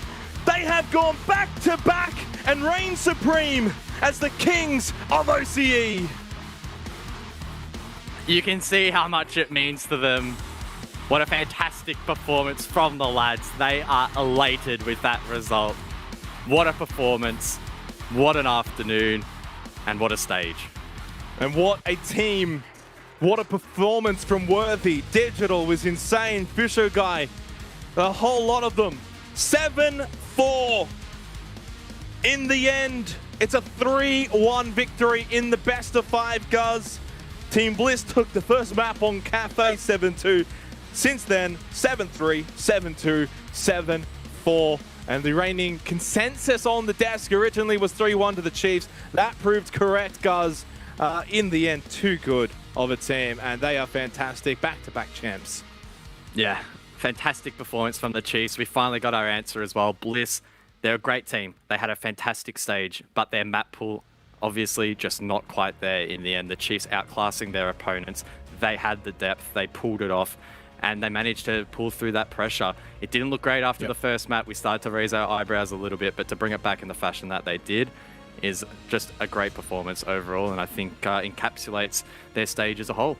Chiefs are just too good. And obviously for Bliss, commiserations. They had a fantastic regular stage. I mean, even technically in the grand final, I thought they had some good moments. And they will learn from this. They will grow from this. Great experience for them. The Chiefs, though, just too good at the moment. That's us. We're going to throw it back over to the desk. Doing the game the justice it deserves there, gents. Another great game. And I tell you what, I can't even take myself seriously when I see how many pixels I've got. But Dev, looking back at this matchup, Chiefs have been absolutely incredible, and I mean, I don't think we could call anyone else the victors of Stage 2. Absolutely it. You know, we built up the expectation and they delivered. And often we build up the expectation so that hopefully we are wrong, and we've given you guys a good idea of, oh, what's happening right now is not the plan, and this is an upset. But no, that was not the case here, you know? We hyped up the Chiefs despite Bliss having just such an insane Stage 2 overall. Chiefs have been their kryptonite, the only ones to defeat them through both the regular stage and now, of course, the playoffs as well. And while these maps were not very very competitive, while they were quite one-sided, I think that is, I guess, a pretty decent explanation for why you need a strong map pool. Guz mentioned it, you know, Bliss, Instaban, Villa, and Chalet all stage long, and even though they gave it a good crack here, it just wasn't quite at Chiefs level.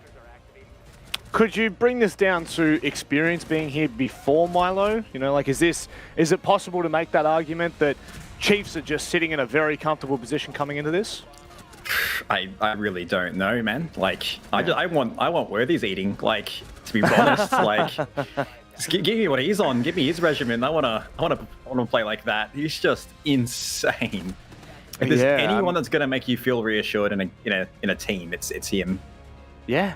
I can't even remember all the other maps, but I feel like every single map it looked like 14, 15, 16, 17 kills throughout an entire best of 5. Dev, what a performance that we've seen, and I think that this just goes to highlight what happens when teams become a little more consistent throughout the year. Yeah, look, that's it. Chiefs have definitely been finding that consistency, and you look at it, right? 2 stages in a row, they were second place the regular stage, and 2 stages in a row, they managed to win their second place game and then their grand final game, both times 3-1 as well. So Chiefs are nothing if not consistent in OCN. They haven't been able to translate that into APAC South, but of course for now they are champions here nationally. Taking down Bliss is also quite a significant feat. Bliss have OCN to fight for. Like, they're not even competing in APAC South, so this is their home, this is their bread and butter, and no one was working harder for it than Bliss were. So even though they lost today, they put in a lot of work, and I think if anything, that just puts even more of an emphasis on how good a job Chiefs have done here. Now, moving forward, I guess we kind of look to, the Chiefs of the future here, Milo. Is it a prospect that maybe we see them go back to back to back? This is twice in a row that they've been able to achieve this. And I mean, thus far in OCN, they have really looked the goods. Yeah, this is a very scary thing. I mean, even last stage, they were very, very strong. And they've just proved it again. Like, they just show up when needed. Yeah. Like, would you... Yeah, go. Shoot. Like, I don't know. Like, they really have the sauce. They've got what it takes. The sauce. Well, one person who certainly has the sauce is going to join us right now. It's none other than Digital from the Chiefs. One of our favourite interviewees. He's got a grin on his face. He's got Cookie Monster there with him. Digital, mate, what a performance throughout the best of 5. You had yourself an individually great performance. Look, just give us the rundown, mate. How does it feel to be back-to-back champions? It feels good. It's what we wanted. We unfortunately came short in APAC South playoffs, so we decided to sort of, give this all our energy. And yeah, we're really looking for that win, and I'm glad we could get the back-to-back title. It feels good. Look, mate, I'm interested to hear, you played obviously the Knights game and then the Chiefs game, the Knights game and then the Bliss game rather, and both of them were on paper going to be a bit challenging. How did you feel like that panned out? Was it all according to plan? Were there any hiccups, and what did you do to kind of overcome them? No real hiccups. I mean, we sort of knew Cafe was going to be tough because they don't mind it, but they were playing really aggro, and we sort of dropped the ball a little bit. I feel like if we replayed that map again, we could go into it and play a lot more competitively. But no, we just knew, like, in the long run, we sort of would have the maps over them. And yeah, like, I love BO3s, love BO5s, and it was good. It was good. It was a good match today. It was good. Yeah. I mean, I could definitely see the growth that you guys had, like, today. Like, you guys were straight up confident. Even past that Cafe game, it was really, really fun to watch. Yeah, I know. We always say, like, Trent, especially, who's worthy, from like season 11 to I think the first OCN season or whatever, he had a really like big improvement, and he always says that he just like became really confident. So we always say, like, if we just get like, the little like droplets of confidence that Trent has, we start playing well, because Trent's just a god. So yeah, we just hope that's the thing. Like, we're all just trying to be as confident as we can, and it just makes you play better if you're confident. You win half, 100% more of the gunfights you take. So no, huge mental thing, huge mental part of the game. Yeah. Now, kind of looking forward to the future, Digital. Stage 3 coming up, APAC South again, OCN. Have you guys even started thinking about that, or is this where all your attention's been? Nah, we haven't mentioned Stage 3. We've posed questions, but I think we don't really know much about it, so I think it's just the same. So we'll go on break, and we'll come back, work on some of the things that we lacked in this season, and yeah, we'll come out gunswinging again, hopefully. Yeah, beautiful. Dev, Milo, any final questions for the man? Oh yeah, can I get an invite to your Clash of Clans clan? Yeah, let's get that going. The last month I've been on it. My mates are pinging me to play. I got my year 7 base back up. So yeah, it's something I've been doing in off time. It's fun. No, you haven't. No, you haven't. Neither of you have. All you've been doing is playing Siege, because that's the only I will invite you. Matters. I will Isn't invite that you, right, Mike. Digital? Say again, sorry? Don't worry about it. Don't worry about it. Okay, We'll close all it good. out there. Digital, any final comments before we let you go? Thank you to Chiefs. They've been a huge support in our first season, and they've continued their support even in the bad times, which I love about this org. Thank you to my teammates. We had an awesome season in OCN, and to win back-to-backs is awesome with these guys. I love the boys and Chiefs. Thank you to everyone watching. Thank you to everyone supporting us. I should also mention thank you to our sponsors. I just said Chiefs, but our sponsors are awesome. They literally just want us to be loved and appreciative, and I feel like they actually do sort of check in, and it's cool to see to be supported by these brands and stuff. And thank you to the support, everyone watching in stream. Means a lot. We see most comments and every comment, I feel like. And thank you guys for the cast. Appreciate it. No worries at all, mate. It's always our pleasure, and as always, it's still our job, as it is for yours to play. Congratulations, Digital, on the back-to-back titles, mate, and I'm sure we will see you soon. Have a good one, guys. You too, man. So there we have it. We've heard from the horse's mouth, not calling him a horse, of course, Milo, but of course. But certainly that kind of goes to show, I think, what confidence can do for you in a team like that, Milo. Yeah, man. Like, they absolutely mowed down on the final maps. As expected, 3-1. I had full faith in them. Past Cafe. Yeah, well, let's have a look back at what was, Dev, and let you talk us through what the weekend has shown us. Yeah, look, I think we were all surprised to see Knights really come out swinging. They dashed Rufflecopter and Orders Gauntlet Dreams and came through there, but of course they just didn't cut it today when they played with Picnic against Chiefs. And yeah, just 2 games for Knights, 2 games for Chiefs, easy as you like, cut and dried. I think, was it you got it right? One of us got it right in the predictions, but overall, I think, yeah, there you go. So I think it was pretty good overall from these guys. I think Chiefs, it's really exciting to see them starting to establish a bit of a, I don't want to go ahead and say dynasty just yet, but they are the only team now to win 2 stages in a row of competition here nationally within Oceania since Wildcard did, and so it's pretty impressive for Chiefs, and I'm sure that they can make it triple. I am absolutely certain that we can call this the starting of a dynasty. This is where it all begins. Now let's go and have a look at the predictions as we keep talking about what we've had unfold. Now Ducky went for the bold statement. Unfortunately, he sucked. Dev, you suck. Sky, you suck. You did it, bro. Xenox, Guz, Raven, you suck. But there's only one overall winner from this weekend, and that is me. Just the brain is far too large. Milo, what were your predictions again? My predictions were, I think it was similar to Ducky's from memory, yeah. Jeez, you went all out Knights, did you? Yeah, I did. I definitely, almost certain I did. Well, I mean, it was looking good yesterday, but maybe a bit of fatigue, maybe a bit of sickness plays a part in there, Dev. But overall, how are you feeling about the gauntlet as it's been? Yeah, look, I think that it was a great way to showcase these teams. I always love the gauntlet format. Every match is just such high stakes, and we also get a lot of teams to come through. Obviously, 5 teams getting to play. Yeah, look, I think that we have really settled on who's the best team in OS. I think it is clearly Chiefs. I think, look, Bliss have given it their all, and when it comes to BO1s, I think that they're the best team in OS. But when it comes to these longer series, they just need a little bit more time. But I think Stage 3 comes by once they've worked on Chalet and Villa and incorporated at least one of those into their map pool. I think they'll be a solid shot. And of course, Knights, always there threatening. We saw that this weekend where even though they've been, focusing on various other things, they're not going to drop the ball here, and that's really exciting. So I'm just so glad that we have such a heavy top end here. Like, not necessarily top heavy, and the other teams aren't as good, but like just so competitive within these teams that are at the top of OS.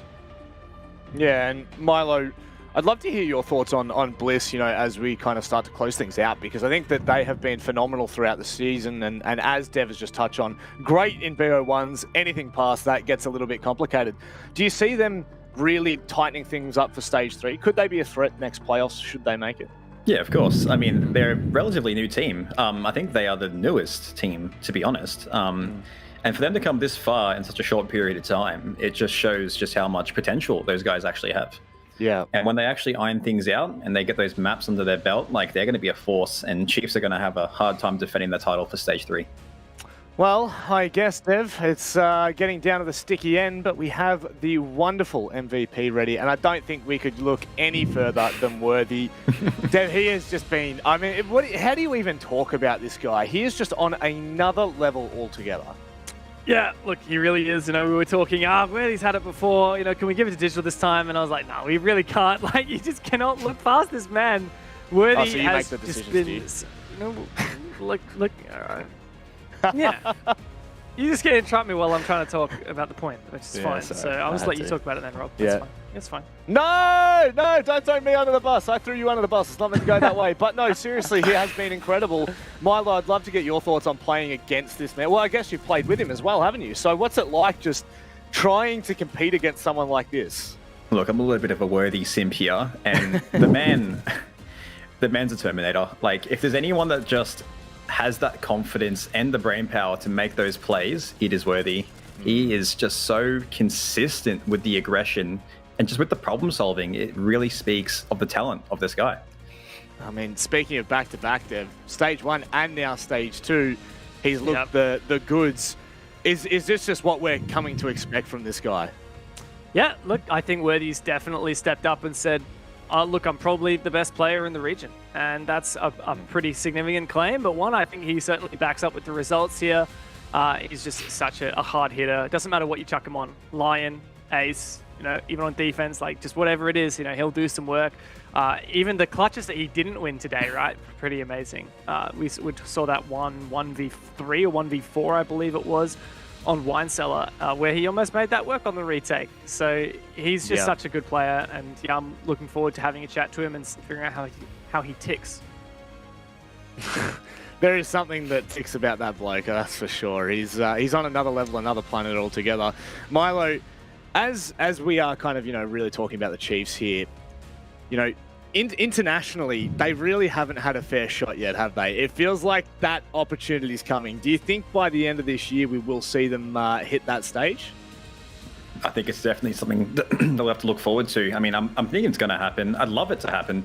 Those guys really work hard. As someone who's been on that team, I know just how much they work and how much effort they put in. If there's any team that deserves it, it's them. All right, well, I guess I'll go around the desk one final time because we are getting ready to close things out here. Dev, what an incredible stage we've had. Yeah, look, I'm really excited with OCN. I think that we've just made such significant steps. You know, it's been a big year so far. We've had so many big organizations join. You know, Bliss, Order, and Chiefs have all really stepped up to the plate, and that's been super exciting, especially with the results that all of those teams have been putting together. And you know, it's just winds of change are blowing through OCN, and I'm just so glad to be a part of it. And I think that Stage 3 is going to be even more exciting.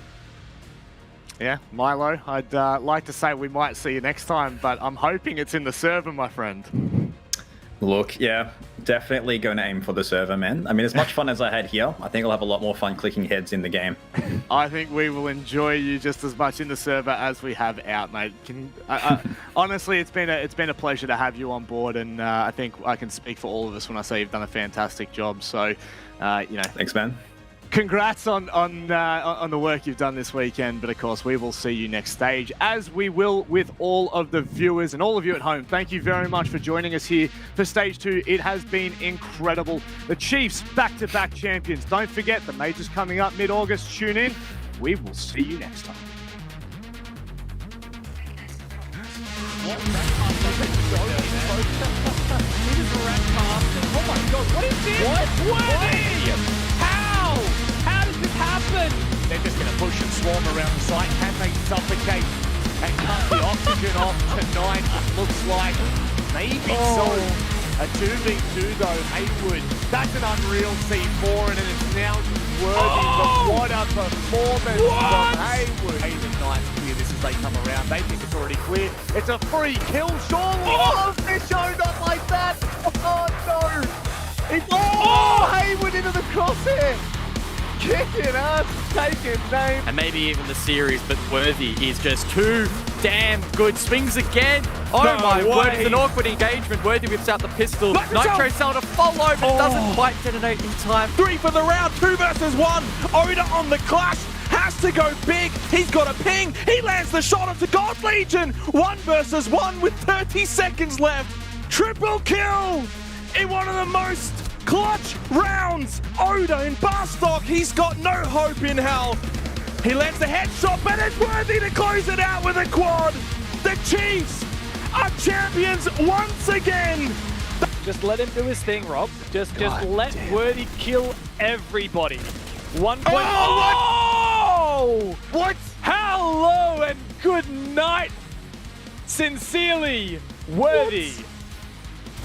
Oh no, my God, Knights are getting taken to town. Oh God. At least buy them dinner first, Chiefs. At least buy them dinner.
I'm running out of time.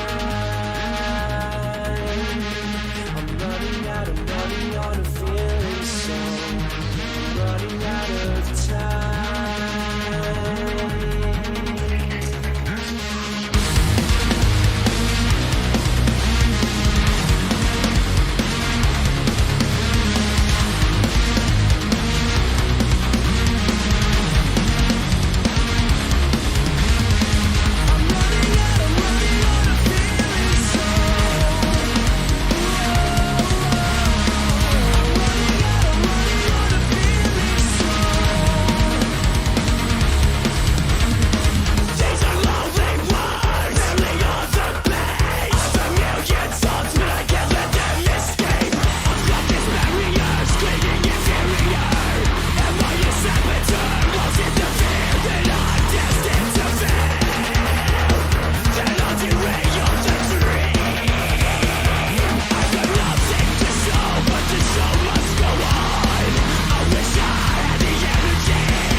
demise to leave it all behind.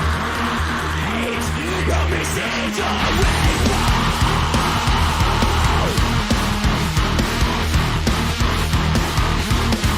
I can't find the walls and it's getting cold. Help me see the rainbow.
Raise the bar, ayy, turn into a star, ayy.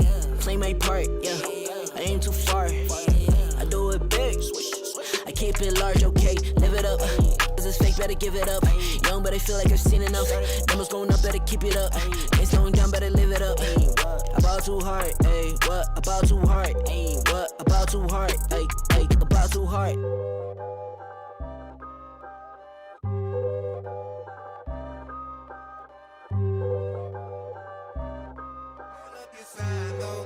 They ain't count on that.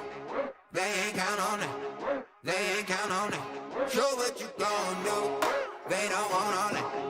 They don't want all that. That sounds like a pop song. Take a dive before you dry, y'all. It's the only way to live. You can't be without it, baby. Yeah, I know. Yeah, I know. Yeah. Try before you sign off. Shit can kill the sick. Real stories. It's the only way to live. Fancy cars and the smiles of the ocean. Purple sky, let that night come with peace. Anywhere you wanna be.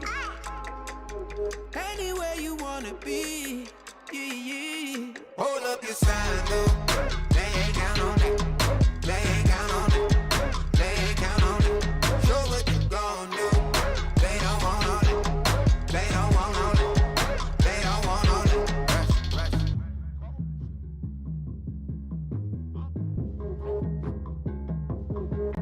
Pick up panel to be right on. Yeah. 'Cause no one really gives. Don't